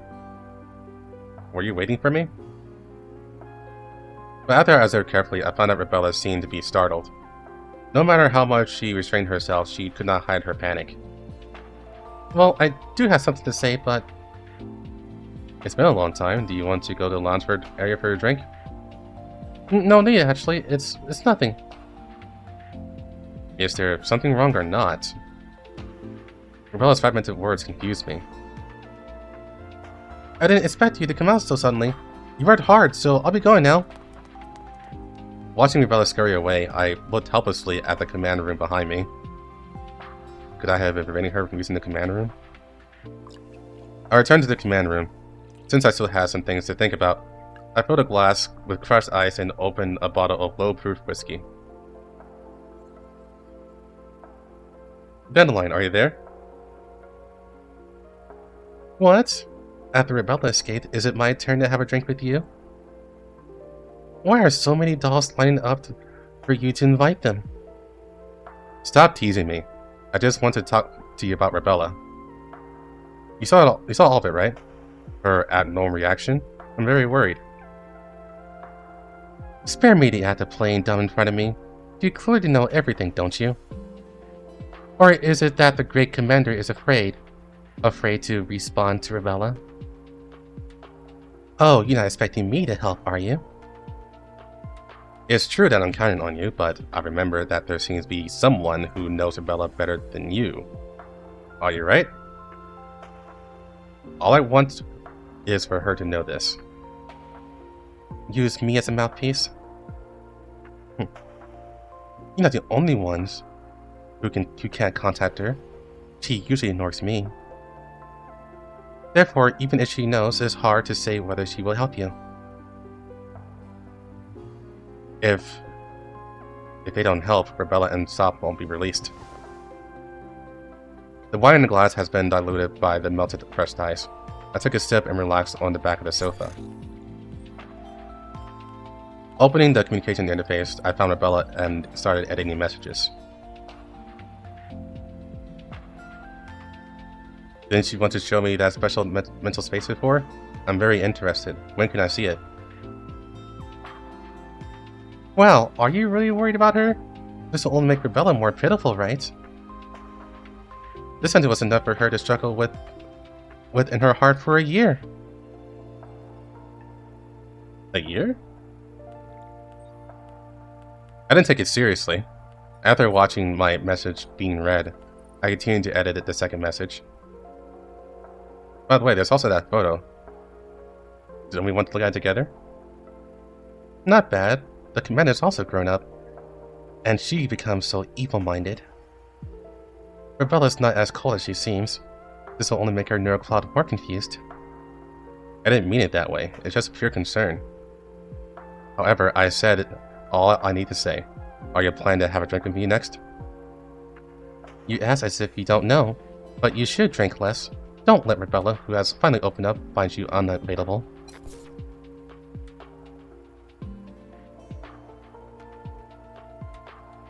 Soon, the light from the diner gate dimmed, and it felt as if I was the only one left in the room. I picked up my glass, saw that both messages on the communication interface were both marked as read, and began the not-so-long wait.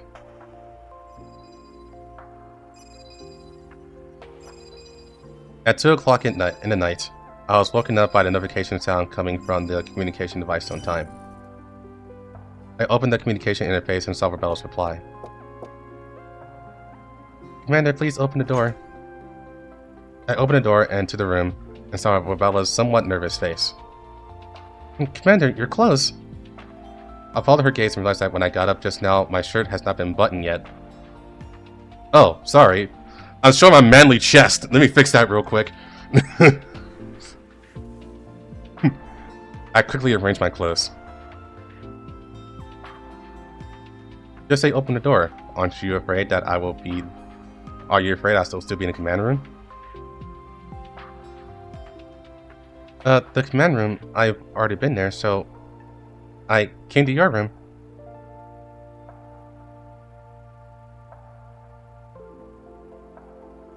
Okay, what's wrong? In my mental space, something that did not exist before appeared again. Can you read that sentence again? Something that did not exist before appeared again.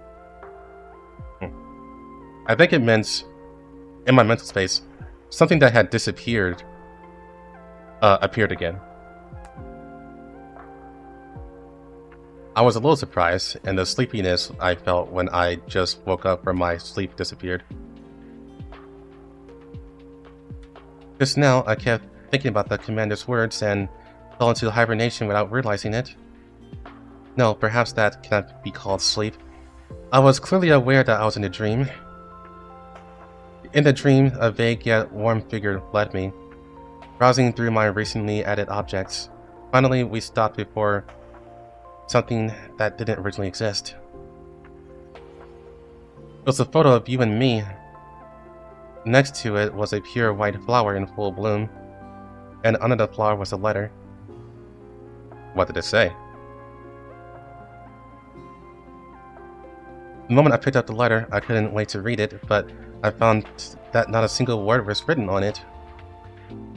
However, that warm letter made me feel the same warmth as M4, although a certain desire to be encouraged. I realized that it was M4 who helped Rebella. After she learned everything, she helped Rebella again. Now you can know that it was not your official self-forgiveness. In other words, M4, she won't blame you at all. I understand.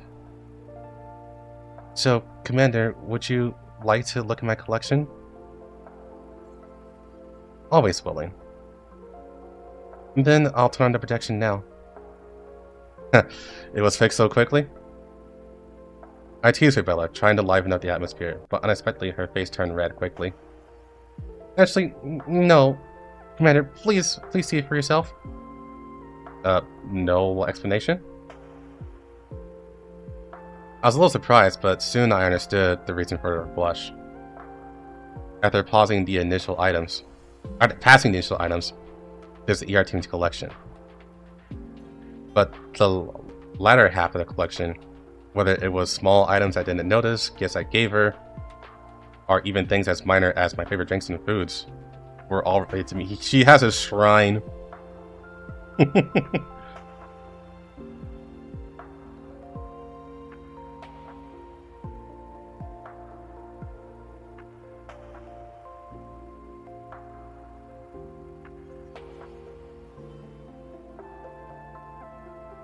So here's what I'm feeling.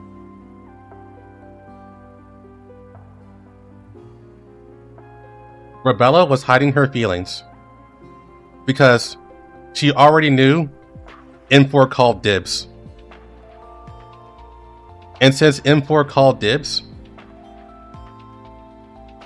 she said no. She basically thought, no, we should find M4 first, and then M4 gets to have the commander, and then I'll get sloppy seconds. That's what I was thinking. Or that's what I have concluded based on everything that I heard so far. Harem is okay. That's where it dips. M4 has Commander's fucking soul.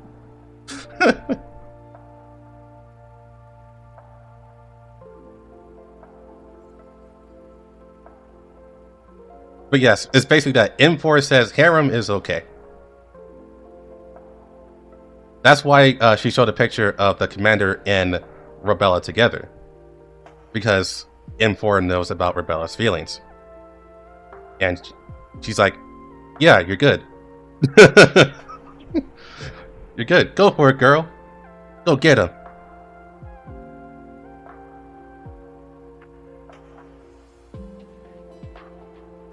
That's why he made the message clear to Dandelion, because he was using Dandelion as basically a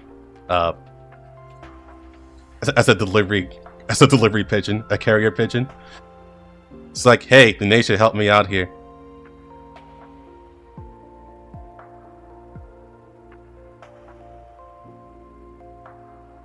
And even compared to the few photos originally there, I saw a densely packed wall full of...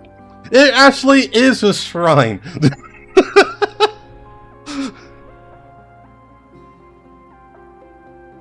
No, not even a joke. It's just straight up a shrine.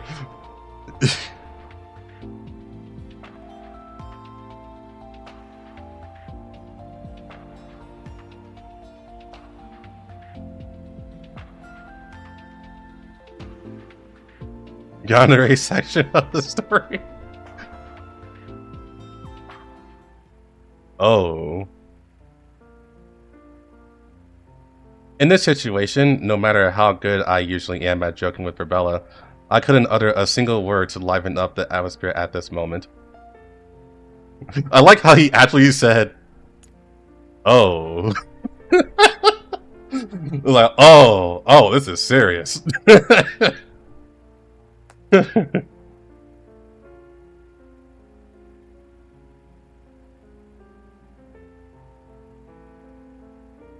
No, the atmosphere may not need to be lively anymore. Sorry, Commander. I heard so many things about you without opposition, but many times I was also subconsciously doing it. I don't know when you started taking up more and more of the space. Even though I am like this, you still treat me very tenderly and even understand my thoughts that are difficult to express. Obviously, I still have so many things that I haven't finished or done well, but I can't help but look forward to embarking on a journey with you. This little mental space seems to be getting more and more out of control. Please. Please? Are you going to say please forget again? I can feel that Rebella is more nervous than ever at this moment. Although she is still standing in front of me, her head has already been turned away and her eyes are closed tightly. But because of this, I will not let her use restraint to disguise herself again, let alone let her escape. This is not something that can be forgotten about simply by deleting the data. I stroked her hair gently, then slowly held her face, turned her face back again to make her look at me. I understand it all. I will move forward with you. Not only that, one day we will meet them again together. I held Rebella's hand and looked at the last photo, which was also the most prominent one in Rebella's mind. Although I had seen it in her room, I was deeply touched when I actually saw it appear in her mental space. Rebella, Stop, AR-15, M16, and M4 are leaning closely together, with smiles on their faces that I haven't seen in a long time. We all believe that this is in the not-too-distant future. Well, Commander, I have also decided. Rebella relaxed her grip, inserted her fingers between mine, and intertwined her fingers with mine tightly.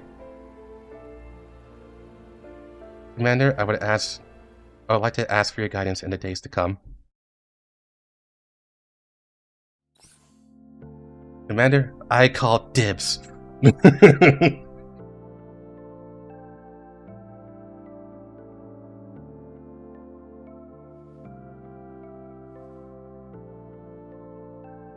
The Oath Ring Yandere section. That's basically what that part was.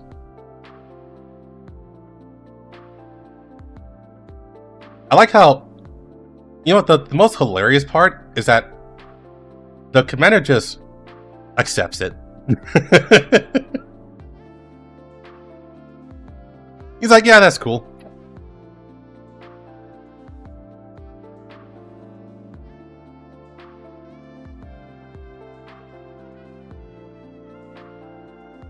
Alright, last one.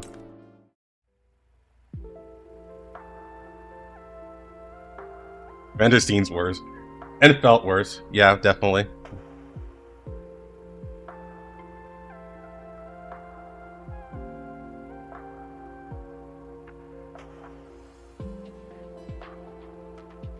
Just when I finished the arrangements in the dispatch room and was about to pick up the report, Rebella came to the command room. Commander, the SOP hasn't said anything to you lately, has she? I took the coffee from her and started flipping through the documents. What bad thing did you do that she saw?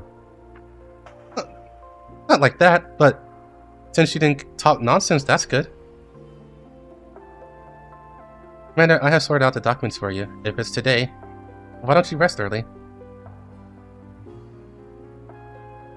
Of course, I have also made cleaning arrangements for the rest area. If necessary, I can let you try my newly learned bartending skills.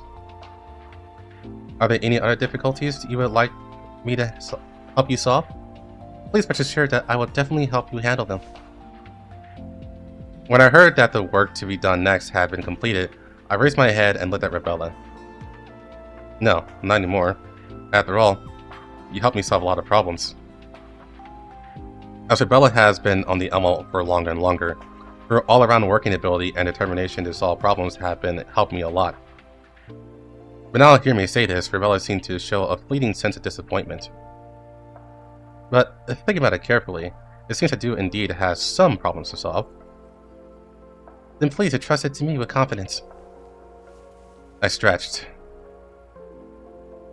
I seem to be a bit overtired lately. Are there any good solutions? Rebella placed her hand under her chin, seemingly lost in thought. Then, blushing as if made up her mind, she walked in front of me. This is my first time doing this, too. I don't know if it'll be effective. She reached out her hands and pulled me into a soft embrace.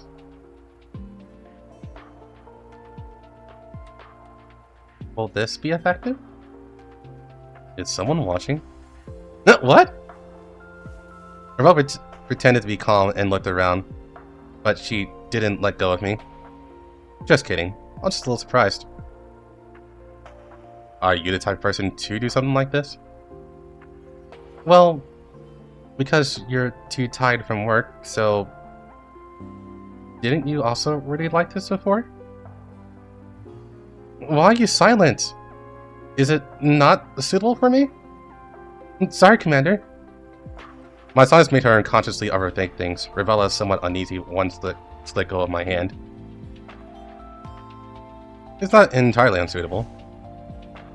I stood up, hugged Rebella back, and my tense body gradually relaxed.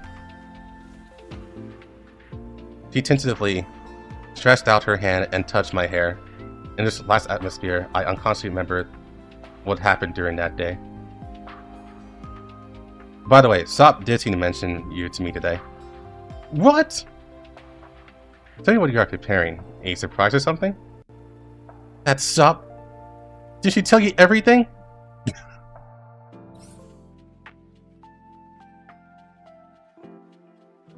That's cute. Also, we learned a fuck ton. Yeah. Yeah, no, nature can just create shit. Yeah, she just makes shit appear. So, maybe it's that she can't manipulate anything already in the world, but she can definitely create stuff.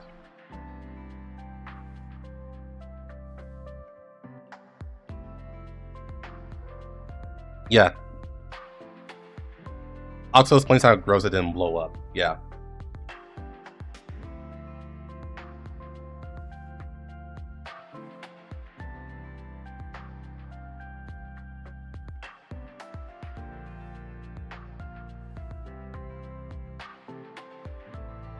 NCK, but yeah, that was when she wasn't locked away.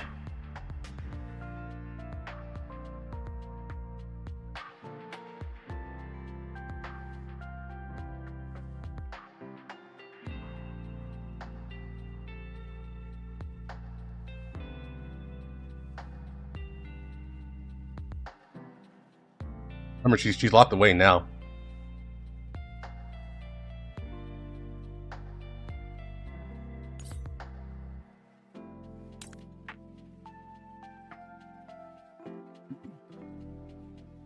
Record 1. Her real name is RO635. One of the first generation. Well, I guess that's still true. I would say she is the first one, but yeah, one of the first generation dolls. Persica's proud work.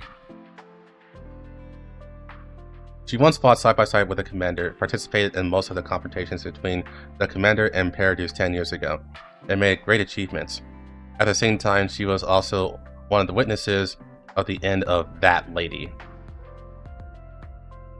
To the end of that lady. That lady. Oh, okay, got it.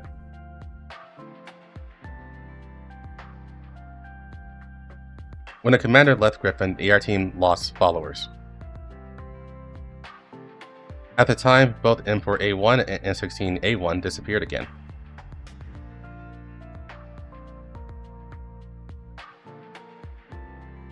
The AR team, which had completely lost its backbone, urgently needed Rebella, the leader, to make changes. The first thing Rebella did was to lead the members of the AR team to break away from Griffin with the help of Kalina and establish an independent private PMC. It's not that they don't want to follow the Commander, but due to the agreement, they have no choice but to act alone. However, from the beginning to the end, they never questioned the Commander's choice, and they were willing to make the same decision if they could. Sooner or later, we will once again walk the same path and continue to fight on the same goal. Rebella believes so firmly. Also, you say that, but the transmission stop and start. So, when I say that she can't manipulate shit, I mean that she can't directly manipulate shit.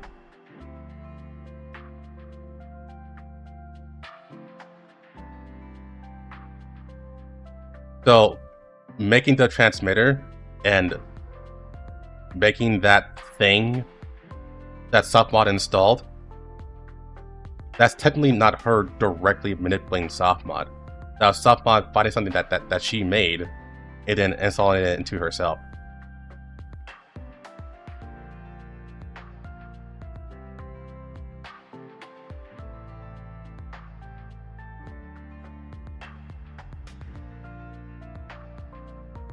Because at the end of the day, softmod had to make the choice to get rid of the code herself.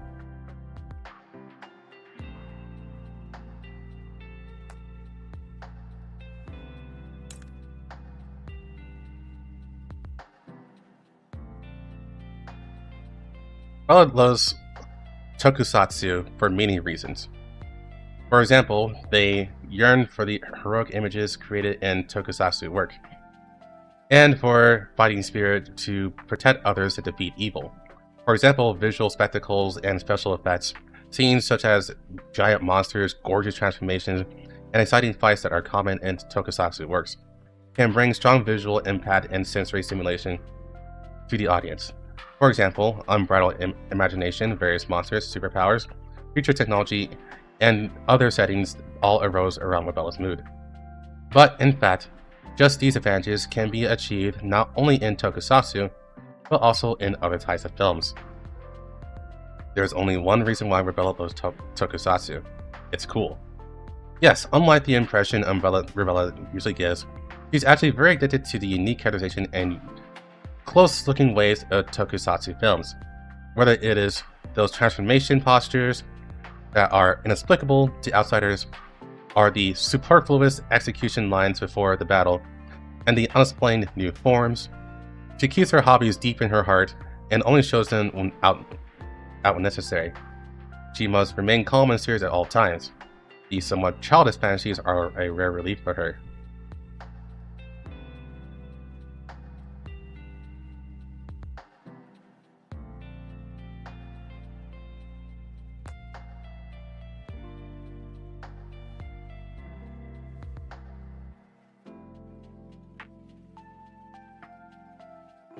Dandelion also still feels weird, like she should not be here, right? Dandelion's fine. Dandelion never blew up.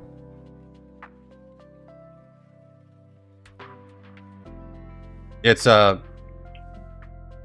related to Girls Frontline 1 CN, the epilogue portion of the story. It confirmed Dandelion never blew up.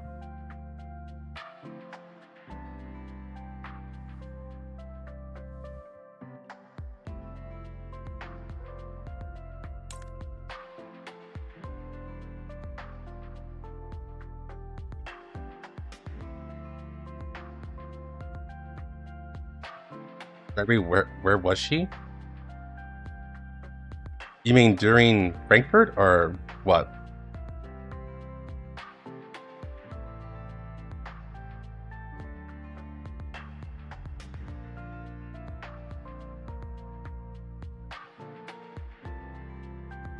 As the leader of the AR team, Rebella has always borne extraordinary pressure.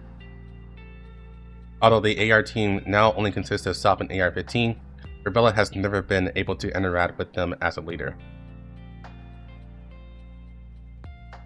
After leaving Griffin, Sop and AR-15 continue the relentless search for the missing M4A1 and M16A1, while Rebella shares their concern for their comrades who disappeared after the last battle. She also has to think about how to ensure their survival in this chaotic world. Rebella is now not only the team leader, but also the legal representative of their newly formed PMC. To keep things running and to generate funds for their operations, she has taken on many commissions. In most cases, Sop and AR-15 would still accompany her to complete these tasks until they discover new clues regarding M4A1's whereabouts.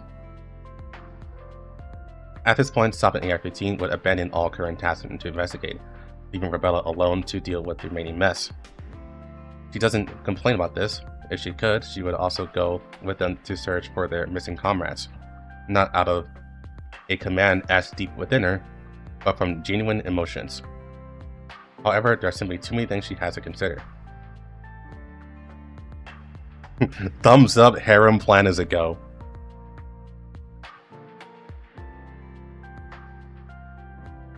When was the last time we saw her, and was it explained where she was?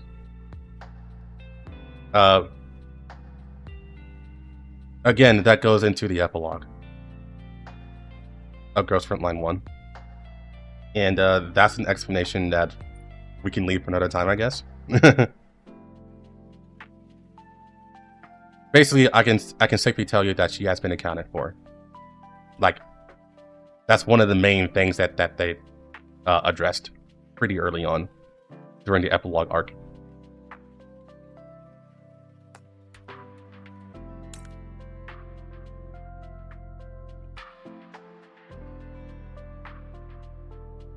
Ten years ago, when the third generation of dolls only existed on paper, Rebella already existed in the world.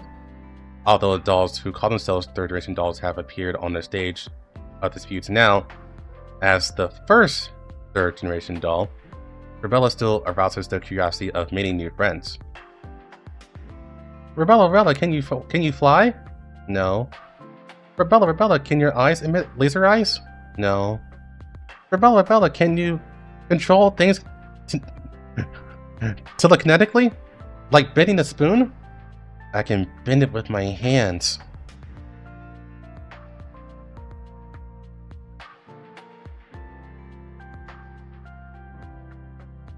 Rebella was very helpless when faced with some wild questions from curious babies. Logically speaking, even those new friends who have not worked at Griffin have been basically seen the third generation T-dolls. I don't know why there is such a misunderstanding. Well, Maybe it's because they have seen other third generation dolls. But as the first third generation of dolls, Rebella does not have any special functions. The only difference between her and ordinary dolls is that she is a completely blank bottom layer. However, this alone does not seem to satisfy those curious babies. Rebella, who was troubled and never wanted to disappoint, began to practice bending spoons with her mind. Rebella can transform into a diner gate.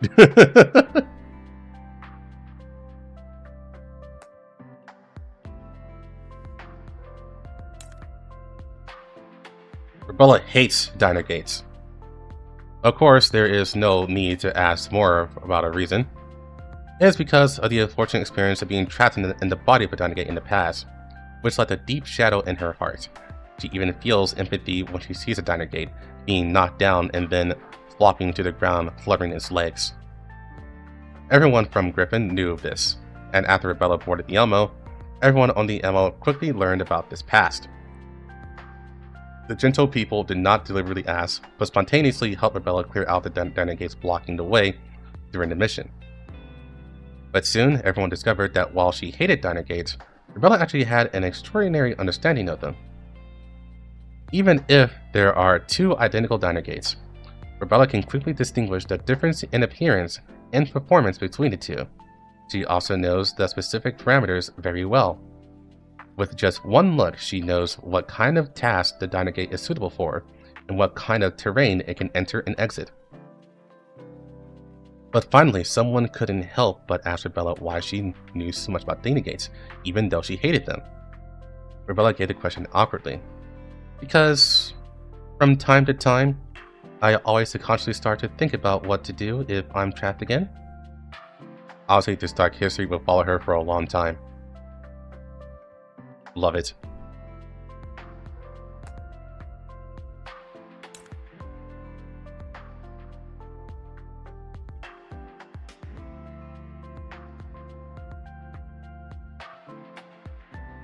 When I was in Griffin, the person who took on the responsibilities Grossa currently does was actually Rebella.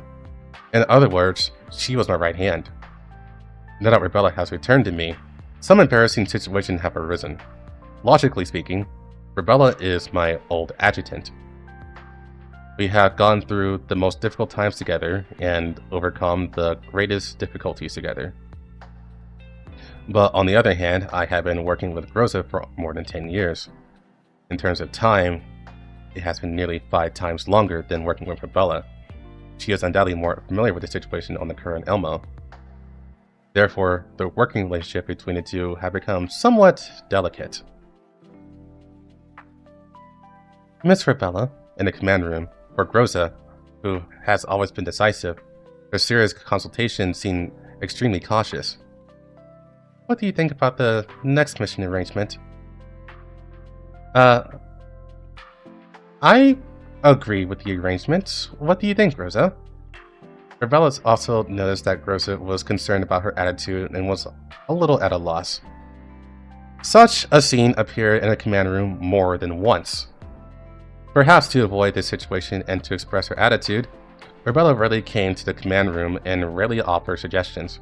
Her original intention of coming here was never to cause the team to be estranged because of her. In order to avoid the situation, she would rather choose silence. This is why now I am standing at the door of Rebella's lounge. Rebella, are you there? I knocked on the door and asked softly. I'm here, please come in, Commander. Rebella was maintaining her weapons in the lounge. When she saw me coming in, she showed a long-lost smile. Aren't you used to changing your words? I said it too many times. I'm not used to it for a while. I smiled sheepishly, found a chair, and sat down. Aren't you going back to the command room? Forget it. Rebella shook her head, a trace of loneliness flashed in her eyes.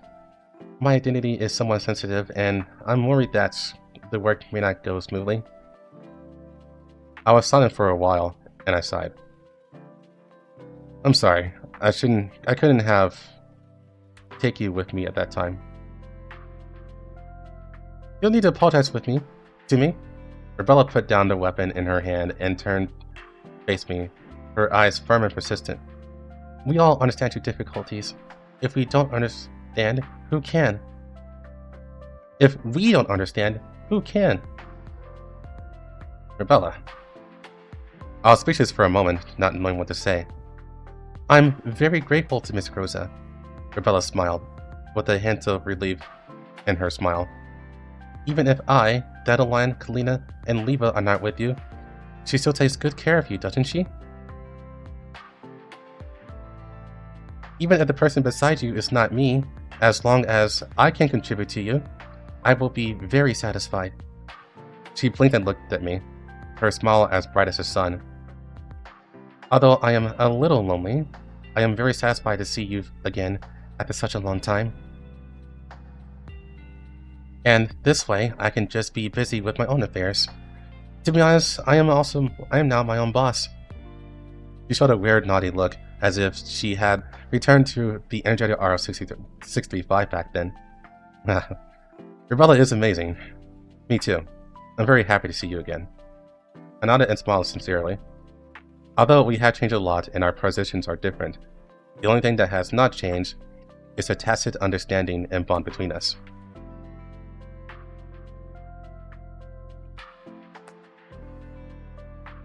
Yeah, Rebella accepted not being the right-hand girl.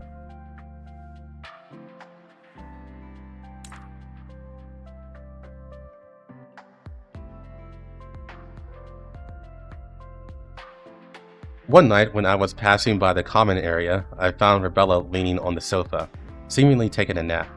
She curled up like a tired kitten, which made people feel affectionate. Although the doll probably wouldn't catch a cold, I still felt that she wouldn't be too comfortable sleeping on the sofa, so I prepared to carry her back to the lounge. Oh, you just carried Rebella like that?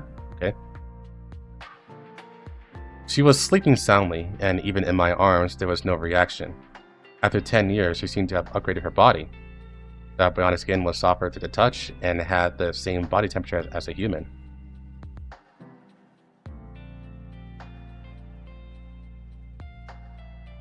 It didn't take me too long to arrive at Rebella's room. I opened the door and walked in. The room looked very clean, and there were not many decorations. There were only some tokusatsu hero figures placed on the bedside and table, which fit Rebella's character very well.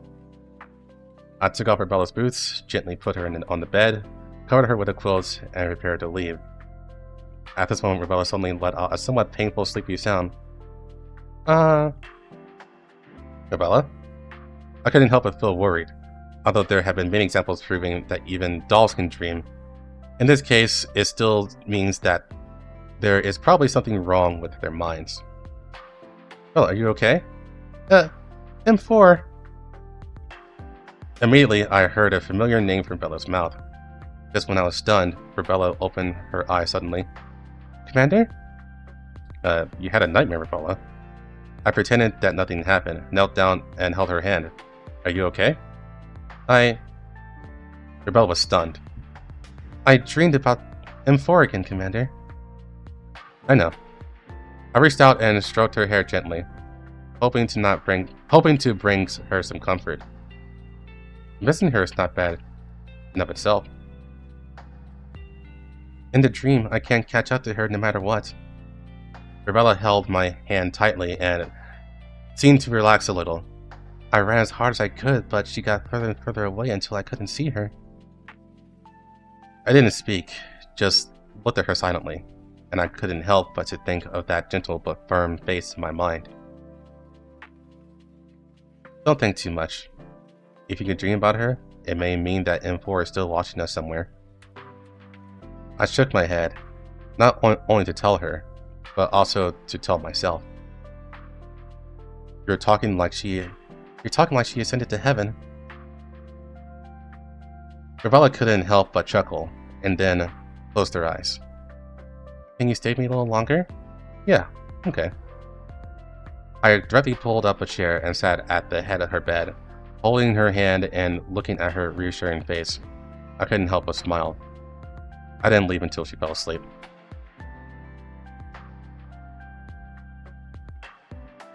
Like, just as I planned.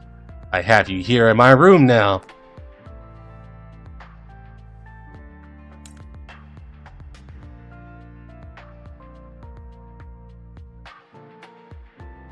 Commander, do you want to make a cake together? Huh? When I reacted, Rebella had already pulled me into the kitchen. Actually, I understand. Probably because when we were watching a special feature film together just now, the cake in the film was the main plot clue, which aroused Rebella's interest, but I didn't expect it to be so active. To be honest, neither Rebella nor I are good at getting into the kitchen.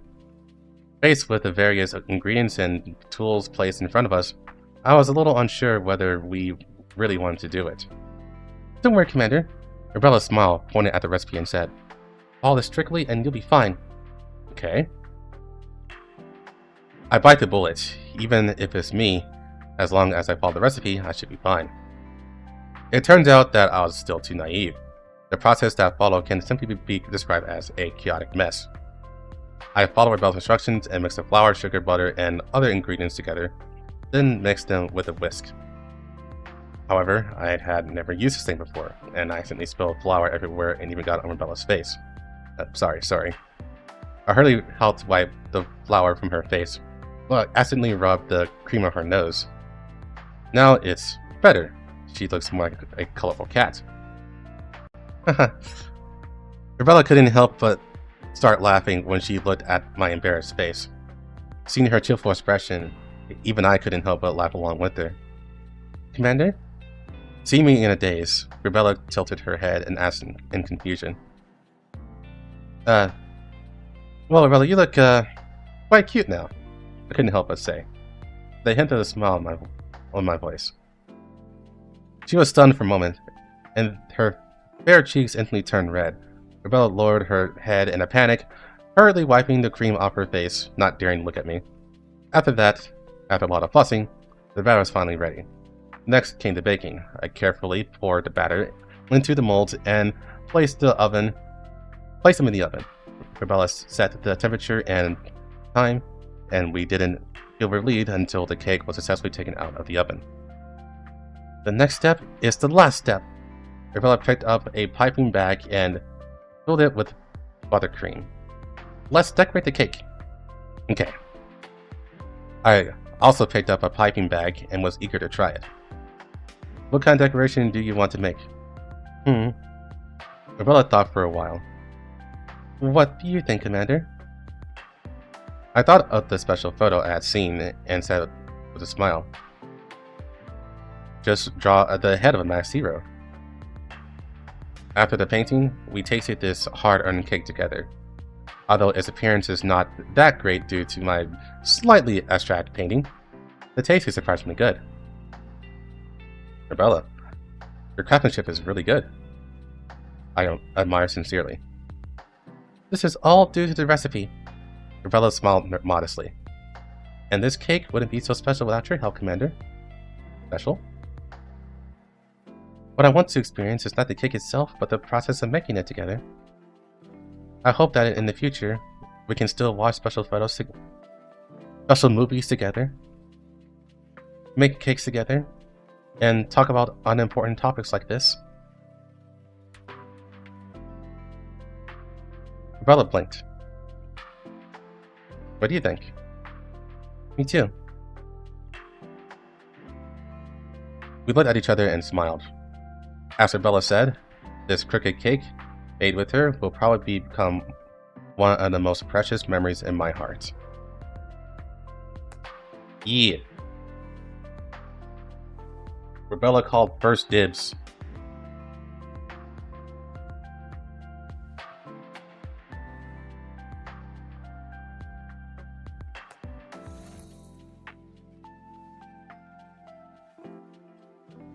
Making a good cake is normal. She's still rank 1. Let's see if I can actually do this.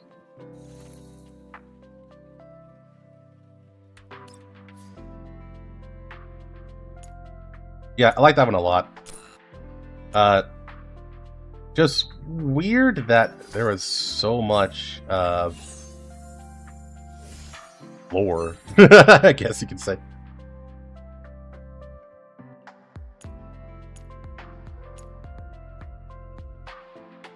Like a shocking amount.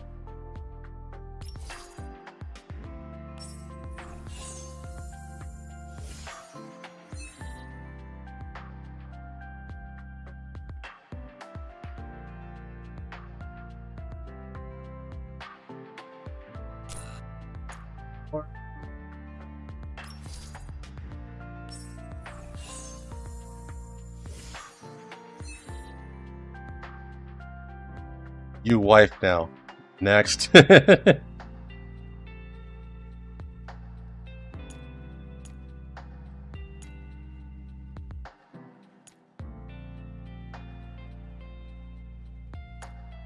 can get enough. Yeah.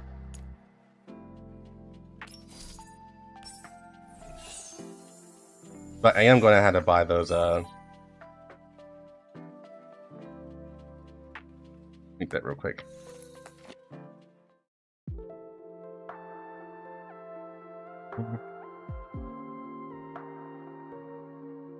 Yeah.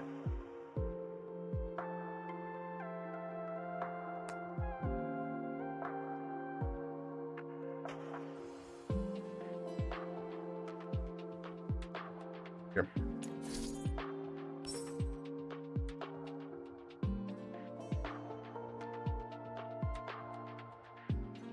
Do other poses? Yeah, sure. I just need to buy more affinity stuff. I was skipping them. Which is why I don't have a lot.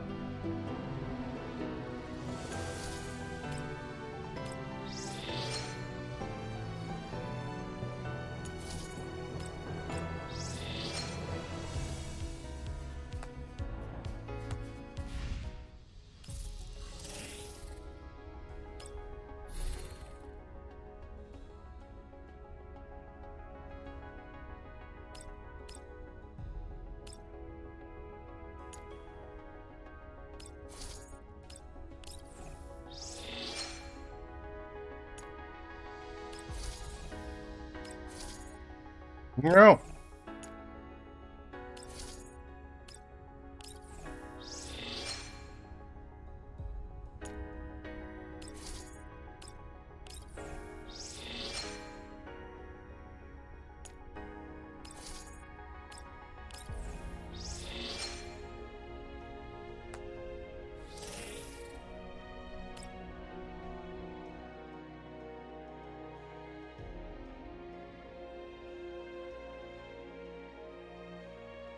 It's just time to play. I played Gold Sun before.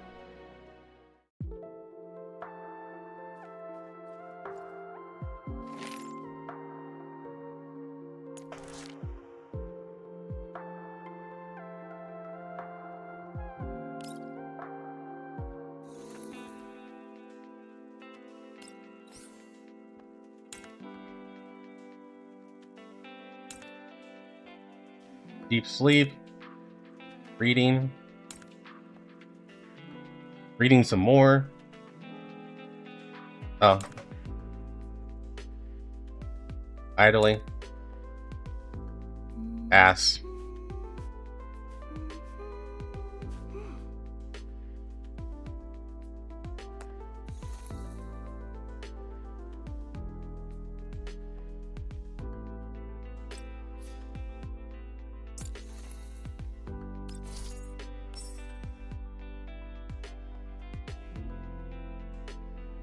I'm either wrong, dude.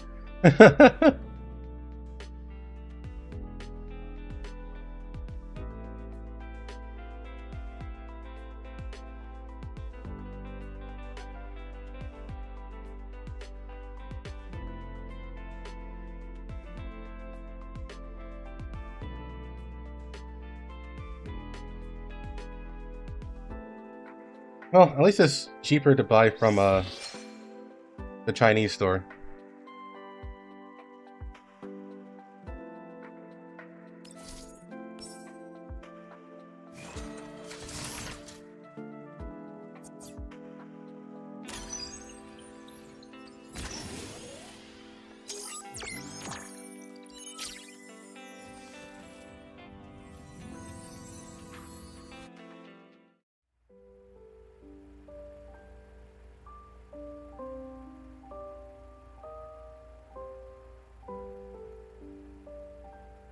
It's $2.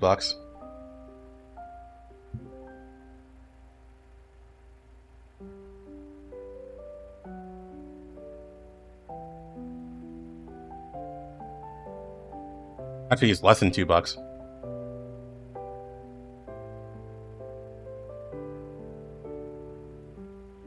I finally waited for this day, Commander. You really made me wait a long time. But this time, I will never let go of your hand again. Man, these dolls and hands. Like, leave my hand alone. I will forever imprint this feeling in my deepest part of my neural cloud.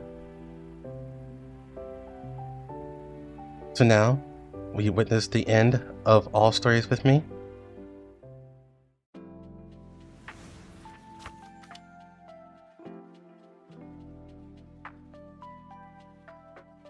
Commander, I finally waited for this day. Although it's a little later than I imagined. As long as I can be by your side, I will wait for as long as it takes. From now on, please let me protect you.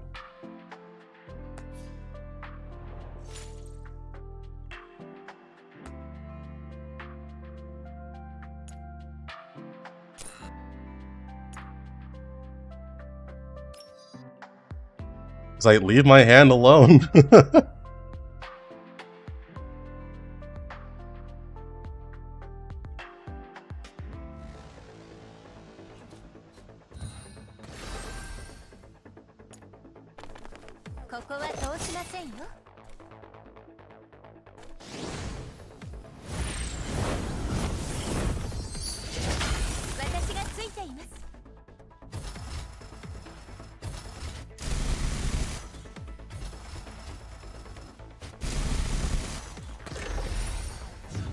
Alright, so this is gonna be the last one.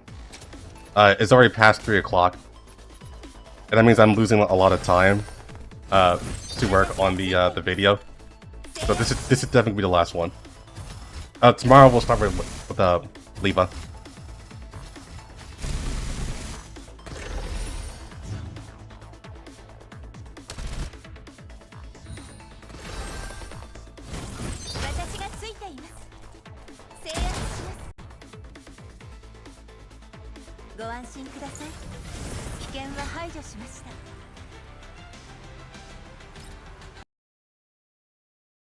Yeah, as long as they're ice.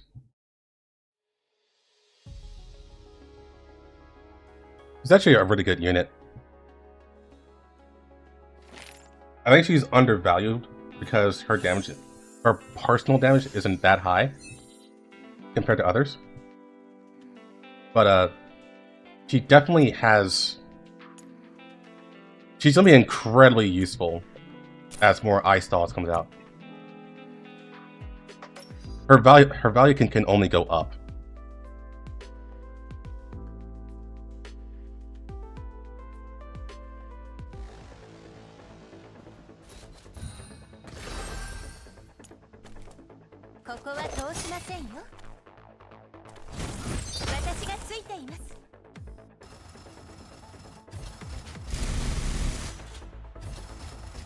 The 500-handed one.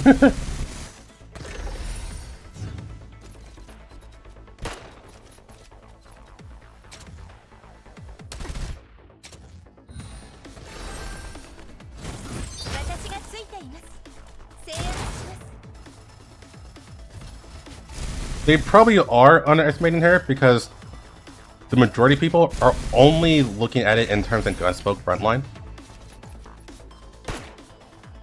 And never like in any other cases.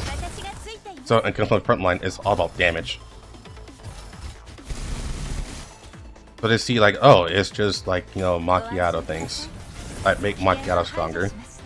But there is a lot more in-game related stuff in this game now than it was in the past. There's way more than Gunsmoke Frontline, where you just stand in front of the boss and not give a shit about anything.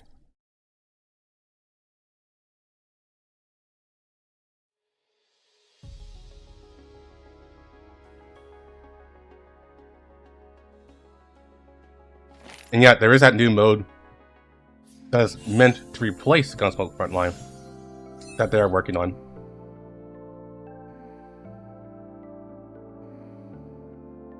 And that'll probably change the meta probably entirely, if I'm completely honest. Because obviously the reason why they're doing it is because they got the message loud and clear that we all hate Gunsmoke Frontline. And it's garbage. Trash.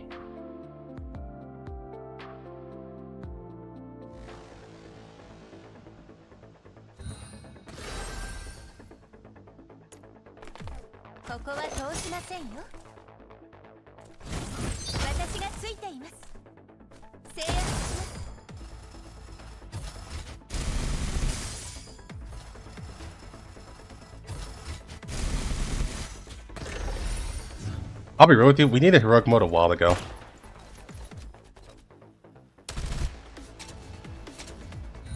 I'm personally not a big fan of it. Because at the end of the day, it's really just there to promote the newest unit. But, yeah. At least it's something, and the fights actually are way more developed compared to the standard story fights where you just hit auto and go get a drink.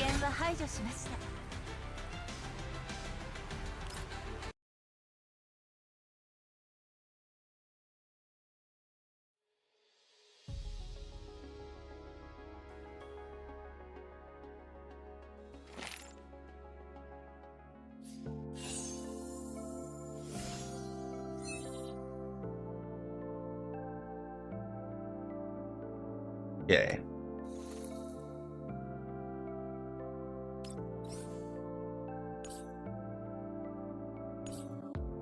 Oh, hold on. Did we get a new pose? Oh no, we got it. We got to get the outfit. Okay.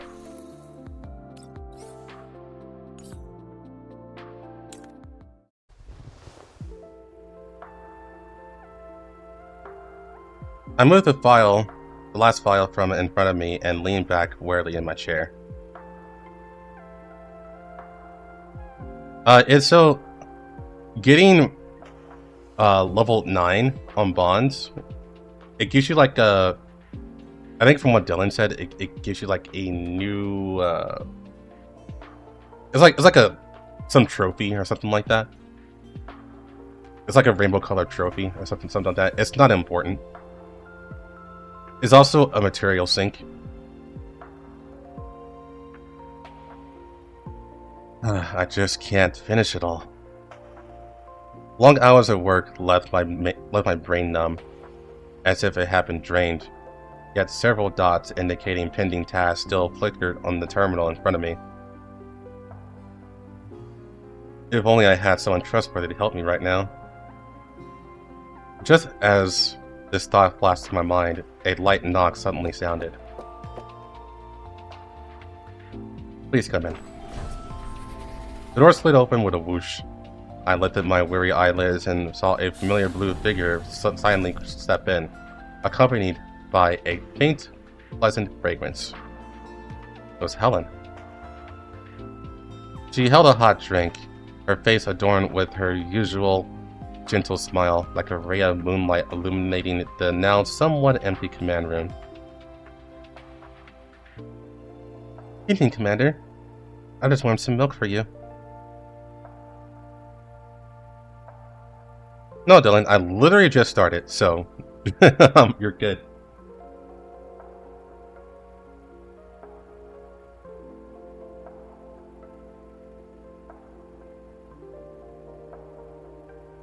Yeah, RO's story gave a lot of plot, actually. The plot she provided could have been its own major event.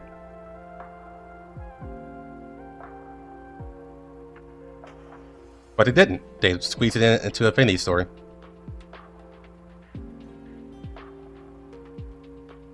I nodded at Helen as a greeting, my gaze uncontrollably returning to the files on the terminal. Aren't you going to rest yet?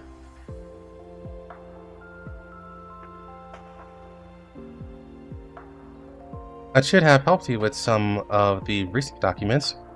If there are any missing, you can continue to forward them to me. Yeah, sleeping on the keyboard doesn't sound like that'll feel nice. Good work, Helen. But I'll be resting shortly, so you go first. A soft sound interrupted my words. The cup of hot drink was placed on the table with a little force by Helen, letting out a crisp protest. I looked up again, a little stunned. Helen's smile was as gentle as ever, but I could feel a hint of displeasure hitting in her brow. Basically, the commander said, well, Helen said, "Here, let me help you." The commander said, "No, I'm good," and Helen said, "Let me help you." Helen? I tentatively called her name, not knowing how to react. Commander? Her voice was still soft, but carried an undeniable force.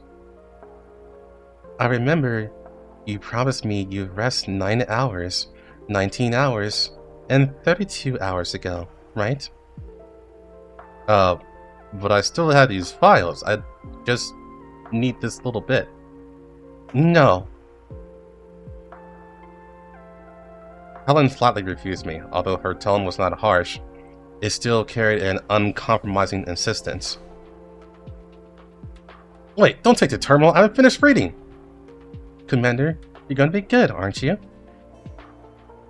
Helen strode towards me, stood by my side, pulled me up from the chair with both hands, then pushed my back and sat me down on the sofa in the corner of the command room. The soft cushions of the sofa caught me heavily, as if my own burdens had been lifted. Helen, I know rest is important, but it's still the black market dealer's quote. Shush.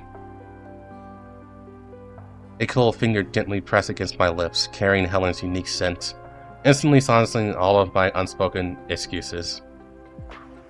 The only thing you need to do right now is rest well. Leave everything else to me, okay? Helen brought the hot drink from the table and gently held it to my lips. Please drink it, Commander. I can do it myself. No? I tried to take the cup, but Helen's hand gently blocked me. Meeting her unwavering gaze, I had no choice but to swallow my words and obediently lean in to take a slow sip from the cup. The warm milk slid down my throat, the perfect temperature soothing my esophagus all the way down to my stomach. Hits him over the head. Good night. Such an obedient commander. Do you need some other rewards? Thank you, Helen. I feel much better. I can... Before I can finish my sentence, a pair of cool hands wrapped around my neck and gently stopped me from trying to stand up. If I let go of you now, you'll definitely sneak back to work like a little cat, won't you? There was a hint of a smile in Helen's voice. She saw through my little scheme again, as usual. No, I promise I'll go rest. Commander, that excuse might work on others, but not me, okay? Just this once. Helen's fingertips gently traced my collarbone, then slowly moved up to my neck, pressing on my stiff pressure points with just the right amount of force. The pressure was neither too light nor too heavy, precisely soothing every tense muscle. How do you feel? Is the pressure okay? Very good, but it's a bit too much trouble for you. Commander, why are you being so polite with me again? As if to cut off my pleasantries, her hand slowly moves up, her fingertips gently massaging my throbbing temples. It was the same action, but this time it felt like a clear spring being poured into my drowsy mind. Don't say things like that again, okay? Easing your burdens is what I do.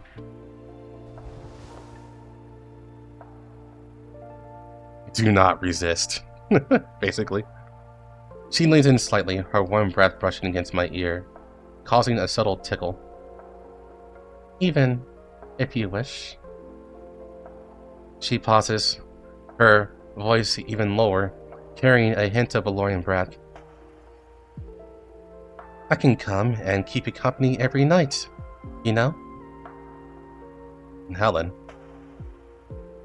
I looked into her clear eyes, so close to mine, and a wave of warmth washed over me.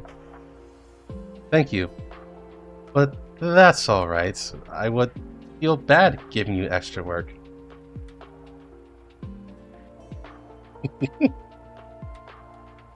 For once, Helen falls silent, the pressure from her massaging fingertips unconsciously increasing. Helen? Helen gives me a slightly helpless look, then sits down next to me and lays my body flat. Alright, I won't joke with you anymore. She brushes the stray hairs from my forehead, then gently places her palm on it, her touch soft as if she were soothing a child to sleep. You should get some proper rest. When I used to come to Chef Danya, I would always read her picture books. How about I tell the commander a story too? Commander, have you ever heard the story of Petrel? A Petrel? That seabird? Under Helen's touch, my consciousness begins to blur, and my voice becomes muffled. Yes. Her voice becomes distant and gentle, like a lullaby.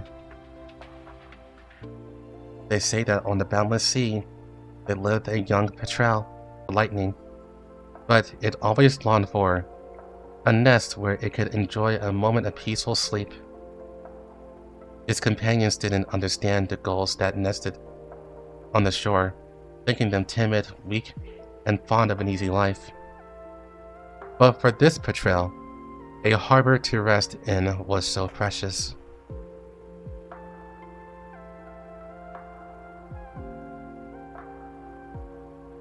Commander?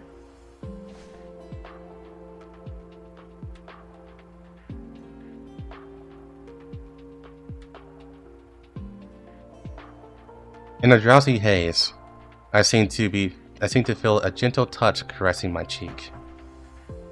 A faint fragrance followed, along with the slight tickle of a strand of hair brushing past my nose.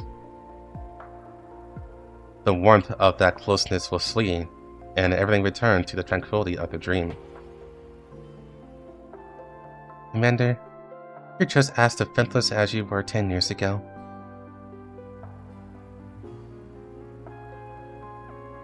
The morning sun streamed through the command room window onto my face.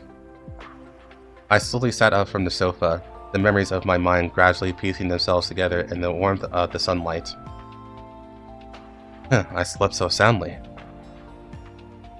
I rubbed my eyes and looked around. Helen? The command room was empty. That familiar blue figure was nowhere to be seen. I walked to my desk, the messy desktop had been tidied up, and in the terminal, most of the TS files and external communication messages were marked as processed. A note lay quietly on the corner of the desk, with a neat and familiar handwriting on it. I'll be taking this cute, sleeping face of the commander's. Please be sure to get some proper rest, otherwise this photo might get spread all over the Elmo, you know. I scratched my head, recalling the comforting softness and warmth I felt in my sleep last night, and then looked at the almost cleared workload in front of me. An indescribable feeling welled up in my heart. It feels like I experienced a magical night, like the crane's gratitude. I put down the notes, walked out of the command room. The sun on the deck was bright and warm. I stretched and prepared to enjoy the brief moment of the rest that this crane had brought me.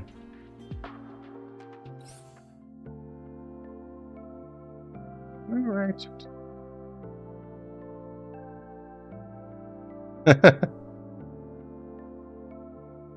Don't worry, nothing bad happened. She didn't snap his neck for getting rejected.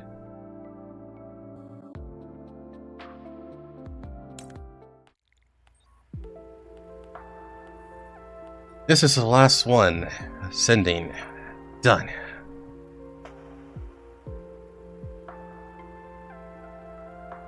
With the final tap on the terminal, I let out a long sigh of relief and stretched my stick neck. Thanks to the help from Helen and everyone on the Elmo, all the backlog work was finally completed, within a relatively healthy schedule. A long-lost sense of relief washed over me, as if a heavy burden had been lifted. I slumped into my chair, my gaze unconsciously drifting towards the door. Since that night, Helen had helped me with many other tasks. Come to think of it, I haven't seen her in a few days. Oh? What's this? My attention was drawn to a thin booklet next to the desk drawer. I casually picked it up. The cover features a simple, elegant painting of a petrel soaring over the sea. Have I ever had a book like this? I curiously opened the book. The title of the flyleaf read, "The House of the Petrel." I continued to flip through the pages, and familiar words came into view. The petrel that longed to build a nest finally felt weary from the endless flights. Is this the story Helen told me before I went to sleep that night?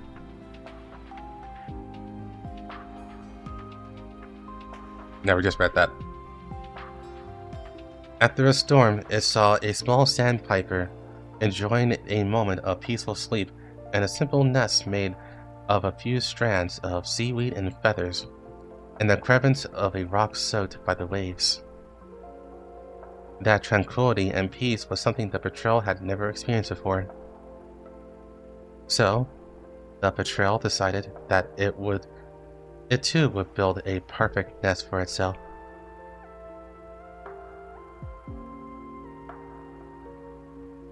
It's probably Helen's book. She probably left it here one of the times she came. After checking Helen's schedule, I find that she is in her room at the moment. In that case, I go see her. Firstly, to return the lost item, and secondly, to probably thank her for her care these past few days. I pick up the book and I'm about to leave when an idea flashes in my mind. I hurry back to my room and grab something else to bring along. I hope she'll like this thank you gift. I knock on Helen's door. The door opened quickly, revealing Helen's pretty face, slightly surprised. Oh? It's a commander. What can I do for you? Helen is like this. It's a bit rushed to talk at the door. It's rare for you to come. Won't you come in and sit down? She turned to the side and extended an invitation to me. I accepted the invitation and walked in. A warm and clean scent, similar to the one on her, washed over me. Helen's room was very tidy. Although it was just a lounge on the Elmo, she had decorated it with various soft fabrics and elegant trinkets, making it exceptionally cozy. Commander, what did you remember today that made you come to looking for me? During the time before, I was so grateful for all of your care. I wanted to come and thank you today.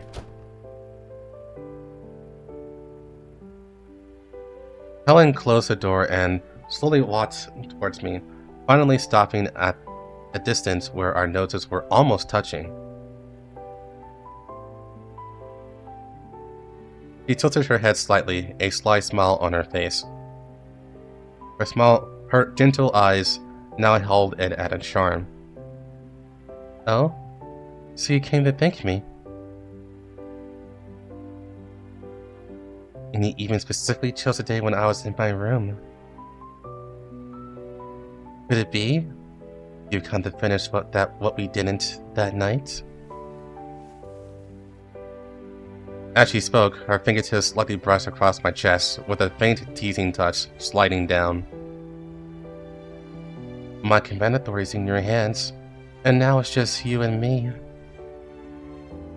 I'm totally fine with it, you know. I felt my cheeks flush and quickly fumbled in my pocket, taking the opportunity to stealthily step back a half step, creating a little distance. No, that meant one thing. Nixon, that meant one thing.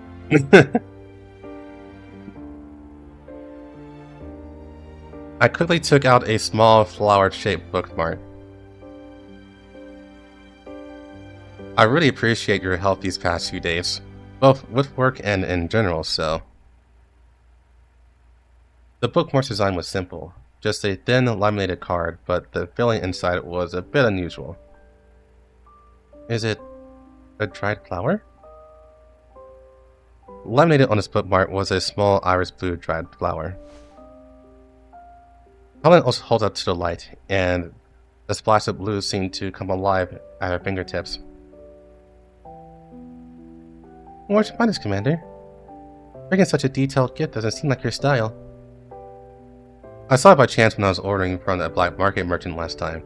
I remember you sometimes read physical books, so I thought a bookmark might be helpful. Ah, right, speaking of books, I found a storybook and wanted to ask if you dropped it. A storybook? Ah, there is indeed a book of fables I've been reading recently that I can't find. I must have put it down somewhere during an urgent mission. I take the book, The Betrayal's Home, out of my pocket. Wow, that's a huge-ass pocket. Is this it? I found that its content is very similar to the story you told me that night. Helen looked at the book cover I took out. A flicker of something imperceptible in her eyes. Yes, it's this one. It seems you haven't forgotten the story I told. Have you, finished it? Huh? No, I just flipped through the first few pages to check the content. Is there anything special later on? It's alright. It's just an ordinary fable. Thank you for bringing it to me. As I listened to her, my gaze fell on the book. Although the book's binding was a bit old, it was carefully wrapped in a clear book cover, and the corners were smoothed out, showing how much its owner cherished it. Is there really nothing in the back of the book that I need to pay attention to? My fingers subconsciously flipped open the book. Helen tensed for a moment when she saw me open the book. She smiled and reached out as if to take it back. It's nothing, just a very common fable. I was focused on finding clues in the book and subconsciously lifted it slightly, avoiding her hand. Oh. Like, no! Oh! In a flash, our movements crossed, and the book flew out of my hand, facing a clumsily arc in the air. I was horrified and scrambled to catch it. Ah, I'll get it. Careful. I took a step forward, but didn't watch my feet, and suddenly lost my balance. Helen quickly changed her posture mid-motion, reaching out to steady me, so I was about to fall. And so the book fell to the floor beside us, lonely. And Helen and I were frozen in an extremely ambiguous position. Her back was pressed against the door, and I had my hands on the door panel. Trapping her in between me and the door, her face just inches away. Commander? In a small lounge, the temperature seemed to rise in an instant. I looked at the always composed Helen, a blush creeping onto her face. Her long eyelashes fluttered, and then she slowly closed her eyes. Helen. I felt Helen's breath getting closer. No! My tactical tone let out a sharp and opportune emergency alert, shattering the romantic atmosphere in an instant. And then DP-12 got her gun and then shot the alarm.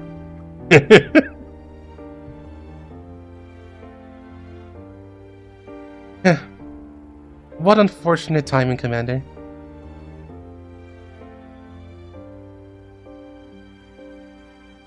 Helen chuckles and opens her eyes, the hazy look in them now gone. I quickly straighten up and turn off my still buzzing tactical terminal. I bend down and pick up the book that fell on the floor. On a blank page in the book, a line of small text is written in a familiar, elegant hand. Can a petrel born in a storm truly build a nest to peacefully live out his life? Lunacia, that's you, right? Helen, this is... Helen quickly takes the book from my hand and quickly places the blue flower bookmark I gave her inside and closes it with care. It's nothing, just some notes and thoughts from my reading. But Helen, weren't you always talk to me about home? Alright, Commander. Your terminal's still ringing. Go handle that emergency. I'll be heading out on my mission shortly as well.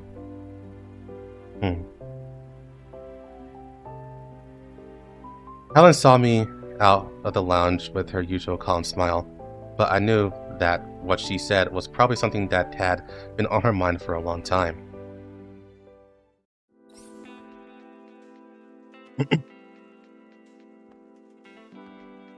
Can a weapon of war truly have a peaceful home?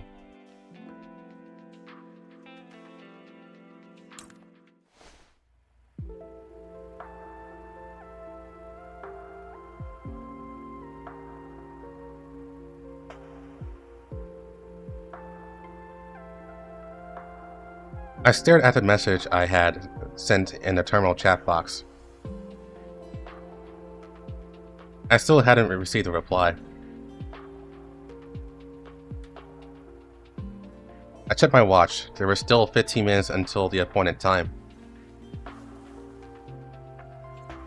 I tidied myself up a bit and arrived nearly at the meeting point I had unilaterally set.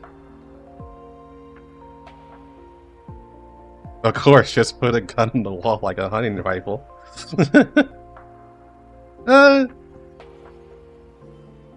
Not wrong. I looked at the somewhat dim horizon in the distance, my thoughts drifting back to a few days ago.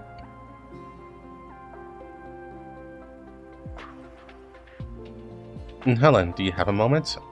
I want to talk to you about that book. I found Helen reading in the lounge and tried to bring up the notes in the book from that day. Even if I don't know what I can do, I at least want to hear Helen's thoughts.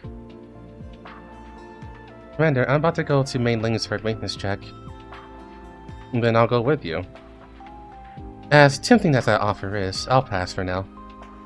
Why don't you take this brief moment of peace to get some rest, Commander? Your health is important, you know.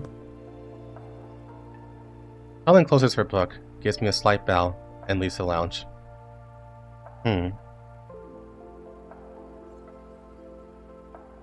Helen? I shouted for Helen, who was walking past the command room, and quickly chased after her. Commander, what is it? I wanted to ask if you have a moment. I'd like to talk to you. I'm sorry, Commander. I have a mission to go on right now. It won't take long. Besides, didn't you just finish a maintenance check? Do you want a mission right away? Yes, all the maintenance checks were fine. I'll be doing some simple reconnaissance with Duchef Nanya at this time, so you don't need to worry too much. Oh, Duchef Nanya's already waiting. If you're not in a hurry, can we talk after I get back? Okay. Helen said goodbye to me with her usual perfect smile, then turned and left. Is Helen avoiding me?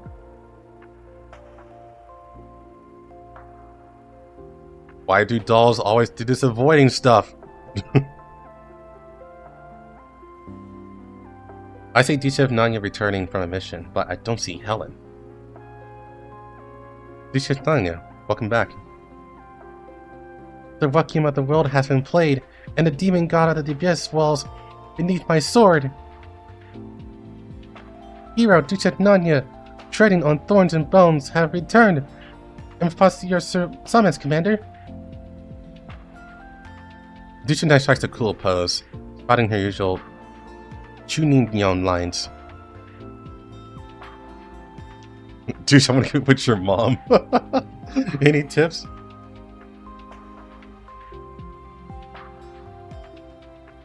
In English, please? Thanks for your hard work. Where's Helen? Dictionary seems a little confused by my question. Helen said she's heading straight to the next battlefield to save time, so she won't be returning to the base for a break. Didn't the commander feel a call from the void? Oh, you mean the terminal? I took out my terminal and checked Helen's status. She had indeed updated her status to indicate that she was directly on a mission. So Helen is living the void, you mean? Tanya tilts her head, seemingly puzzled by my reaction. Commander and Helen, did something happen that requires hiding? I scratched my head, unsure of how to explain. It's nothing really, it's just I wanted to have a casual chat with Helen. But it seems like she's not very willing. Helen doesn't want to? How could that be? Lately she's been secretly telling me late at night that she wants to go on a date with the commander. Halfway through her sentence, Dushinai seems to realize she had said something out loud and quickly covered her mouth with both hands. What else did Helen say? It's an epiphany! I feel the guidance of fate! The healer's call is coming through the thick fog! Commander, I'll take my leave for now! Bye! But your communication terminal isn't even on. I watched Danya run off in a flash and shook my head. Then I made up my mind. I took up my own terminal, opened Helen's page, and sent a message.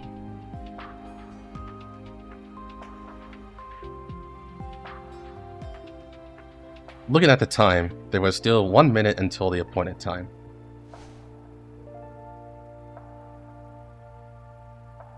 I took out my terminal again and confirmed that the message was still sitting quietly at the bottom of the chat box. 7 o'clock tonight, I'll be waiting through the Elbows corridor, just you and me. Ing. The moment the clock hand hit the appointed time, a familiar voice, tinged with a slight sigh, sounded from behind me.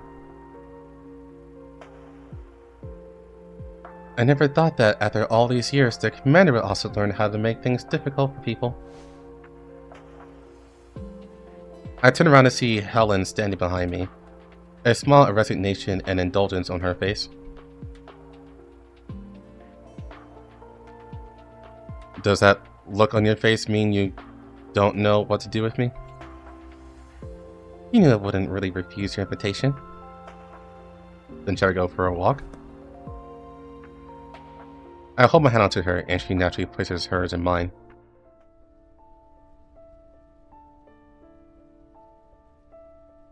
The Elmo has been dot in a relatively quiet part of the Yellow Zone wilderness for the past few days. Although the immediate threats have been cleared, the faint words of unknown evils can still be heard in the distance, adding a strange eeriness to the silent night. Ah, nice crickets. The scene should have been a bit creepy, but the reassuring scent coming from her beside me gives a different atmosphere. Helen holds my hand, its soft touch spreading from my palm. We walk side by side, neither of us speaking first, only the sound of our footsteps and the distant wind.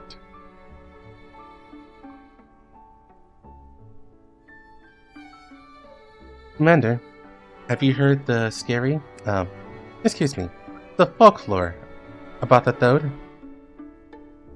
Since when can those be considered folklore? It's very interesting, you know. I even call this a story about postmodern masterpiece of fantasy horror. Is this a story you absolutely have to tell me right now? Since when was the commander afraid of ghost stories? What kind of story is this anyway? What's so scary about a Thode? Before I could finish, Helen had snuck up behind me and playfully blew a puff of cold air on my neck.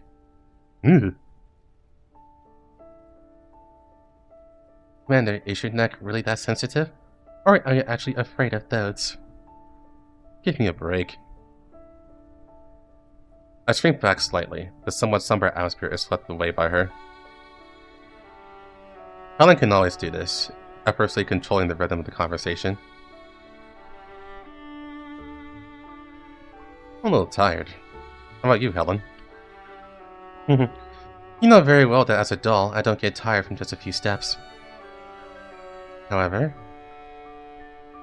she glances around, her eyes sweeping over the desolate land and the faint hazy stars on the horizon. The scenery here is quite nice. Thank you for taking the preliminary investigation, Commander. Do I really have no secrets from you? After all, you are the commander I wish to devote my life to and serve forever, are you not? I am looking forward to getting to know everything about you. Helen pulled me down to sit on the stone slab. Although the slab was wide, she still sat next to me. The evening breeze blew gently, carrying the unique sand and dust of the yellow zone. The cries of the elids in the distance grew faint. Looking up, the thin moonlight and faint stars dotted the dark sky. Helen, I'm sure you know what I want to talk to you about. I know you're strong and independent, but if you have anything on your mind, you can always talk to me. I met Dushek the other day, and she also said... Helen tilted her head slightly and leaned on my shoulder, thus interrupting me. You're still as much as a warrior ward as you were 10 years ago. You could have just ignored me. So... Commander, do you still remember the Griffin days? Of course. I haven't forgotten anything.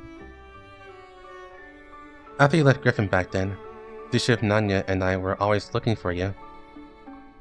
I know, back then The head resting on my shoulder shook gently. You don't need to explain. From that day to this, I have never doubted or blamed you. The following words, I hope you treat them as a long overdue secret conversation between the two of us. Helen's words was very soft. Her words seeming to dissipate in the night wind. To be able to meet you again, to be able to help Dushif Nanya regain some of her memories, it's all like a dream to me. I'm happy that she has found new companions, but her missing memories are like a hidden pit in a soft meadow. I'm worried she might fall in again by accident. Of course, I feel the same way about you. I'm very worried that you'll face an unavoidable danger again, Commander, and I won't be by your side, just like that time in Lviv. I promise you, I'll be as careful as possible in the future. The ML has more and more members now. Helen is silent for a moment, then leans more heavily against my shoulder and lets out an almost inaudible sigh. Speaking of which, I haven't finished telling you the story about the patrol, have I? What happened after that? The patrol learned from the seagulls and built a nest on the warm bench with soft seaweed. But when it lay down, the gentle sun and the soft sea breeze only made it feel restless. This was not its world. It couldn't sleep.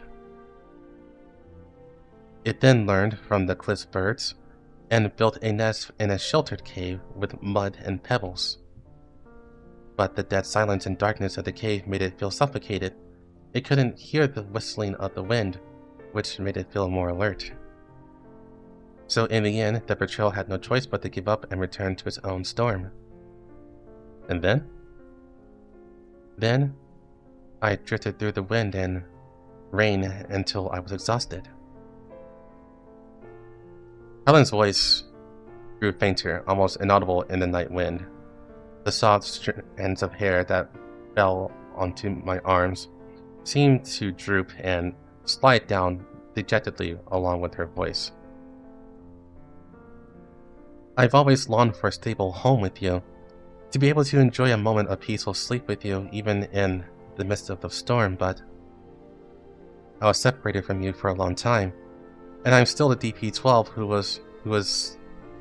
will always belong only to you. But whether at Griffin or now on the Elmo, how long will this dream of mine last?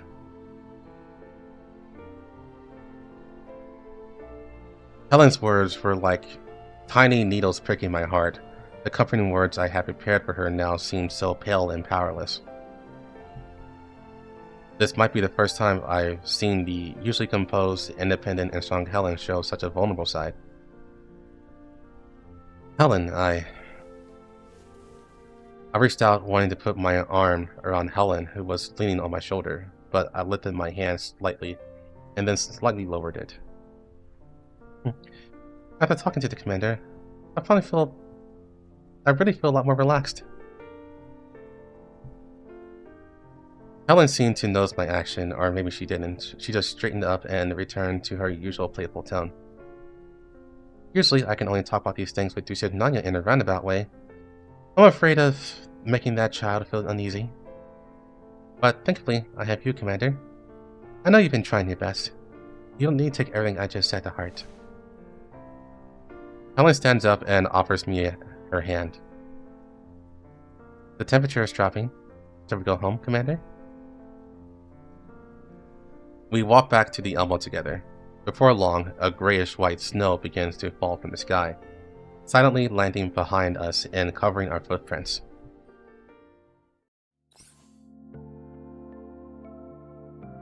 I mean, she's not wrong. The Elmo might blow up. I mean, their old base blew up thanks to Carter. So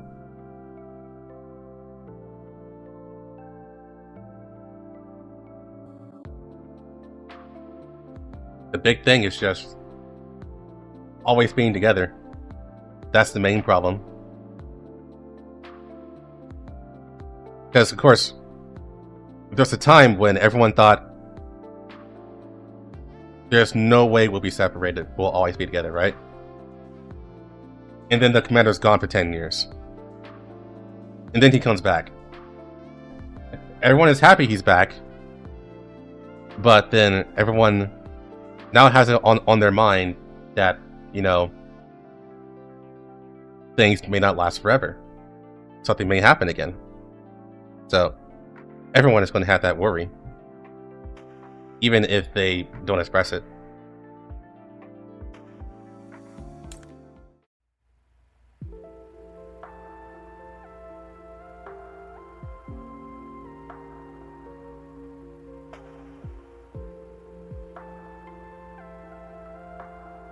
The grayish white snow was still fading outside the window. I thought about my conversation with Helen that day. After that night, Helen never mentioned a single word of what was said, and our interactions remained as usual. Perhaps, as she said, that conversation was a secret limited to just the two of us that night. But is there really nothing I can do? I looked down at the electronic version of the house and of the portrayal I found on the terminal, recalling the expression Helen had at the time. An idea gradually formed in my mind. I had to try again. Maylene, could you please see if you can get these ready for me?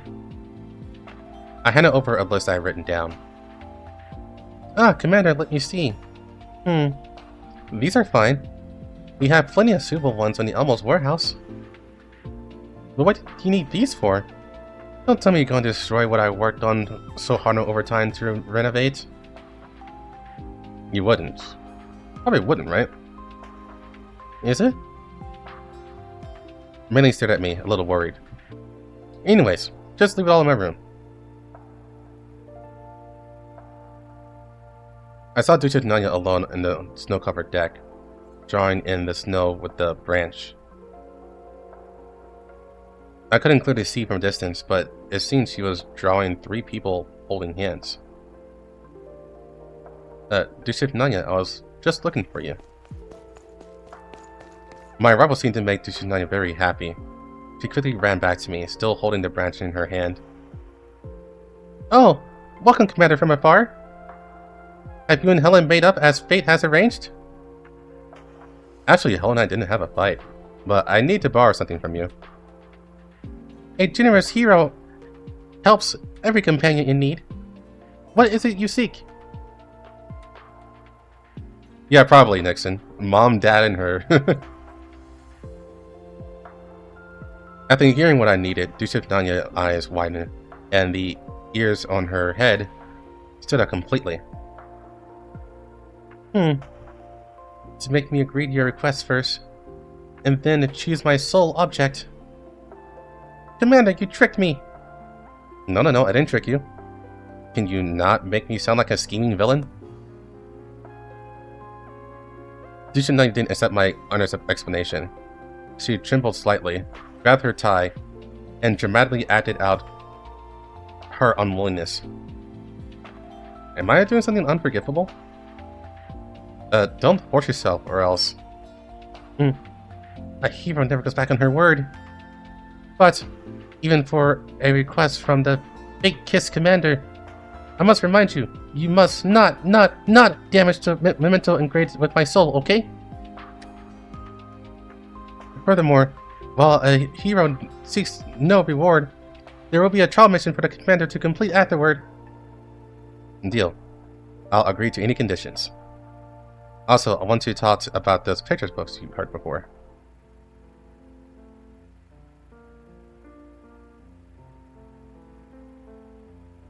Helen, now, could you stay with me for a bit?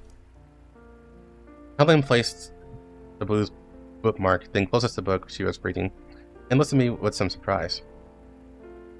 Commander, is something wrong? The snow outside hasn't stopped yet.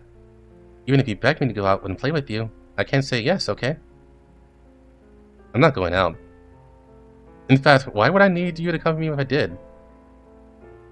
Oh my, I thought you might want to take advantage of this snowy day to build a snowman.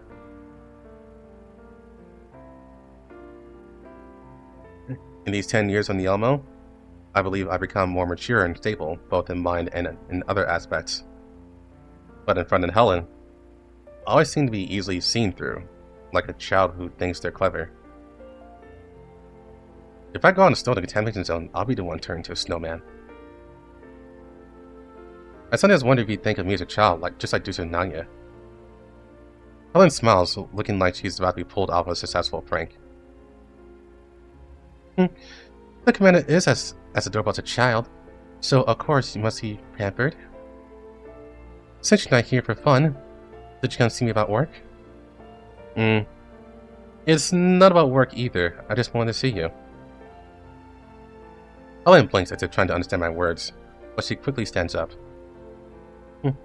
I never thought I'd see the day the Commander would say something like that. Alright, then all yours tonight, Commander. Before we go in, I'd like to ask you to wear this. Is this a blindfold?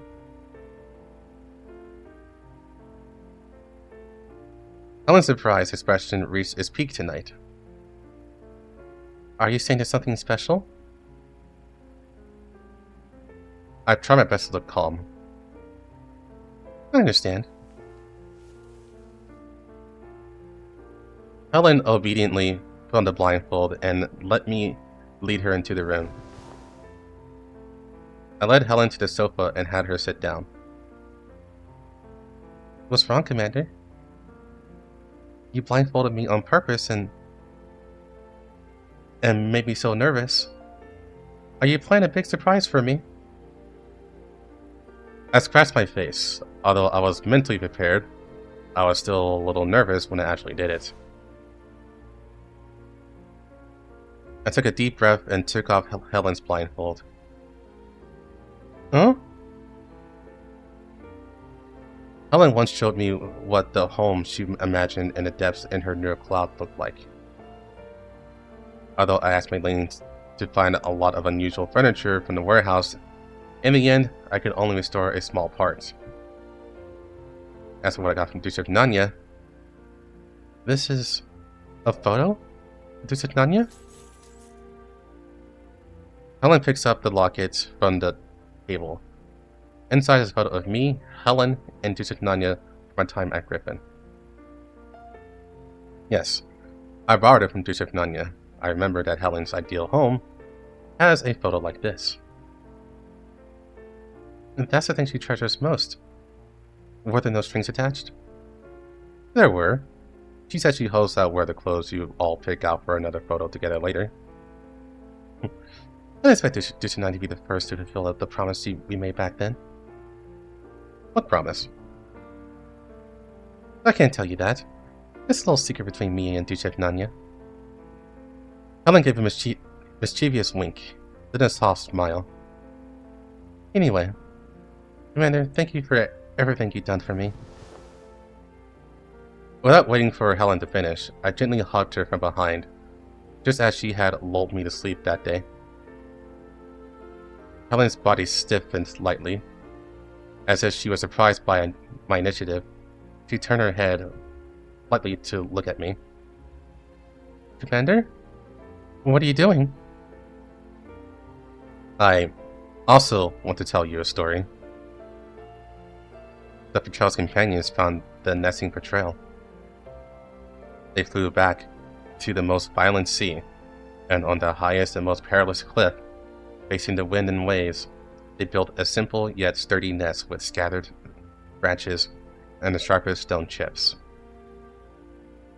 The storm arrived as expected.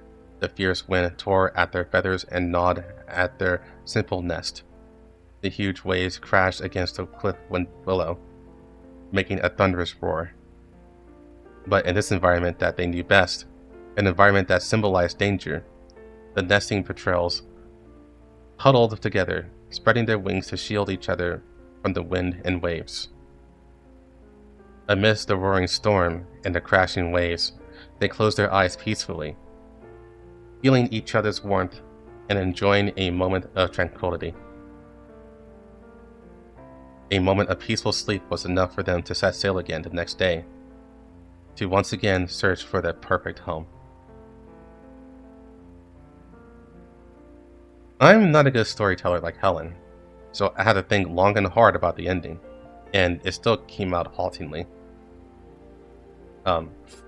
Anyway, what I want to say is, I once thought I could bear everything on my own, but it wasn't until much later that I learned so much had happened where I couldn't see.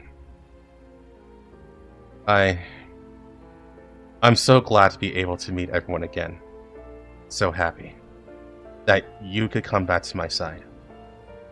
Of course, I know I caused you a lot of trouble, so if you have any other requests, you can tell me.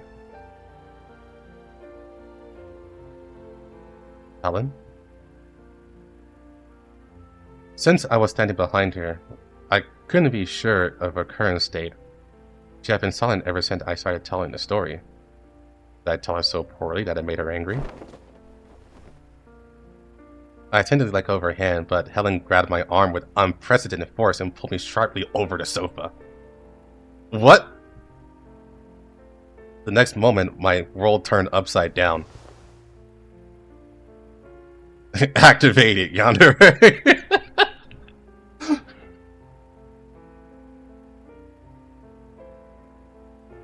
A gentle force pushes me down onto the sofa, and Helen has taken complete control. She looks down at me, her expression mixed with joy, allure, and an undeniable touch of emotion. Commander, you're playing dirty.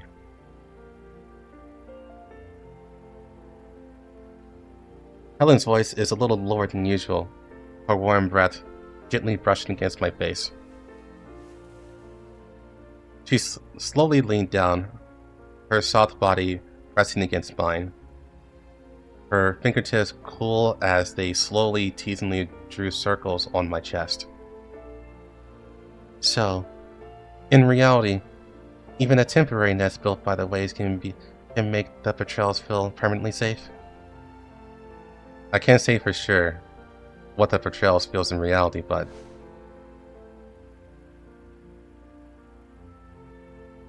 I gently tucked Helen's stray hair behind her ear and stroked her hair. Helen, who was always so capable and took care of everyone, now showed a hint of dependence, like a cat that had found its home. Even if the waves do come, you don't have to worry anymore because I will always be with you, just as you were once with me. You. You're always so full of surprises. A light and contented laugh escaped Helen's lips. Amidst this laughter, Helen rested her head on my chest, quietly feeling my somewhat racing heartbeat. The familiar softness and sense of security enveloped me once again. I closed my eyes, gave up thinking, and quietly felt the warmth in my arms, completely sinking into this warmth and comfort as if I had returned to that night in the command room. Very well. The night is dark outside, and the storm has not yet subsided. In this little nest on the Elmo, let's thoroughly enjoy this moment of peaceful sleep together. There's no way that they didn't fuck. There's no way they didn't. There's no way that Helen would just let him go. It's like 100% it happened.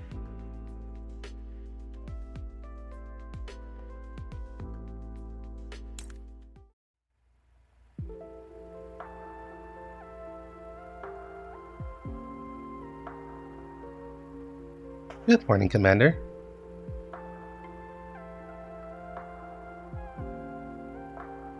Good morning, Helen. Wait, why are you in my room? My consciousness was still on the edge of haze, as I constantly responded to this gentle greeting, and then suddenly woke up. It seems you're really out of it. Did you forget something, Commander? Helen's tone sounded normal, but I felt an unusual sense of pressure. I must have forgotten something important. Come on, brain. Why can't I remember? Could it be I never returned that book I borrowed from you? No. Is it because I fell and got hurt in a mission the day just before and didn't tell you? You can tell me the details about this later. Helen looked at me, racking my brain, and shook her head helplessly. Commander, didn't you say you were going to take a photo with me in Dusutnaya this morning? Ah, sorry. I'll get changed right now. I hastily tried to throw off my covers and get out of bed, but I froze mid-motion. Helen had no intention of leaving. She just stood there quietly at the door, watching me with great interest. I need to change clothes now? I know. Go ahead and change. Then you... A faint but clear metallic sound came from behind Helen. It was the sound of the door being locked from the inside. Helen? Why did you lock the door? I remained sitting on the bed, staring blankly at Helen as she slowly walked towards me. Helen's pace was unhurried, yet she said nothing, her face maintaining its usual perfect smile. Wait, what are you doing? I'm here to help you get dressed, of course. No, you don't have to. Before I could finish, I was gently but irresistibly pushed back to the edge of the bed. Helen leaned down, her warm fingertips gently brushing my bangs, patiently combing the parts that had stuck up from sleeping. I could smell the faint, pleasant fragrance from her. The nervousness and resistance in my heart slowly melted away in its tenderness, gradually replaced by a feeling of comfort and affection. Commander, you should take good care of your hair. Huh? Is that necessary? No one usually pays attention. Of course it's necessary.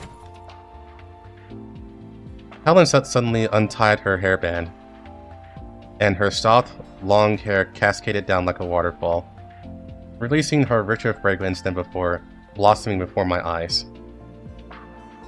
How about you experience it for yourself? She took my hand and slowly guided it through her silky hair. It was an indescribable sensation, each strand of hair imbued with vitality, slipping smoothly through my fingers. How is it? Is it well maintained? Helen raised our joined hands between us.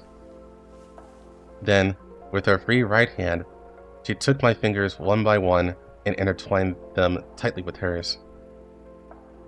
Afterwards, she gently tied the untied hairband onto my wrist. Meeting my confused gaze, she gave a gentle smile. I can't take good pictures with my hair down, so could I trouble you to tie it back up for me, Commander? I don't know how to tie hair. That's alright. I'll teach you.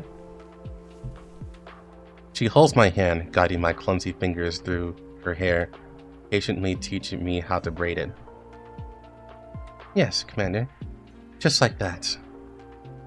You can use a little more force here. Don't be afraid. It's okay if you hurt. It's okay if you hurt me. Her voice is soft, guiding me the whole time, but as I realize how clumsy I am, my cheeks begin to burn against my will. Aren't we in a hurry to take pictures? Tanya, that child was so excited about today's event that she didn't rest at all last night. She just went into sleep mode a little while ago. Knowing her, she definitely won't be up for us to bother us for at least 8 hours, you know?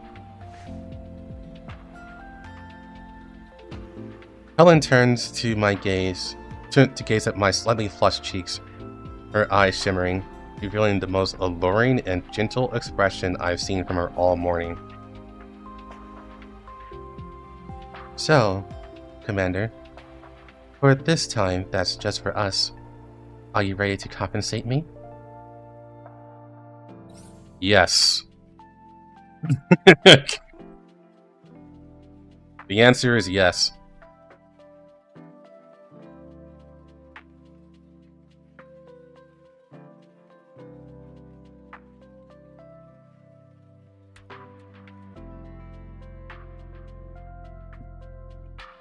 Like, I need to get changed. Wait, why are you still at the door? I'm recording this.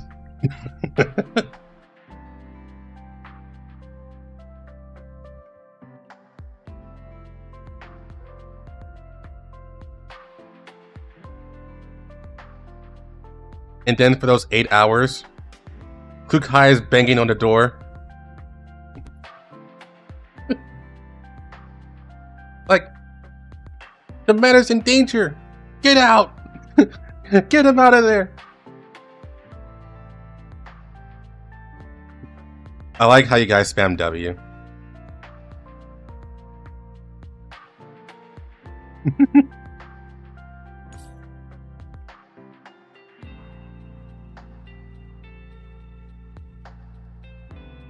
I will say for sure, Helen is definitely, surprisingly actually, the horniest doll we had so far. Easily. Like, literally, she's like, are we fucking now? How about now? How about now? How about now? How about now?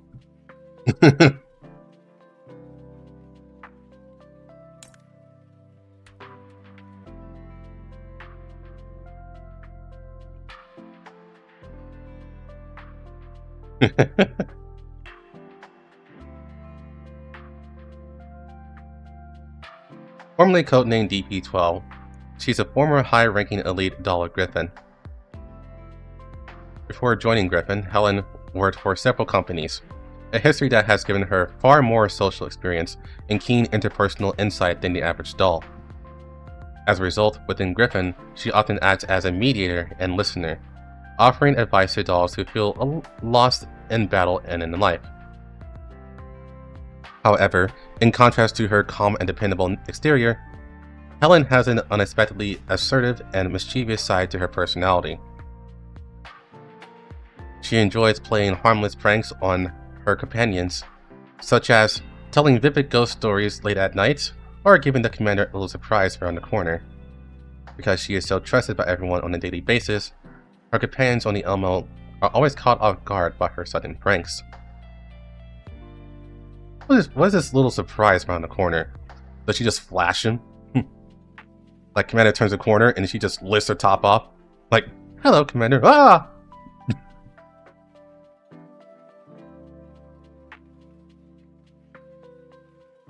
During the turbulent period of Griffin's disillusion, yearning for a stable life, Helen and her dear friend Dushivnanya, I should say dear daughter, but you know, it is what it is, chose to follow the official arrangement and were ultimately assigned to Monty security. In those chaotic days, she demonstrated remarkable ability, always managing to bring order to chaotic situations. For Helen, while she doesn't shy away from combat, she isn't particularly fond of it either.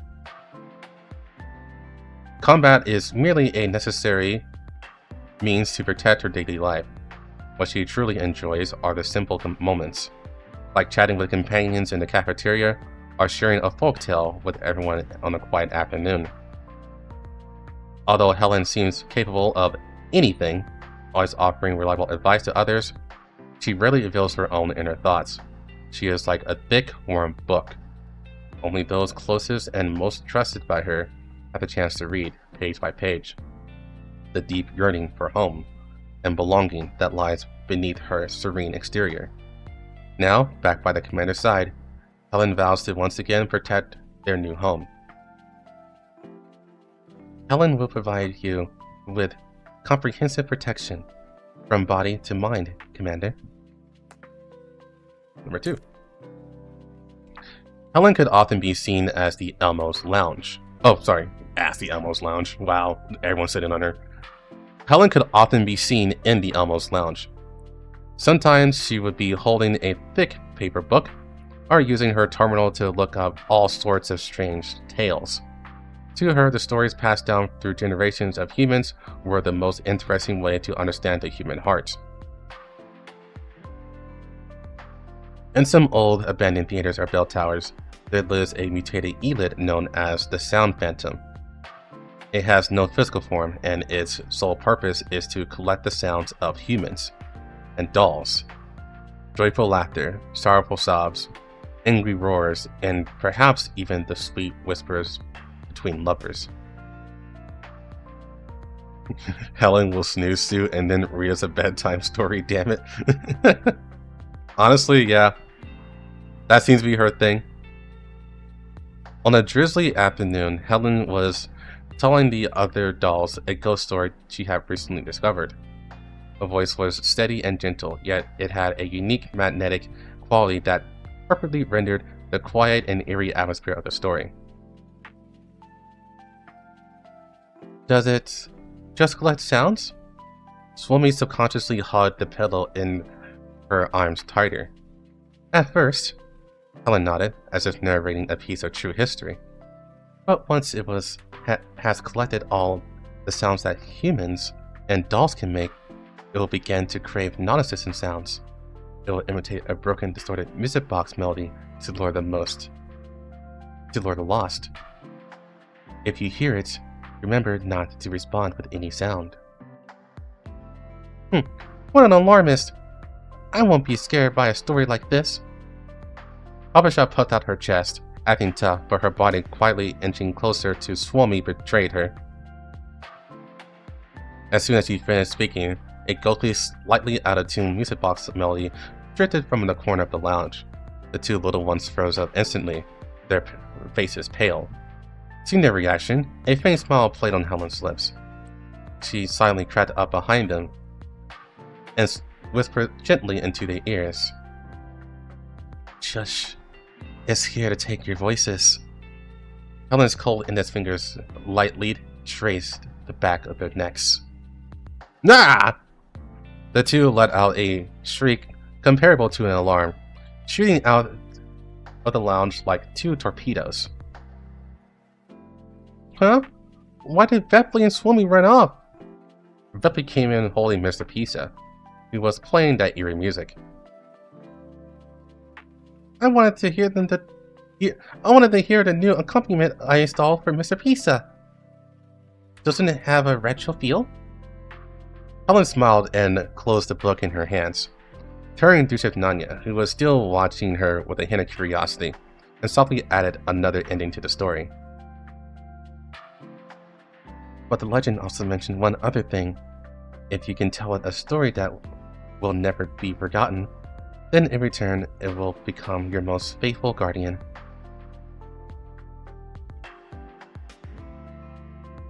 Read some Dr. Seuss. Helen, could you read Twilight to me? Helen's cooking skills were highly praised even back in her Griffin days. She excels at using limited ingredients to create heartwarming, home-style dishes. Though they may lack extravagant presentation, the simple, rich flavors are enough to soothe a weary soul. Nanya, be a little gentler when you stir, or the meringue will deflate. Helen patiently instructs a somewhat clumsy Nanya in the kitchen as they bake pastries. Unlike the inexperienced Nanya, Helen's movements are skilled and graceful. From combining ingredients to controlling the heat, she handles everything perfectly. Helen read War and Peace. Wow, I smell chiffon cake. The sweet aroma doesn't escape Sabrina's nose. She follows the scent, skillfully ties on an apron, and claims her reward for helping. For Helen, preparing food for her comrades is a fun activity. Food is the most direct bridge between people, and she carefully remembers everyone's preferences. Who likes things sweeter, who prefers a slightly bitter cup of black tea. Seeing everyone's satisfied smiles as they eat brings her genuine happiness. Alright, your afternoon tea is ready. Helen smiles warmly at the contented group before turning to prepare the next meal. Next up is the commander's dinner. As for the commander's taste, she knows him like the back of her hand. Helen, let me help you too. Since Racy never lets me in the kitchen, it's not like I want to make dinner for that idiot or anything. A blushing macchiato ties on an apron and stands obediently by Helen's side like a schoolgirl awaiting her teacher's instructions. Of course you can. It seems the commander will have to wait a little longer for dinner tonight. Helen thinks to herself. Poor macchiato.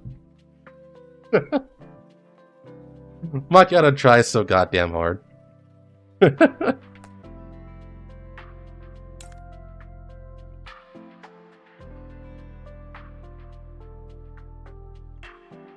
For Helen, brushing her comrade's long hair is an important ritual. Distinct from other pastimes, back at Griffin, Nanya's frame went through several changes, but as long as they were together, Helen was almost always the one to style her hair each day. She brought this habit with her to the Elmo, and it seems her list of clients is growing. Wow, Helen, you're so good with your hands. Oh, this is Lena. Okay. Lena sits in front of the mirror, marveling as her lively pigtails are rebraided into a delicate and cute style. It's mainly because your hair is so nice, Lena. It's perfect for this style. Helen smiles gently as she ties the final ribbon on the braid. Hee hee. And leaning against you is so soft and comfy, not like Leva, who's all...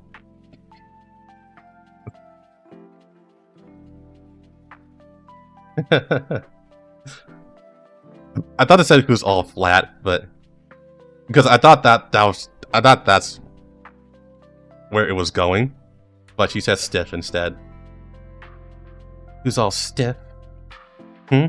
What was that? Leva, who had been reading quietly nearby, lifts her head with a smile, her friendly gaze locked onto Lena. Nothing. Lena quickly waves her hands and changes the subject. Hey, that's Lena's thoughts, not mine. She said, "Oh man, Helen is soft as a pillow, not like my sister who is rock hard."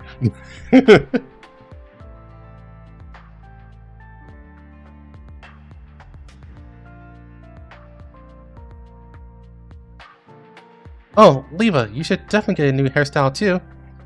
It's definitely look great. No, there's no need. Leva is resistance. Come on, just try it. Lena pushes Leva into the chair without taking no for an answer. Leva tenses up uncomfortably, but when Helen's warm, steady hands gently touch her long hair, her furrowed brow relaxes ever so slightly.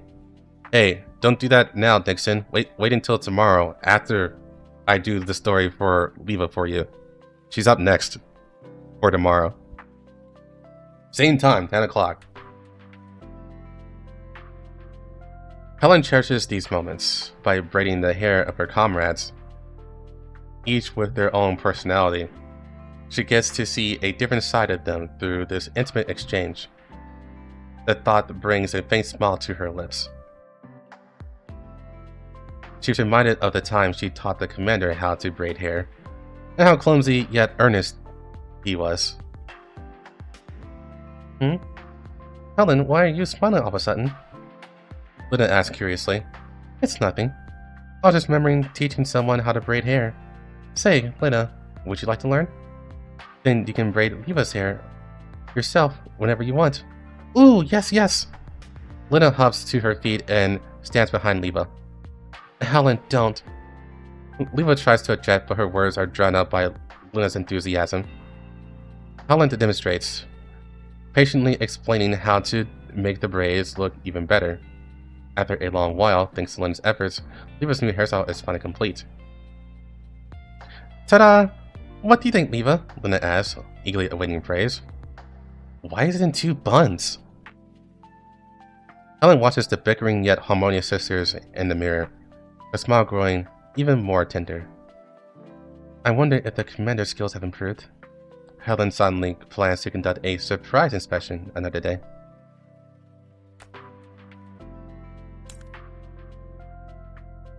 Helen has a niche hobby that isn't much of a secret: photography. She owns an old film camera and prefers capturing the simple, warm moments of daily life at the base over intense battle scenes. Most of her photos are of candid moments: a cat-like doll napping in the afternoon sun, everyone chasing each other around a lounge, the focused profile of a work-loving Mei Ling in her pear bay, complete with dark circles under her eyes. Why don't you take cooler pictures? Dushinoya asked her. Like explosions! A hero's triumphant return! A flying kick to defeat the bad guys! Dushinoya strikes a lot of cool transformation poses, crossing her arms. It seems Rebella has been teaching her a lot about Tokusataksu. Is that spelled wrong? Tokusatsu. What that's spelled wrong.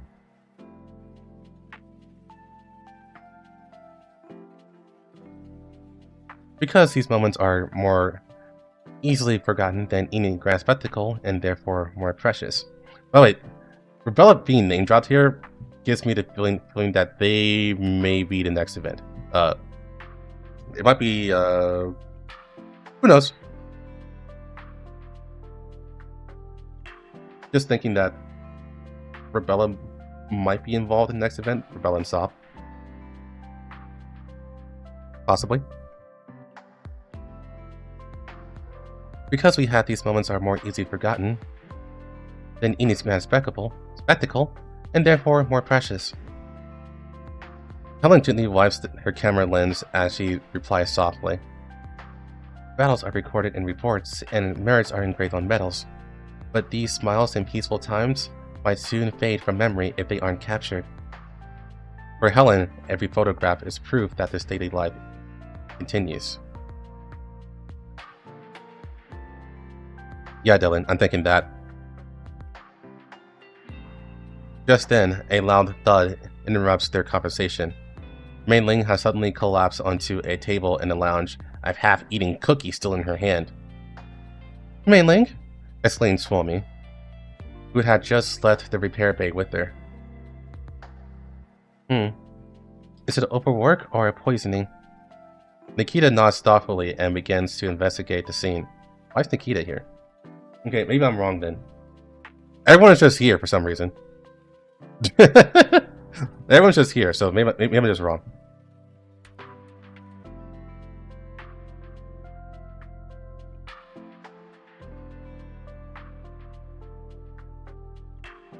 Wait, the healer isn't dead yet? Is there a cleric? Luciania also rushes over in a panic. Macchiato, were you in the kitchen again? Centeracy, drawn by the commotion, glances at the scene and immediately identifies the sole suspect. What? I was in the kitchen. I was in the kitchen. Macchiato explains, her face beat red, practically confessing. I just wanted to make a snack for that idiot. They looked perfectly fine this time. I'm sure they were fine. Wait. Why is the commander lying under the sofa over there with a cookie too? He's foaming at the mouth! Colpine, hurry! Helen quietly observes the chaotic scene until the smile in her eyes. She raises her camera, and with a crisp click of the shutter, she freezes this irreplaceable moment in time. She murmurs to herself. Another day. Another ordinary day, worth remembering forever.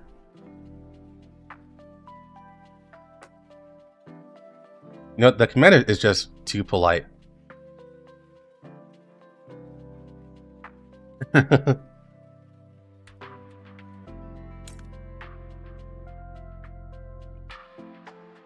After a joint mission, I was eating with Helen and Dushif Nanya in the rest area. Dushif Nanya was animatedly recounting how she had heroically punished evil during the mission, completely unaware of the ketchup smudge on the corner of her mouth. Then, I felt the guidance of fate, remembered the finishing move Bella taught me, the hero's flying kick. Alright, hurry up and eat.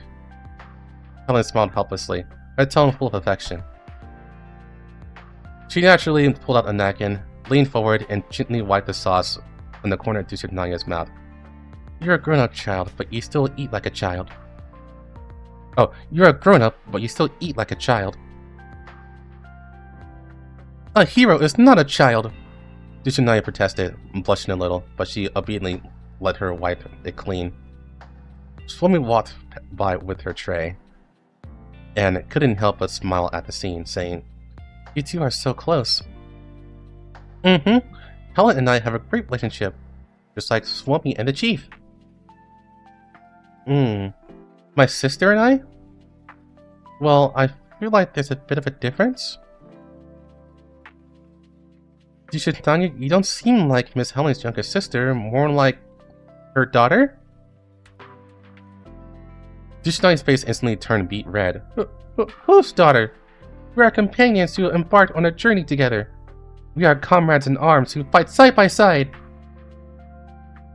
Oh, Naya, I'm so sorry. Swami quickly apologized and hurried away with her tray in a fluster. It seems this isn't the first time this misunderstanding has happened. I said teasingly, looking at the pouting Naya from my seat beside her. Helen always treats me like a child. Naya complained, but there wasn't a hint of blame in her eyes. What does it matter, Nanya? We've always relied on each other, haven't we? Helen said with a smile, gently patting Nanya's head. By the way, Commander. Helen suddenly turned her gaze to me, a familiar glint of slyness in her eyes. I remember you seemed to have promised to take a photo with us, right?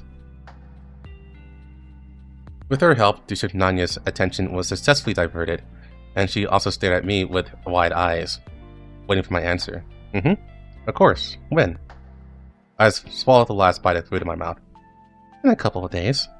But when the time comes, I hope you can wear the clothes we prepared for the photo. No problem. I wiped my mouth with a napkin. Commander, don't move. I stopped what I was doing. Helen's face magnified before my eyes as she leaned in and gently wiped away the food crumbs from the corner of my mouth with a napkin. I felt a little embarrassed, but when I looked up, I saw Nanya resting her chin on her hands, looking at me with an I see expression. So that's what my expression looked like just now. Speaking of which, Helen tilted her head slightly, a meaningful curve playing with her lips. Everyone always misunderstands my relationship with Nanya, but... She paused deliberately, leaning slightly towards me and lowering her voice, the warm breath seeming to brush past my ear. If the commander is envious, I don't mind taking care of you in the same way, you know? Horny.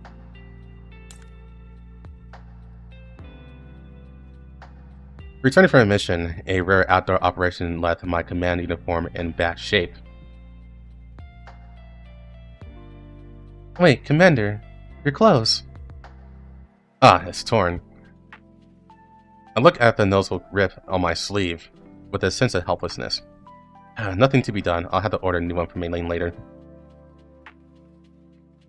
Helen walks over to me, carefully inspects the damage, then reaches out, her fingertips seemingly measuring my frame. Wait, Helen, that tickles. Commander, please let me mend this for you. Huh? You know how to sew?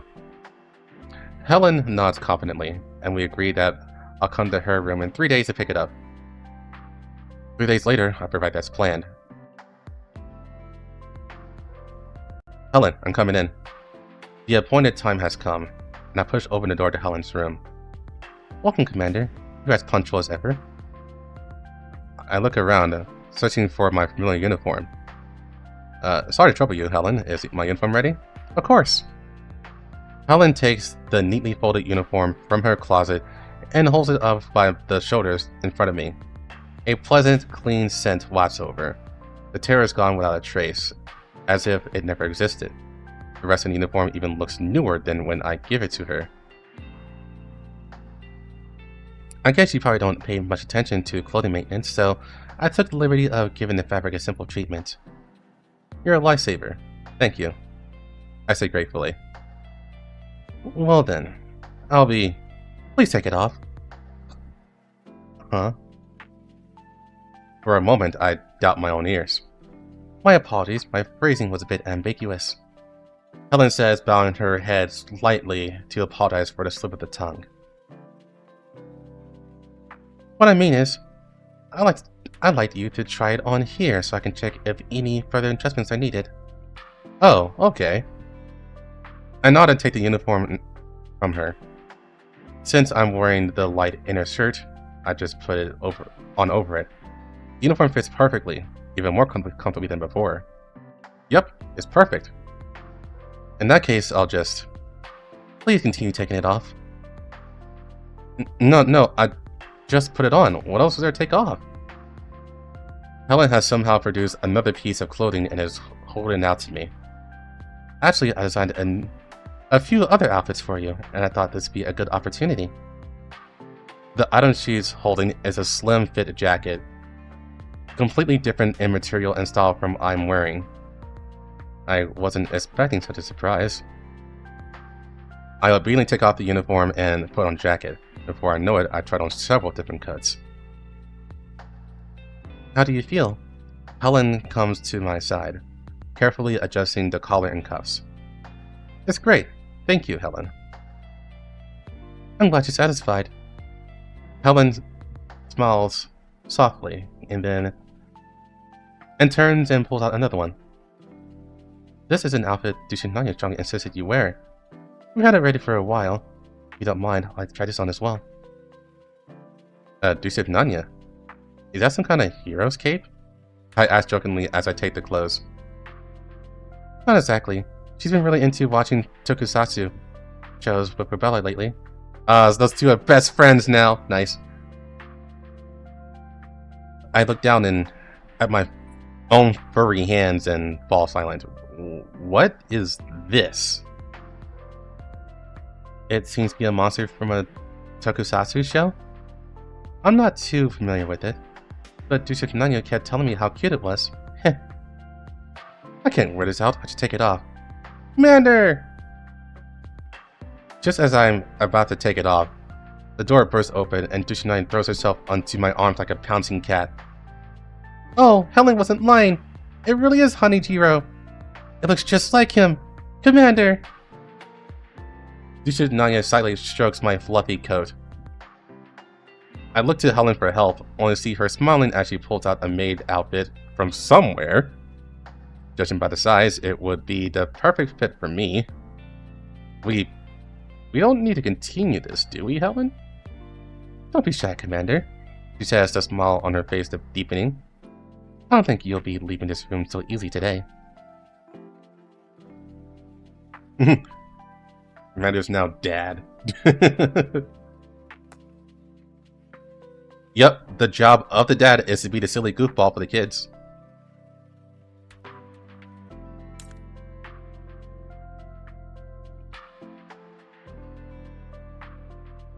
Late at night, after finishing the last of my paperwork, I passed by the common lounge and saw Helen alone, quietly adding new photos to her album.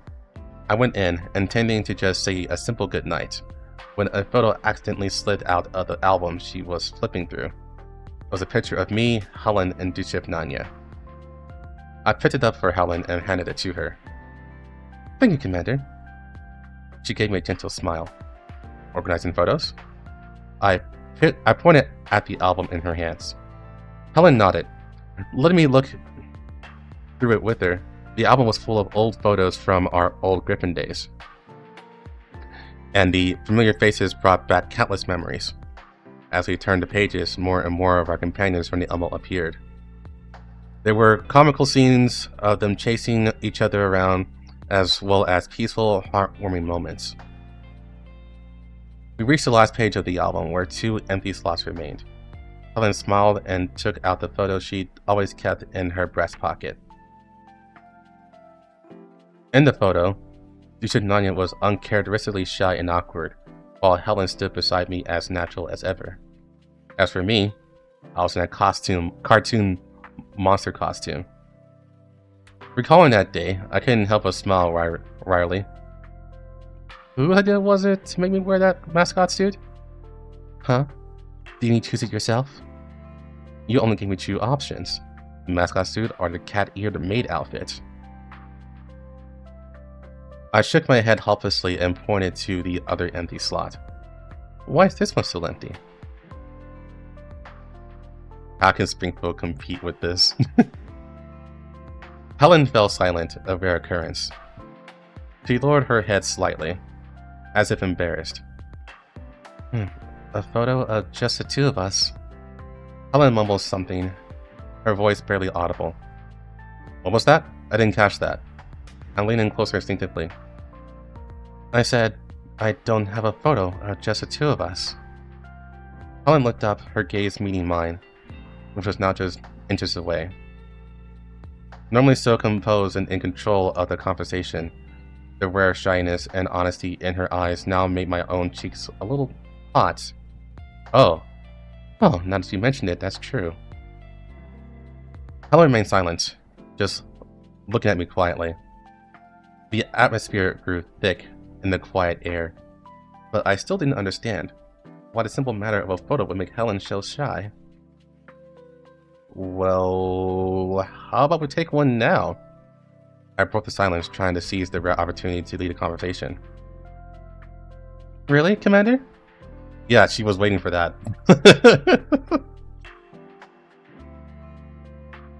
Helen looked up, her moist eyes instantly filled with light. Of course, let's do it. A photo. I closed my eyes and nodded. Playing a part of a dependable commander for once in my daily life filled me with a sense of satisfaction. That's wonderful. Please, wait a moment. Helen fumbled in her pockets for a moment. Then we stood side by side, her old-fashioned camera set up in front of us. Helen? What is it, Commander? I did agree to take a picture with you. Yes, thank you, Commander. But why did you have to put cat ears on me? I pointed at the cat ears Helen had put on my head without my permission. A little bit weak.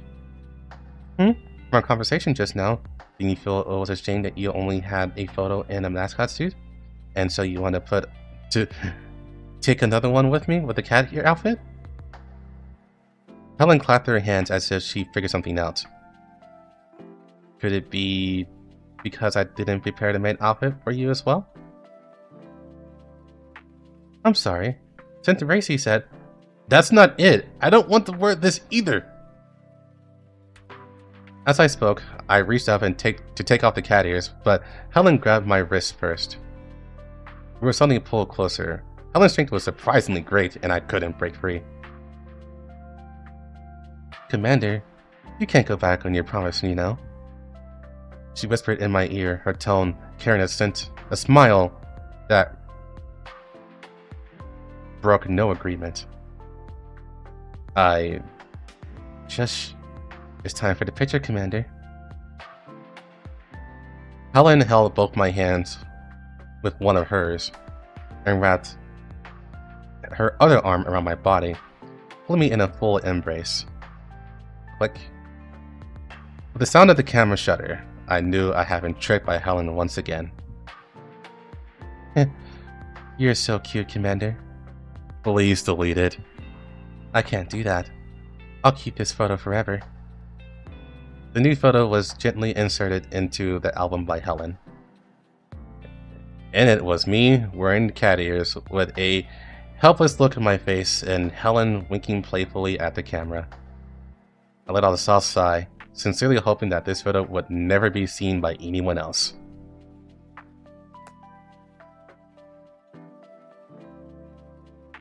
Imagine trying to say no to Helen. The mom who has the strength of 1,000 women.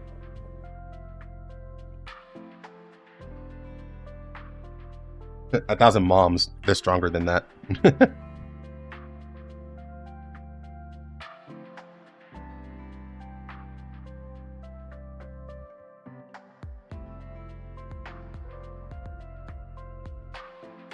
Not the news show.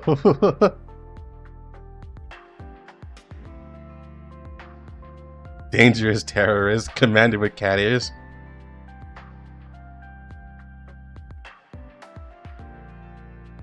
Made Previty's outfit. That wouldn't fit though. Previty's chest is surprisingly massive.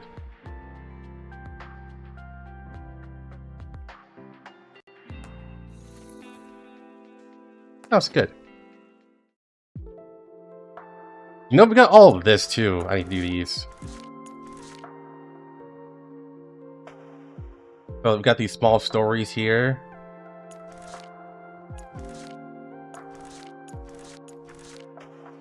Who doesn't have a story yet, actually? Oh yeah, we still need to do this. Learn more about Farida.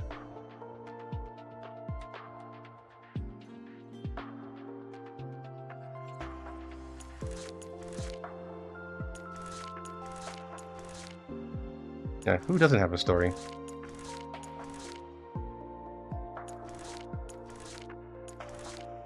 I think they all do.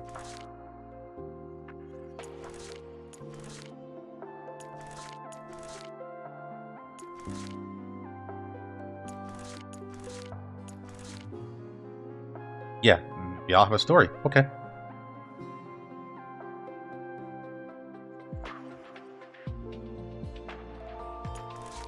Yeah, that's the story.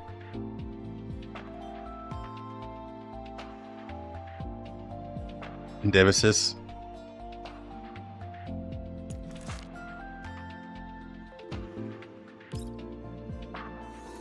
Does she actually have one?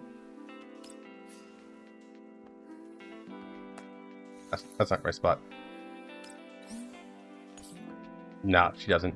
Feels bad.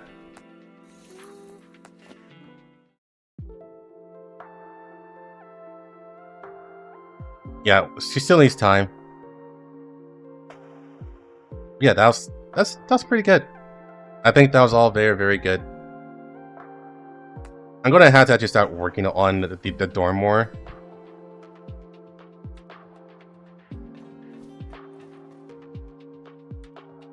Primarily because that's where I get all my currency to do all the dorm stories.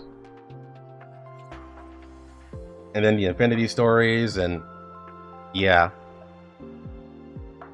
Give me that Paradise lore.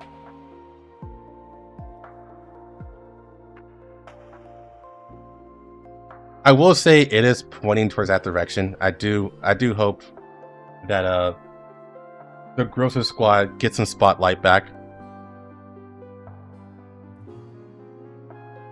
Yeah, now that I've decided to just throw money at CN, I feel like that I've unlocked a whole new set of lore that I need to catch up on.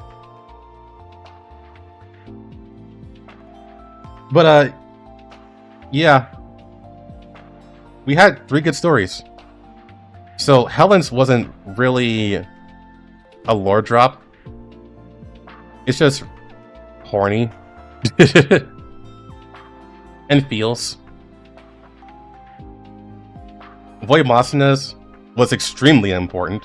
I can see why that one's people's favorite. I think I may prefer Robella's. Just because it involves such a heavy lore drop. And plus, I like Rebella. My favorite team is the AR team.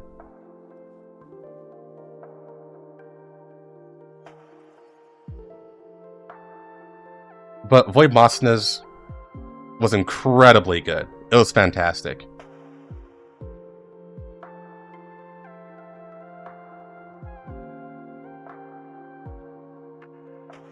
But okay, I'm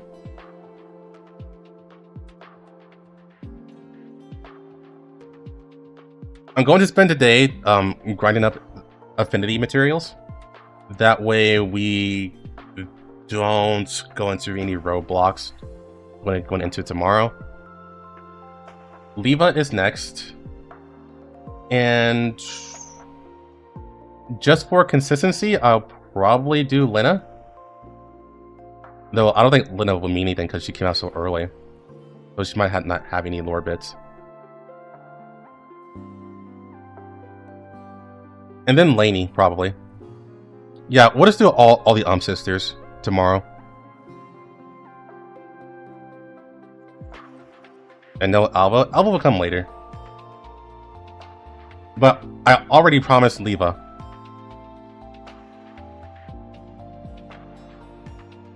So I'll go and do all the sisters in one go.